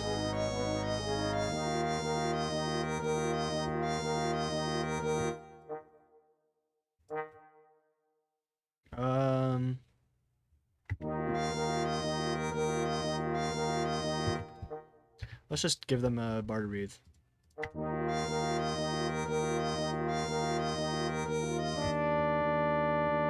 Yeah, that's fine. That works perfectly fine. Okay, so my idea with the trumpet, to reintroduce the trumpet, is if you listen to this part, this section with the cello solo, you can hear the high strings do a short staccato part, bop, bop, bop, bop, that creates the polyrhythm with the low part, that boom, boom, boom, or whatever it's called. That's how I'm going to reintroduce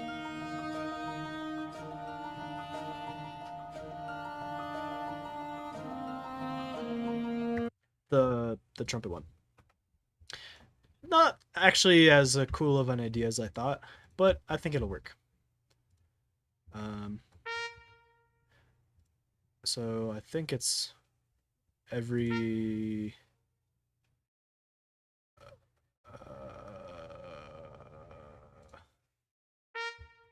what here, it would be here. Yep, right there. Do we want it to be that short actually? It is that short in the piece, but I'm wondering if it would be better if it's longer.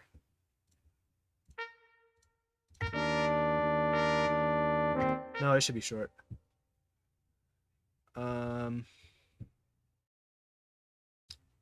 Let's do this.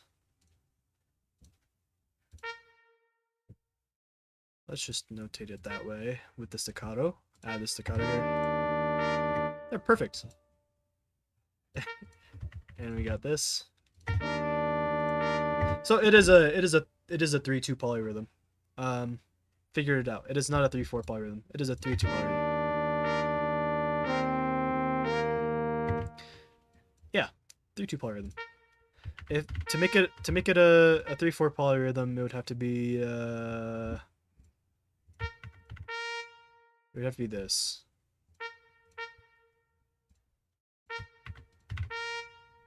Oh, hold on.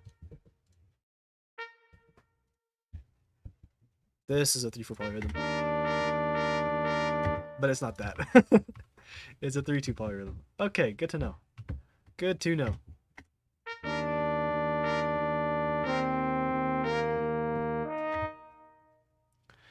I think it just stays like this for the whole phrase for this part. Yeah.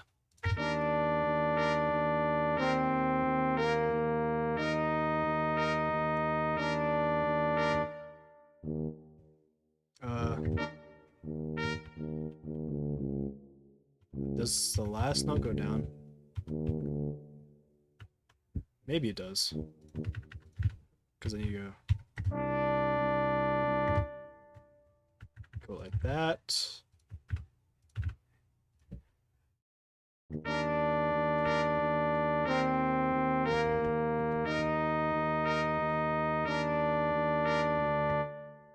No, I don't think it goes go down.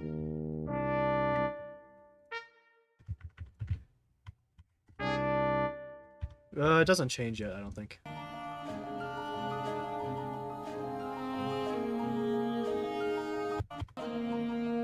Hold on.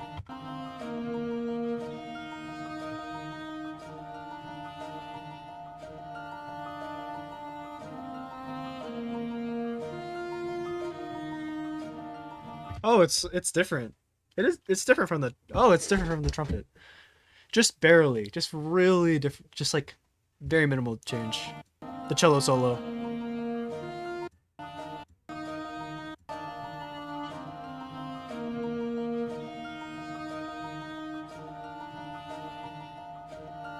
So this doesn't change actually.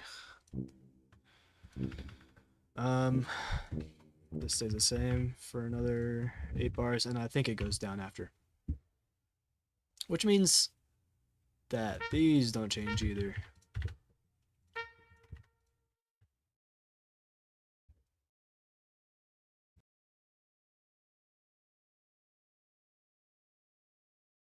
Excuse me.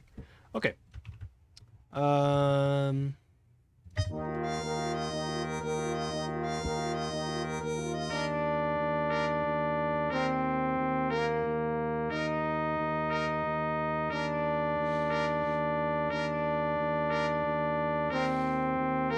Man, trumpet just has a doozy after this. They just played this for the rest of the piece. Wow.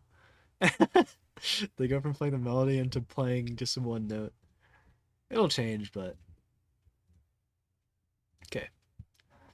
Now time to figure out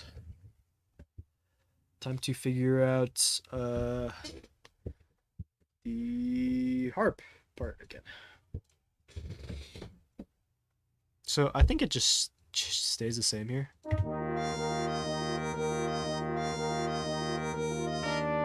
Yeah, it definitely stays the same. Okay, so we're gonna copy this.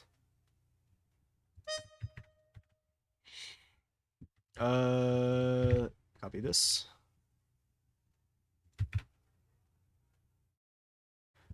Four times. Did I do that correctly? Yep.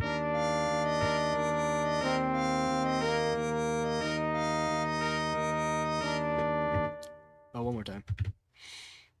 I'm pretty sure it stays the same.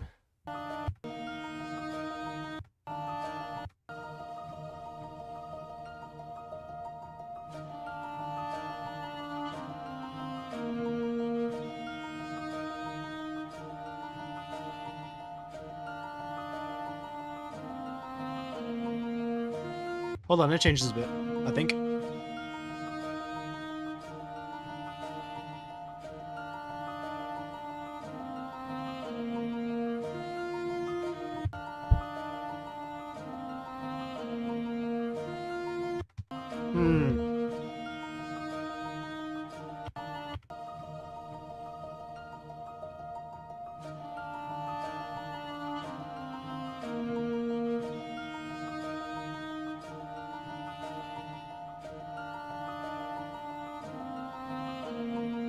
No, it doesn't change.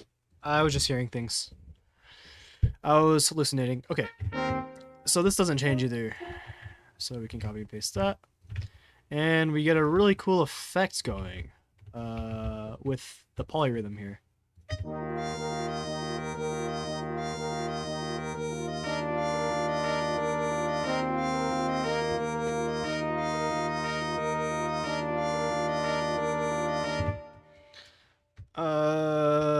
do we want to change this to go down an octave actually, so it doesn't conflict with, yeah,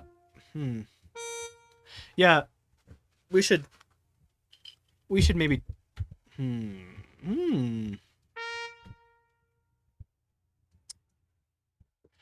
this is a tough decision.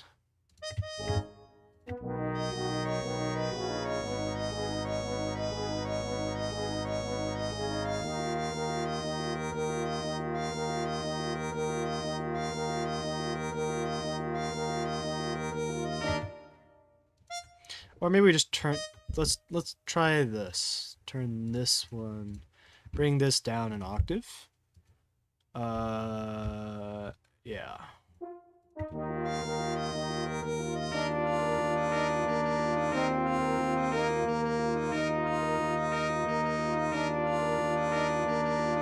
Yeah, that works fine, I think. Because you know, we have the spotlight on the second trumpet player here.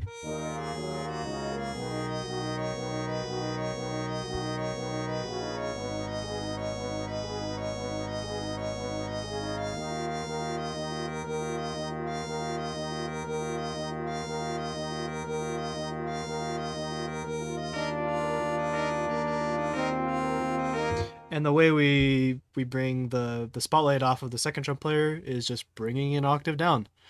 I don't know if that's a valid technique in the music world, but it works for me, so we're gonna do that. It works good enough, and sometimes good enough is good enough.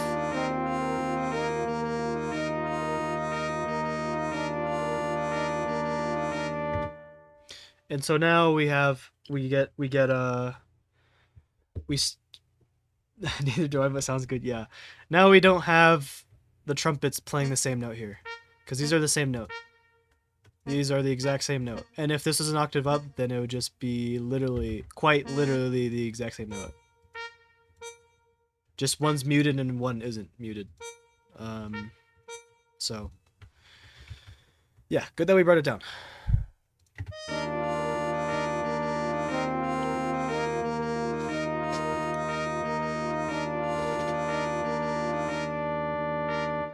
I think it's the same thing for the harp. Hold on.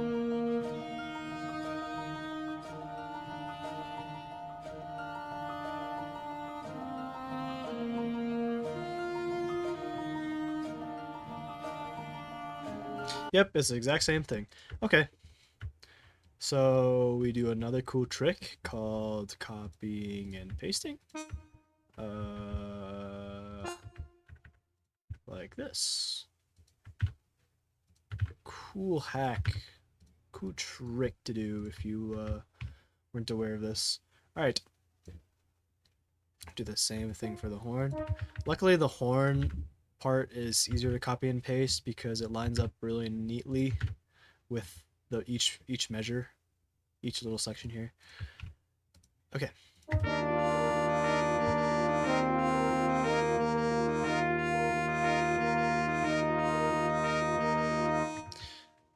And I think it goes into the same ba ba ba ba.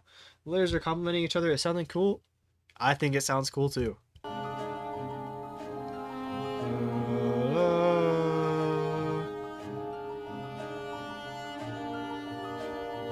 Hold on a second. Hold on. Where does it start?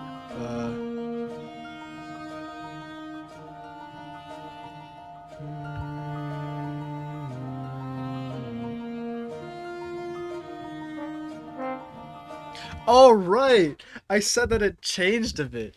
Yeah. It's a bit different. Okay, so yeah, I totally forgot that I mentioned that the cello soloist changes a bit, just minusculely. I was like, why does it sound a bit different? Okay.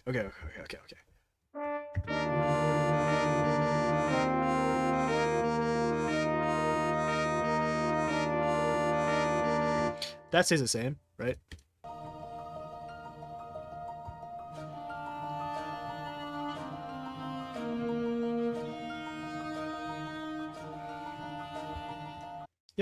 exactly the same. Moving on.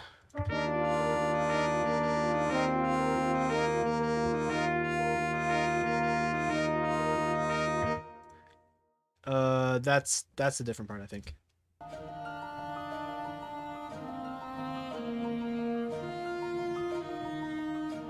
Ah, yes.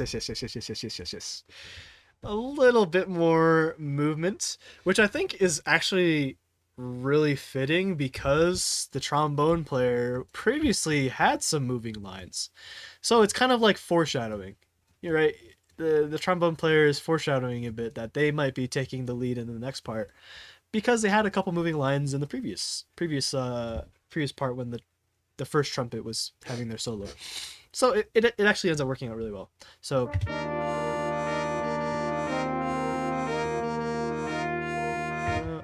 ba ba ba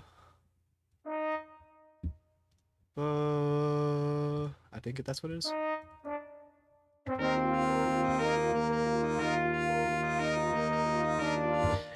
I don't know if that's right.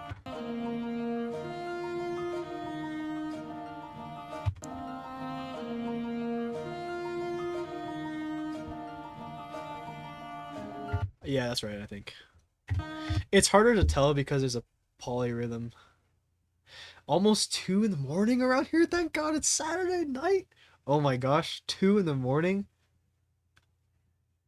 You're across the world from where I'm at. It's 11 p.m., no? Wait, no, you're not across the world. It's like you're what? 3 hours ahead.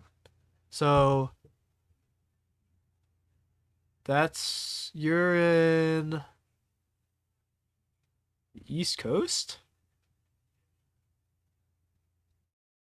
Somewhere in the East Coast. Maybe not in North America if you're Portuguese. 1:33 specifically. You're in Brazil? Okay, yeah, I figured. Yeah. Definitely not North America. But I think same time zone as the East Coast probably, if I were to guess. Um yeah. That's crazy. That is crazy. Well, I appreciate you sticking around and watching for it being this late. I totally wouldn't blame you if like you were tired and had to leave. Just had to hit the bunk, hit the hay, as I think a previous chatter said.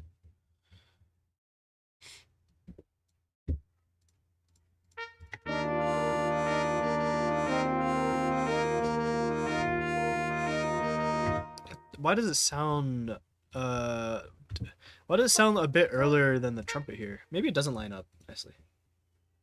Yeah, it's the same time zone in Washington and New York, if I'm not mistaken. Yeah. Sounds about right.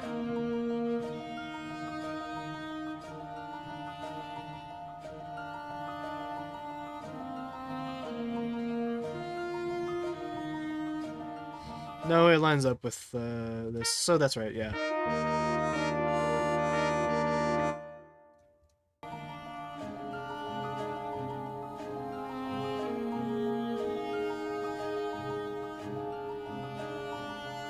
Okay, so it's the same thing again. Same thing as the first part.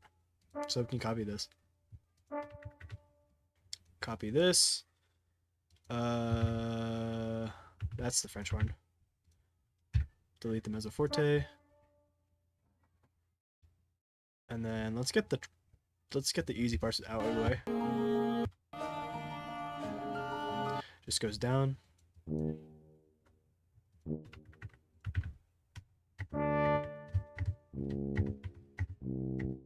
Boom, boom, boom, something like that. Boom, boom, boom. I'm used to being up late. My mother is a teacher and she stays up late usually to finish work. So I ended up inheriting this habit from her. There's law school as well. That sounds about right. The fact that nighttime is the only time I have silence and privacy to do things I like, so yeah. No, that's fair. That's honestly me too. Nighttime is really peaceful. Um, yeah, the silence that you get is like unmatched. especially like when you're out and about. Um, I personally find like night walks when no one is around so peaceful. You just get to hear nature and all the like the winds, the sometimes when it's raining you hear the raindrops fall and it's just very beautiful. Very very peaceful. I feel very at ease when I'm out and about in the sounds. But yeah, you also get a lot of privacy during the night because everyone's asleep. So you get to do all the fun cool things that you can do that hopefully aren't very loud. I mean, bullet hells, like if you're playing bullet hells, unless you're like raging, it's pretty silent fun activity that you can do. Playing bullet hells. If it's like I don't know, playing piano or something, maybe not that good of an idea, but you know.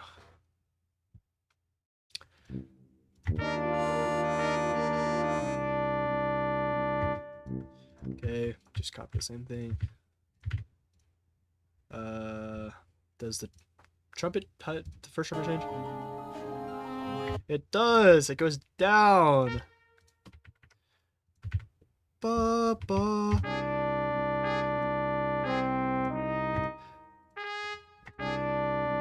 This sounds a bit weird, but that's because we don't have the context of the harp to make it sound major and happy. Because right now this is a minor chord actually, or not a minor chord. It's a some weird like weird chord. It's not major or minor. It's a mm, mm, mm, mm, mm.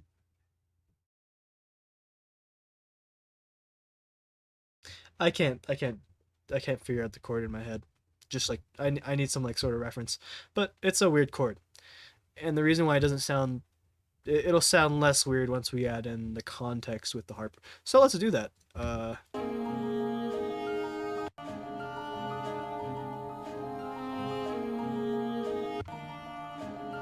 Does it just say the same?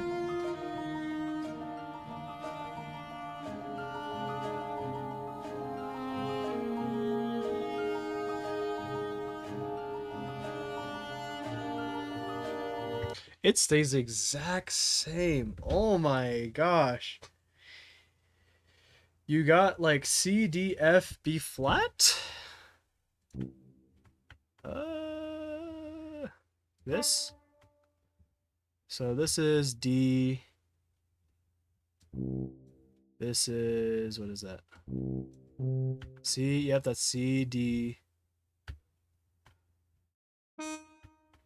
F, B flat, yep, yeah. So C and F, that's a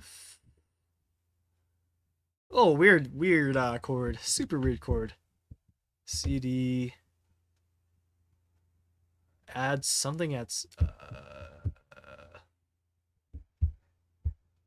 get the fourth. Ba, ba, ba. B flat major 7 something. I don't know. I don't know. Um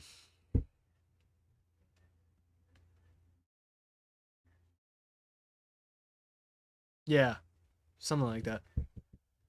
Anyways, let's add the context. It's the same. It's the exact same. I believe it is the exact same. So we're gonna copy and paste. More copy and pasting. This has actually been a very pleasant writing experience because it's a lot of copy and pasting, which is good. It's pretty annoying to write and have to think about things instead of just copying and pasting. This is nice. This is very, very cool.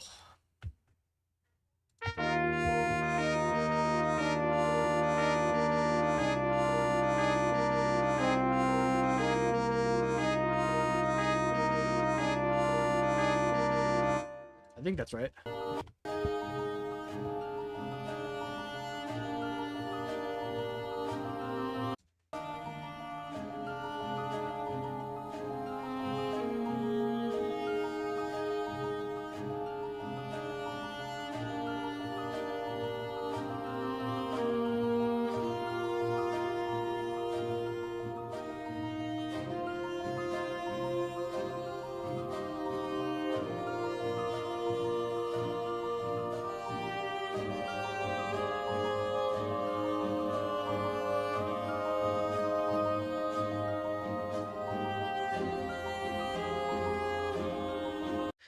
That's so cool. Wait, hold on.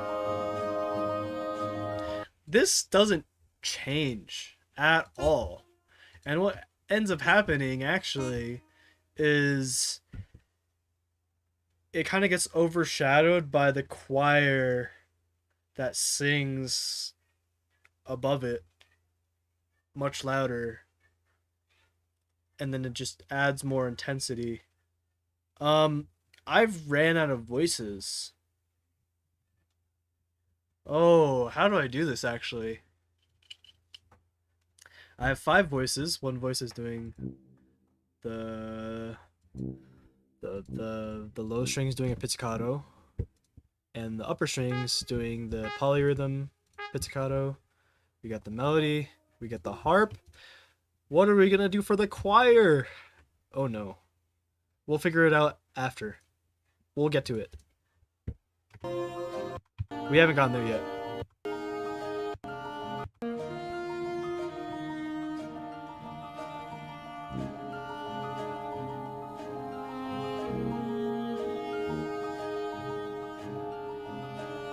Wait, I haven't even. Oh, hold on.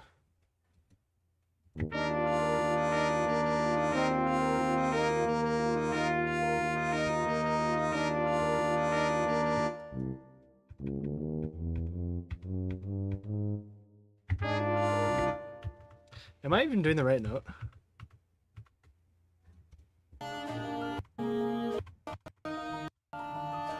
Hold on.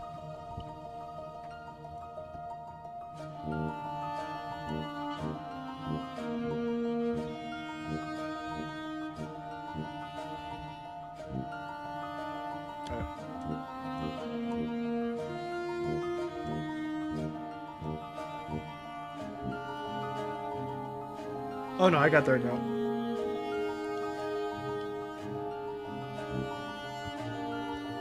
Then it goes down.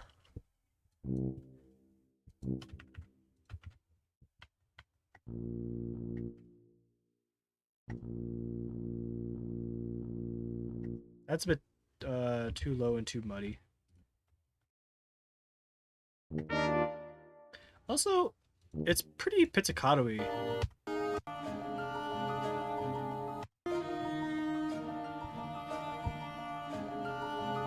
Yeah, it's like it's the same thing as the the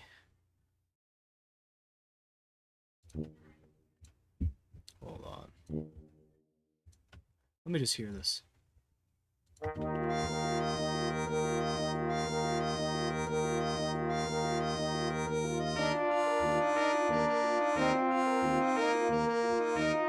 No, no.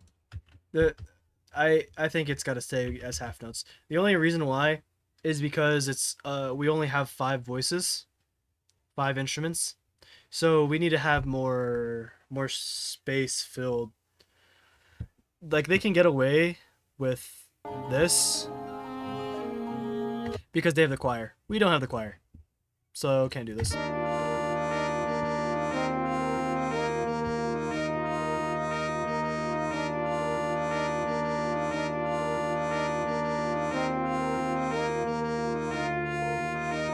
Whoa. What happened there? Hold on. Oh.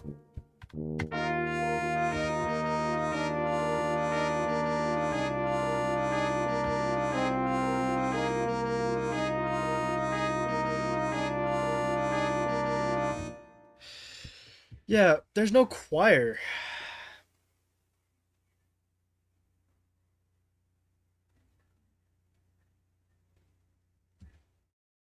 Hmm.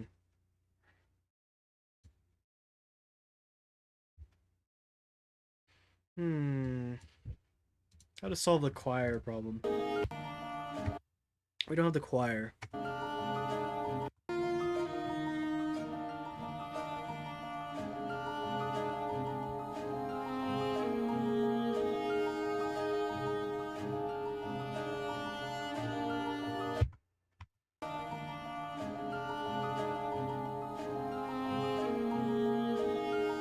You know what?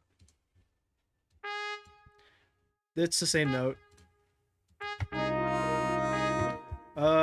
This is the same note. So,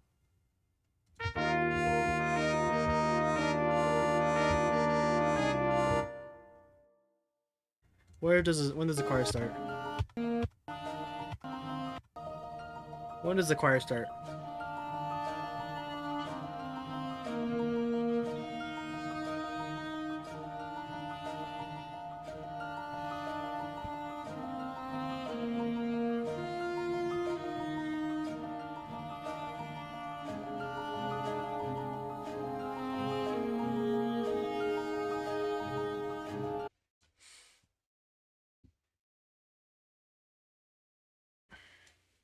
Okay. 8 bars in.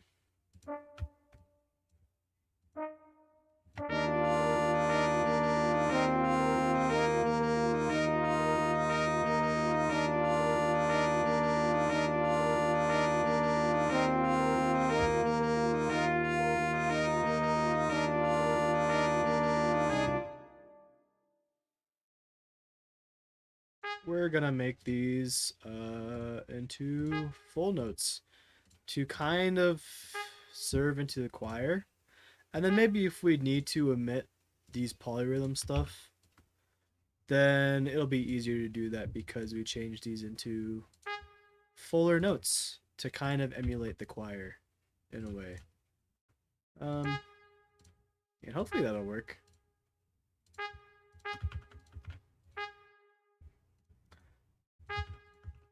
Cause there's and then they split into 2 different voices. Uh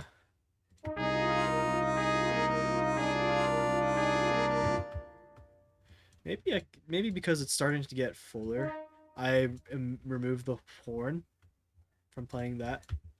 Let's see. We'll see. Hold on. Let's go back to the start. Let's just see if this works, first of all.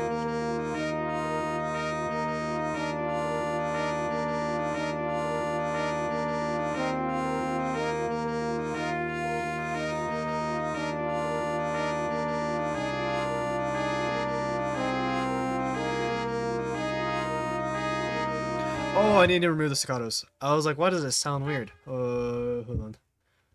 I gotta remove the staccatos. There we go.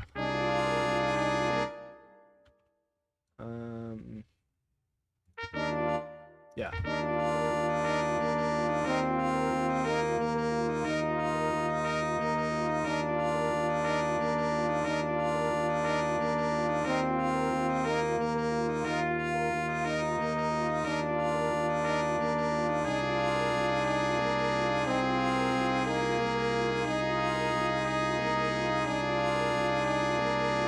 It works. I just need a way for it to transition. Also, hold on. This trumpet didn't go off of mezzo forte. I need to change this to be mezzo piano. Yep, mezzo piano. It needs to be mezzo piano because it's too loud.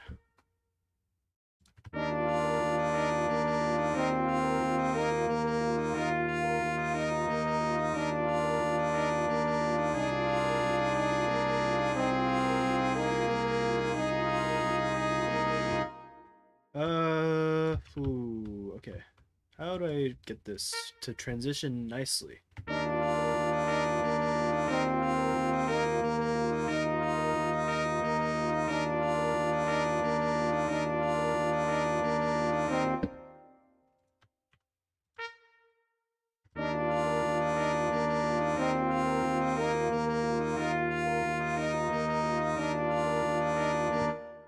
let's do this.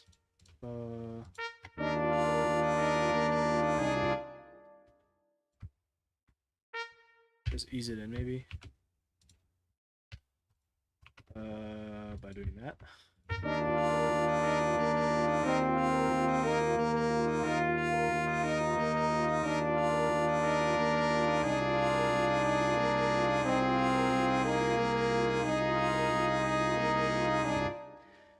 D major 7 sharp 5.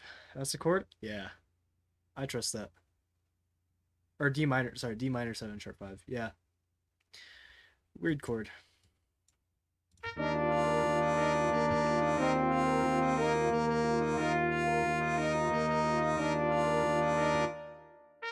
Let's do this. Ba ba ba ba ba. Something like that. Like that. Ba ba ba. Oh, wait. How do I do this? Bop, bop, bop, bop. Oh, no, wait, no, that doesn't work.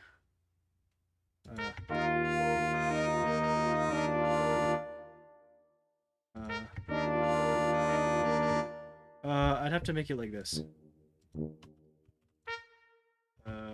Like, do this. Bop, bop.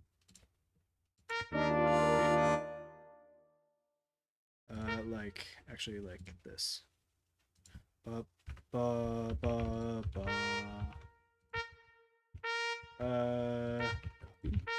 It doesn't want to cop. It doesn't want to.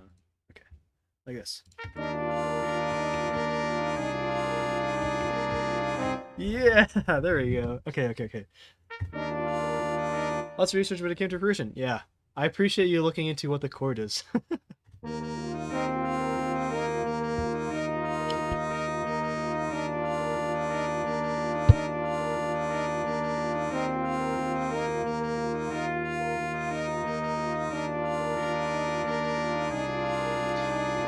That doesn't fit. I'll have to go now. Almost 2 in the morning. Nice stream and nice arrangement you're doing. I appreciate you stopping by. And thanks for staying this long. I hope you have a good night. And yeah, I really appreciate you staying. Take care. And thanks for teaching me Portuguese and telling me about lawyer stuff. Take care.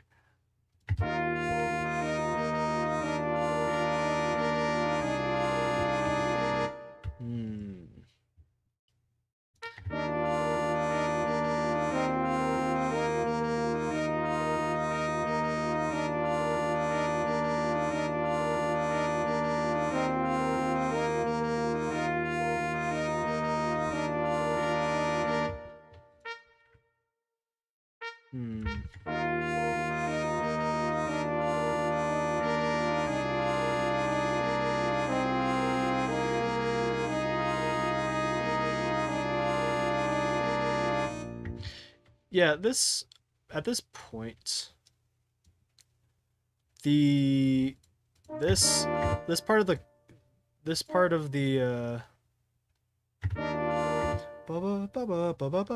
is it's getting buried.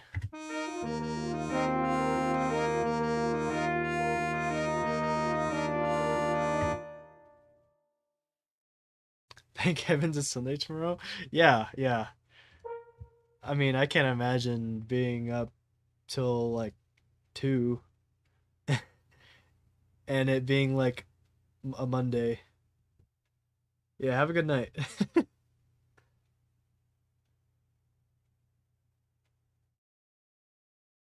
Have a good night. Have an amazing, splendid night.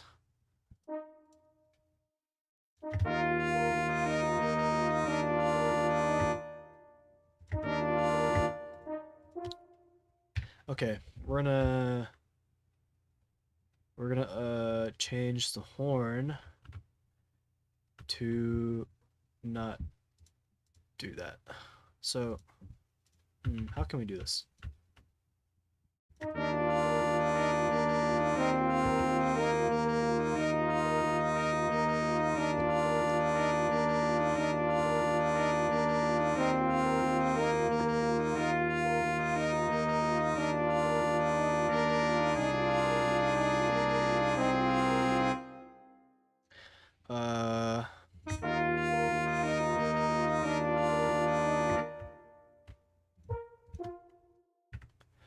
Ba-ba.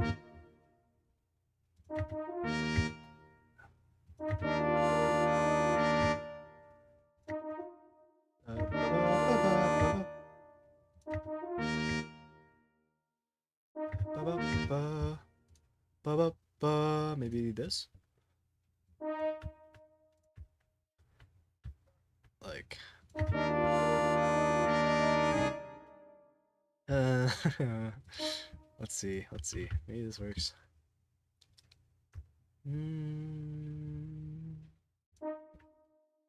Let's just scrap this horn part now that I've decided that the horn is going to turn into a choir instrument.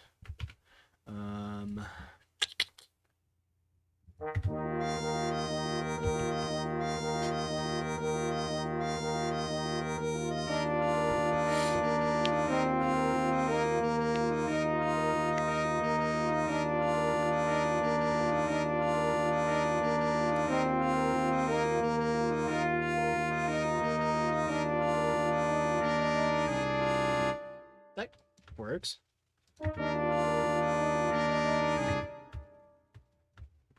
It works just because the trumpet changes.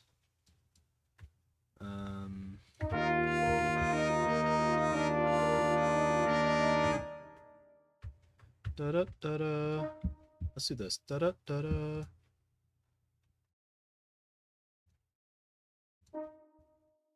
Da da da da.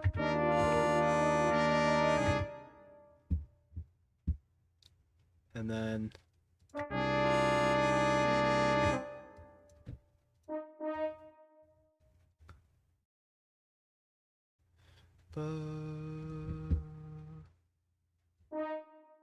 Something like this.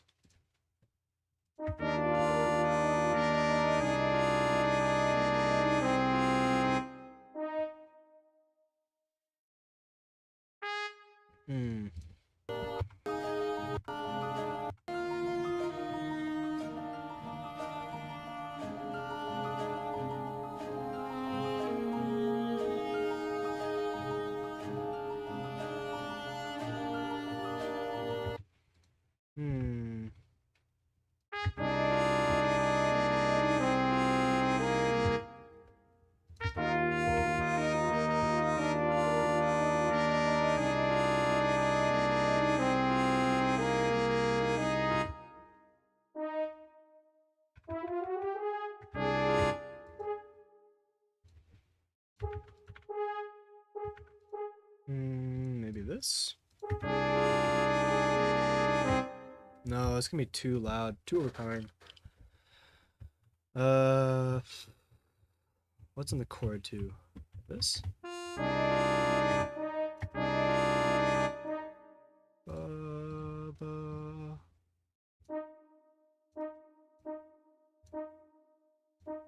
Just double what the tuba's playing?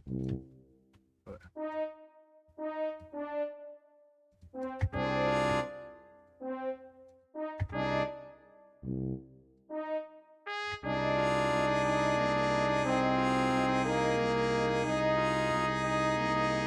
Yeah, that works. Copy this.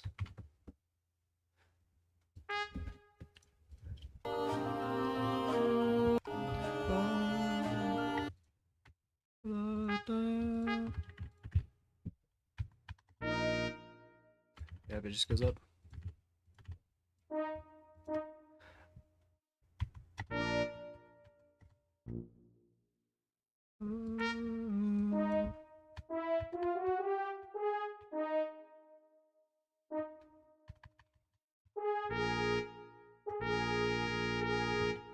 Oh, that sounds gross, but that's what it is.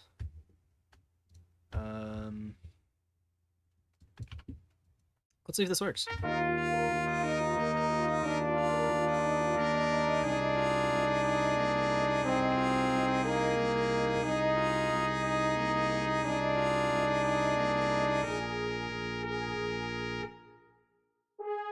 Is that right?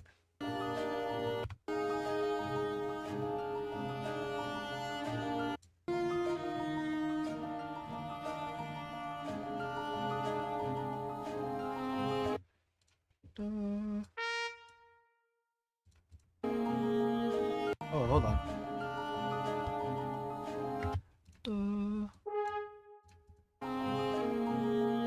Oh. Oh. It's just the same note.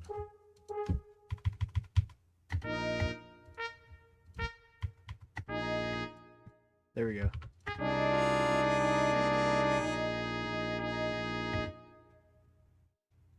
Wait, no, that...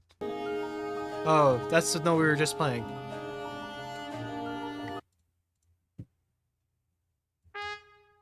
Hold on, I'm confused.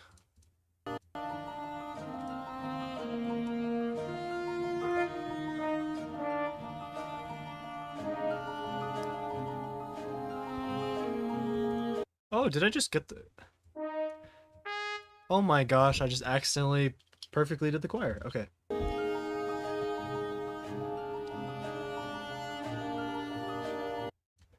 Ooh. Mm.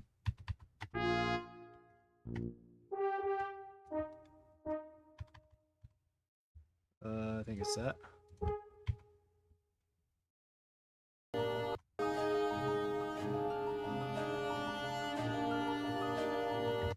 Ooh.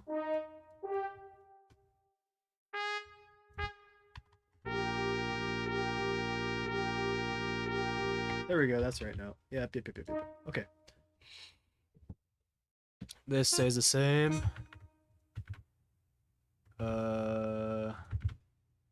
Yeah, I think it's fine if we just have one voice on the harp, just because it's a different thing. Different thing now.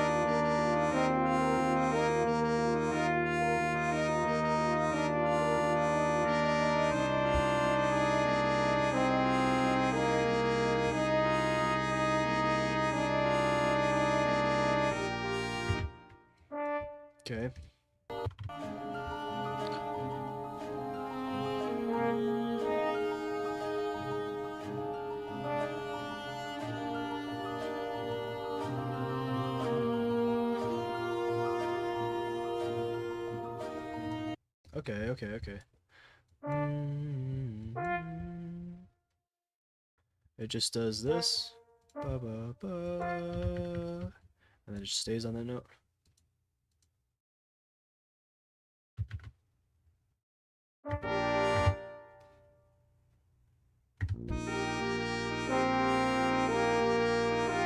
Just stays on this note. Duh.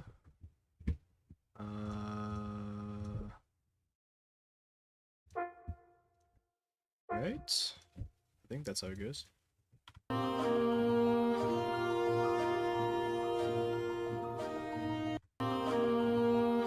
two, three, 4, 1, 2. Yep. There it goes. Ba, ba.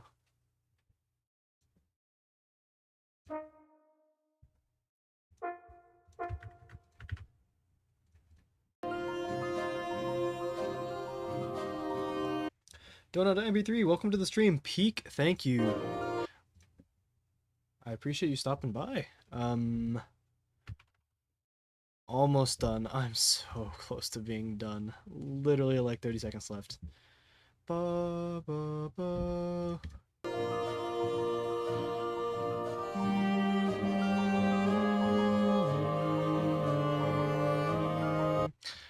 Beautiful. And this good thing is pretty easy. Ba, ba, ba. Oh, this is gonna be high for the trombone. But that's okay. I think he's got it.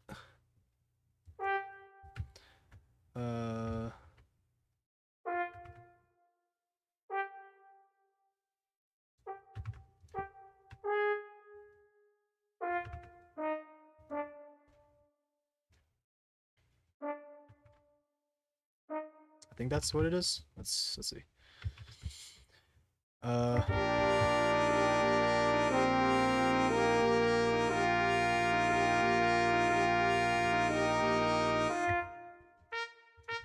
it goes back up.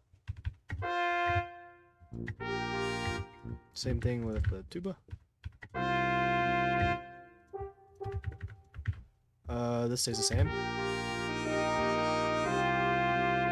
Yep. So we just copy all these through. Like this. Copy this. Like that. Copy these. Like that. Oh, hold on. Like that.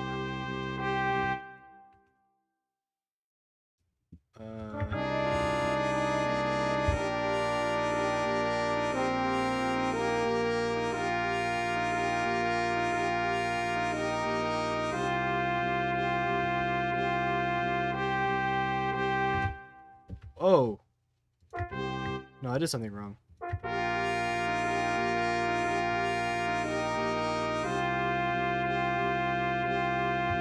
Oh, I need to do this.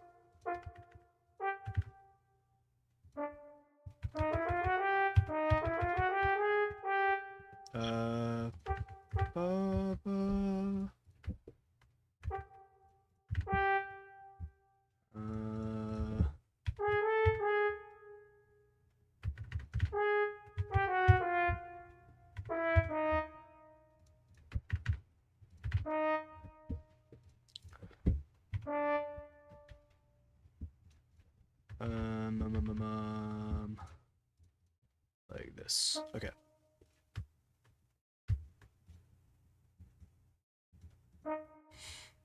Like that, maybe? Okay. And then copy this. Boom. It's the exact same thing again. I believe. Okay. From the start of the trombone solo.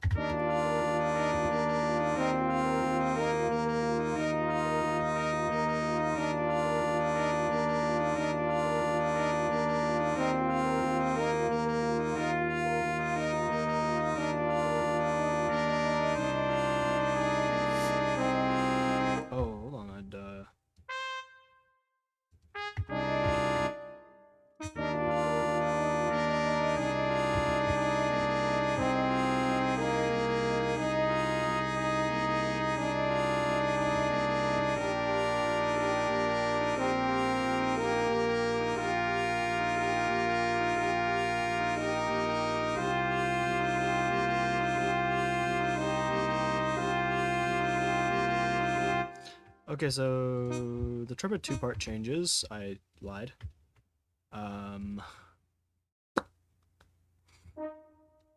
Also, maybe I changed the French horn into whole notes instead of. Yeah, let's try this.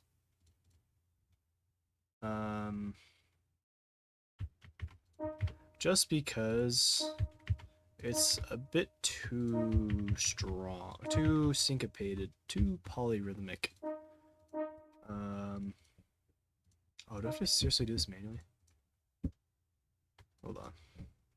I don't think I do. I think I just have to copy, do this, bring it back up. Yep.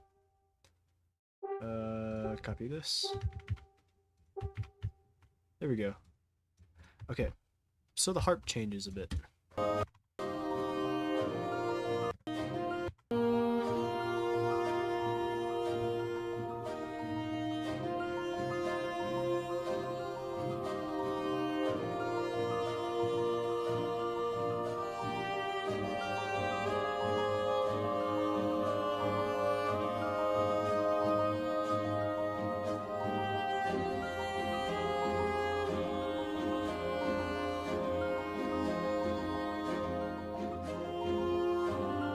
Never mind, it doesn't change.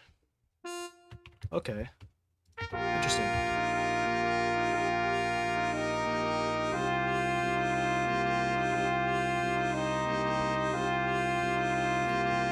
Oh, you know why? This needs to change. Boom. Yeah.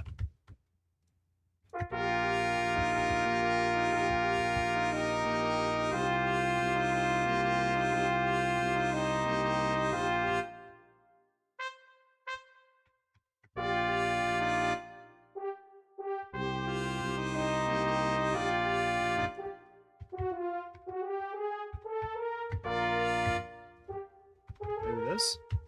I don't know.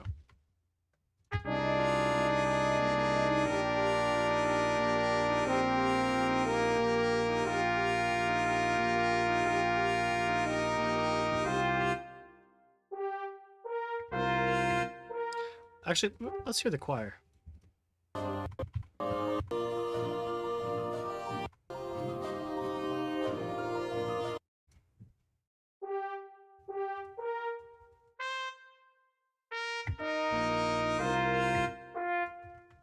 Hmm. Uh.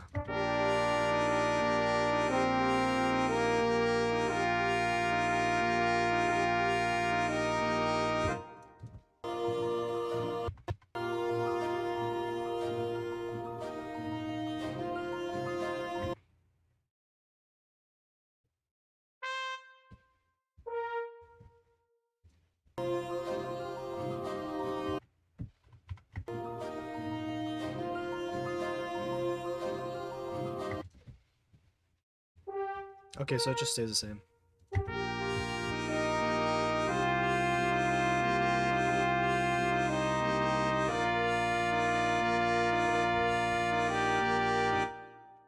Yep, there we go.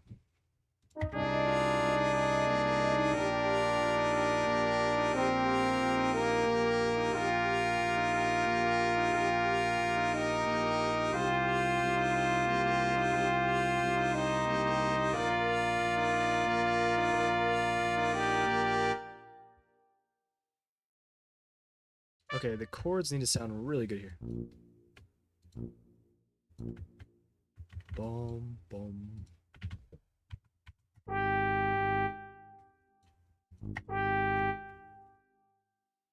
This is like the magical chord here.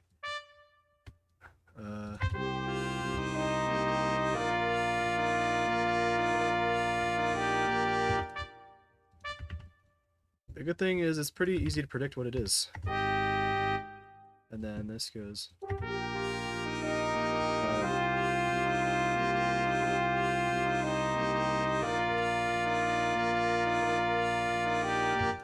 Then it goes down one, down a half step.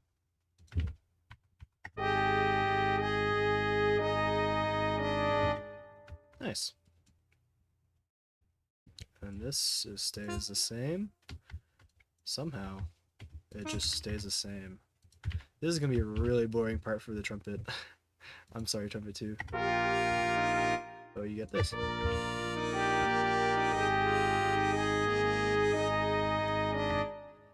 And it's a lot of motion here.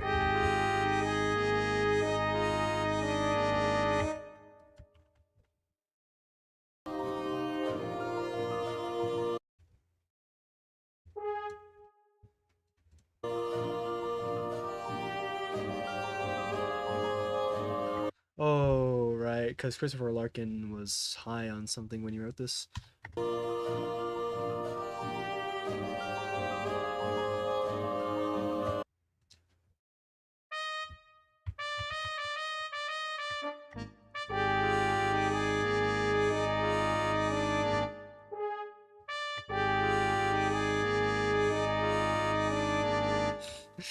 No way.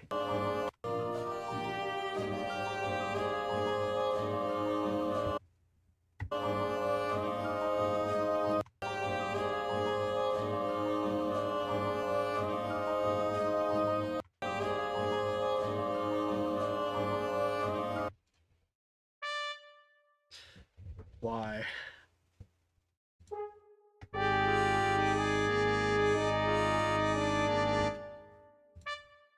It's just the exact same thing.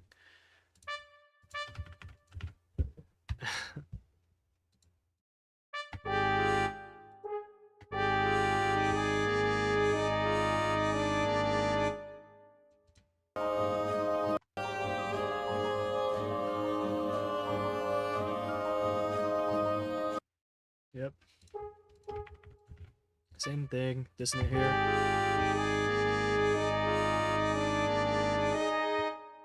Then it resolves here. I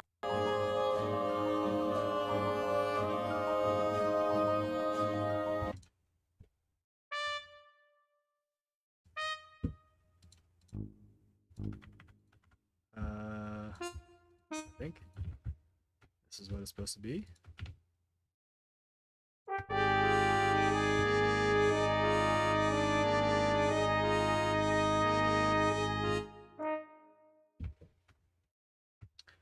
The question is, if do I want that dissonance?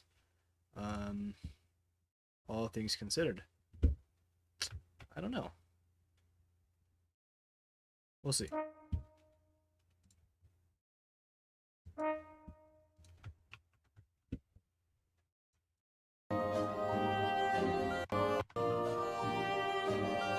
Okay, same thing.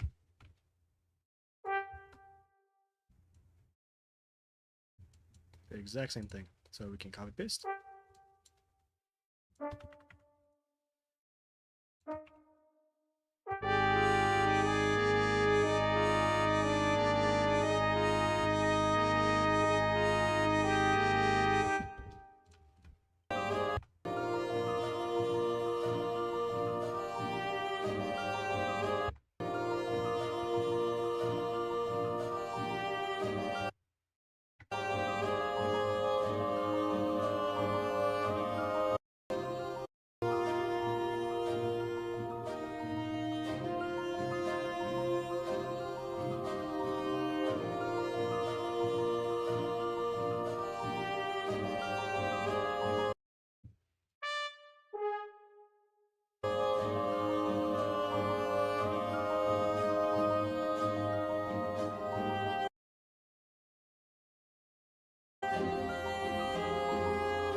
Wow, keeping the same note.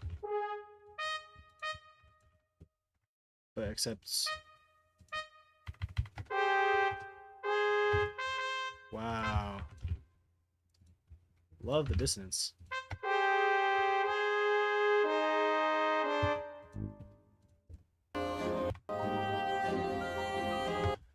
So this goes down. It's a bit low. But weren't they playing low too before?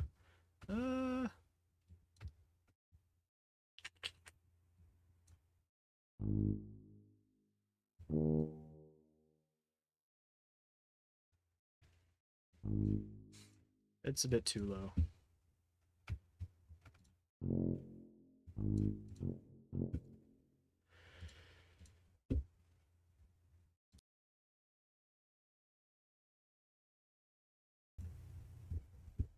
Take it up an octave.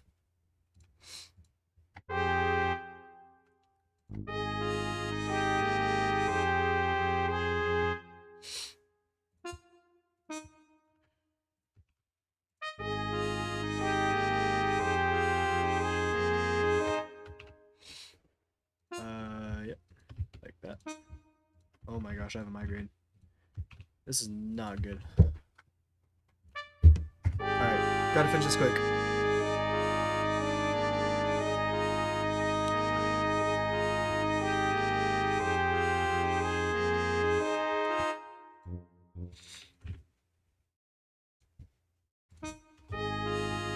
Oh, hold on. There we go.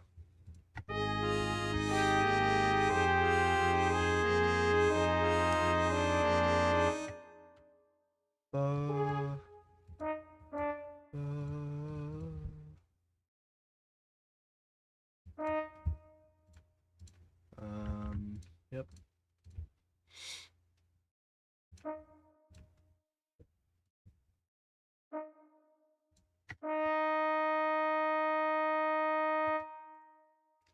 Then it goes.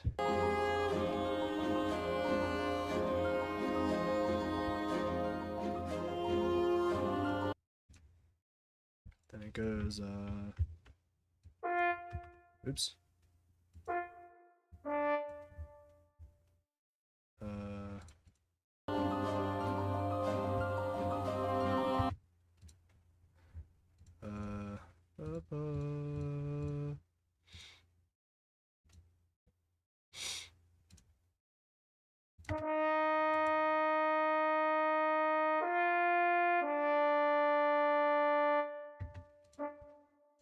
This gets extended. Oops. Oh my gosh. Okay.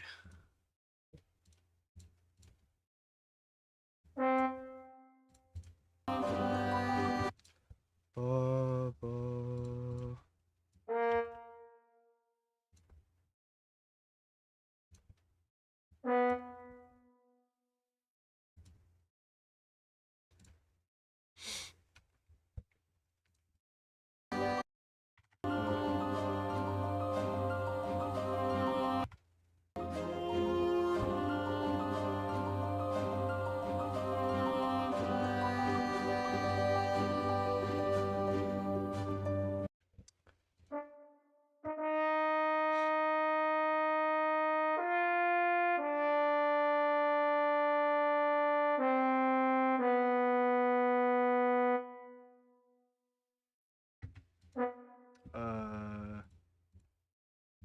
We'll just extend it like this.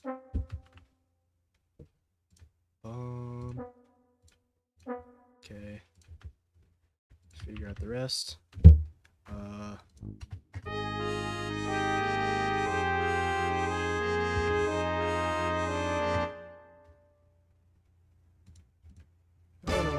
It's like, oh my gosh.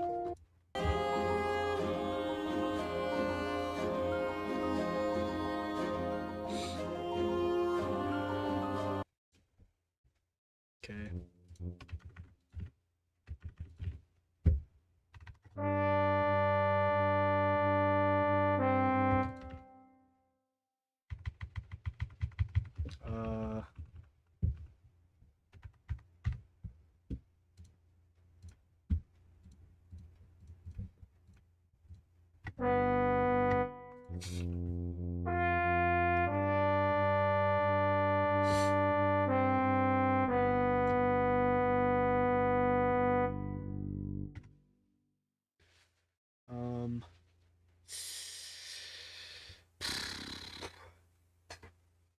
Oh my gosh.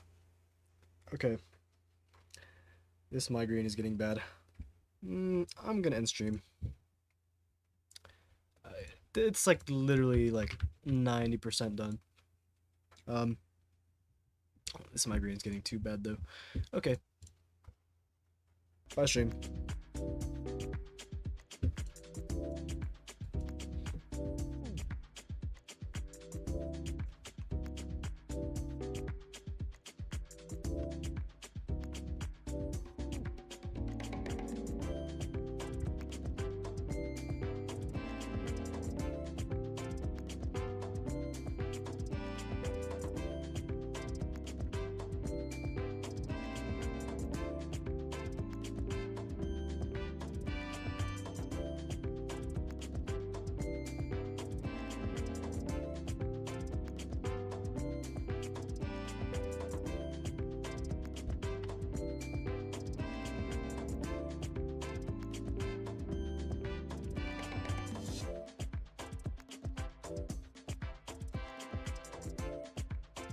Oh, you can't even see that. Hold on.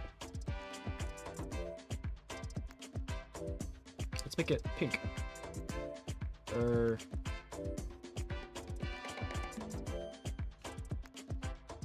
No. Green? Sure.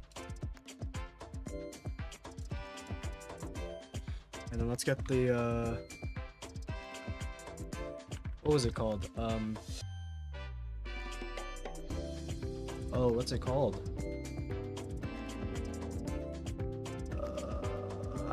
The sauce. Oh, the mollo.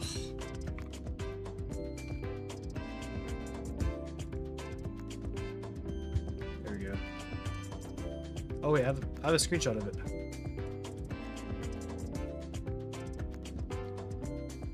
Okay. Yeah, I basically got done, guys. I'm basically done.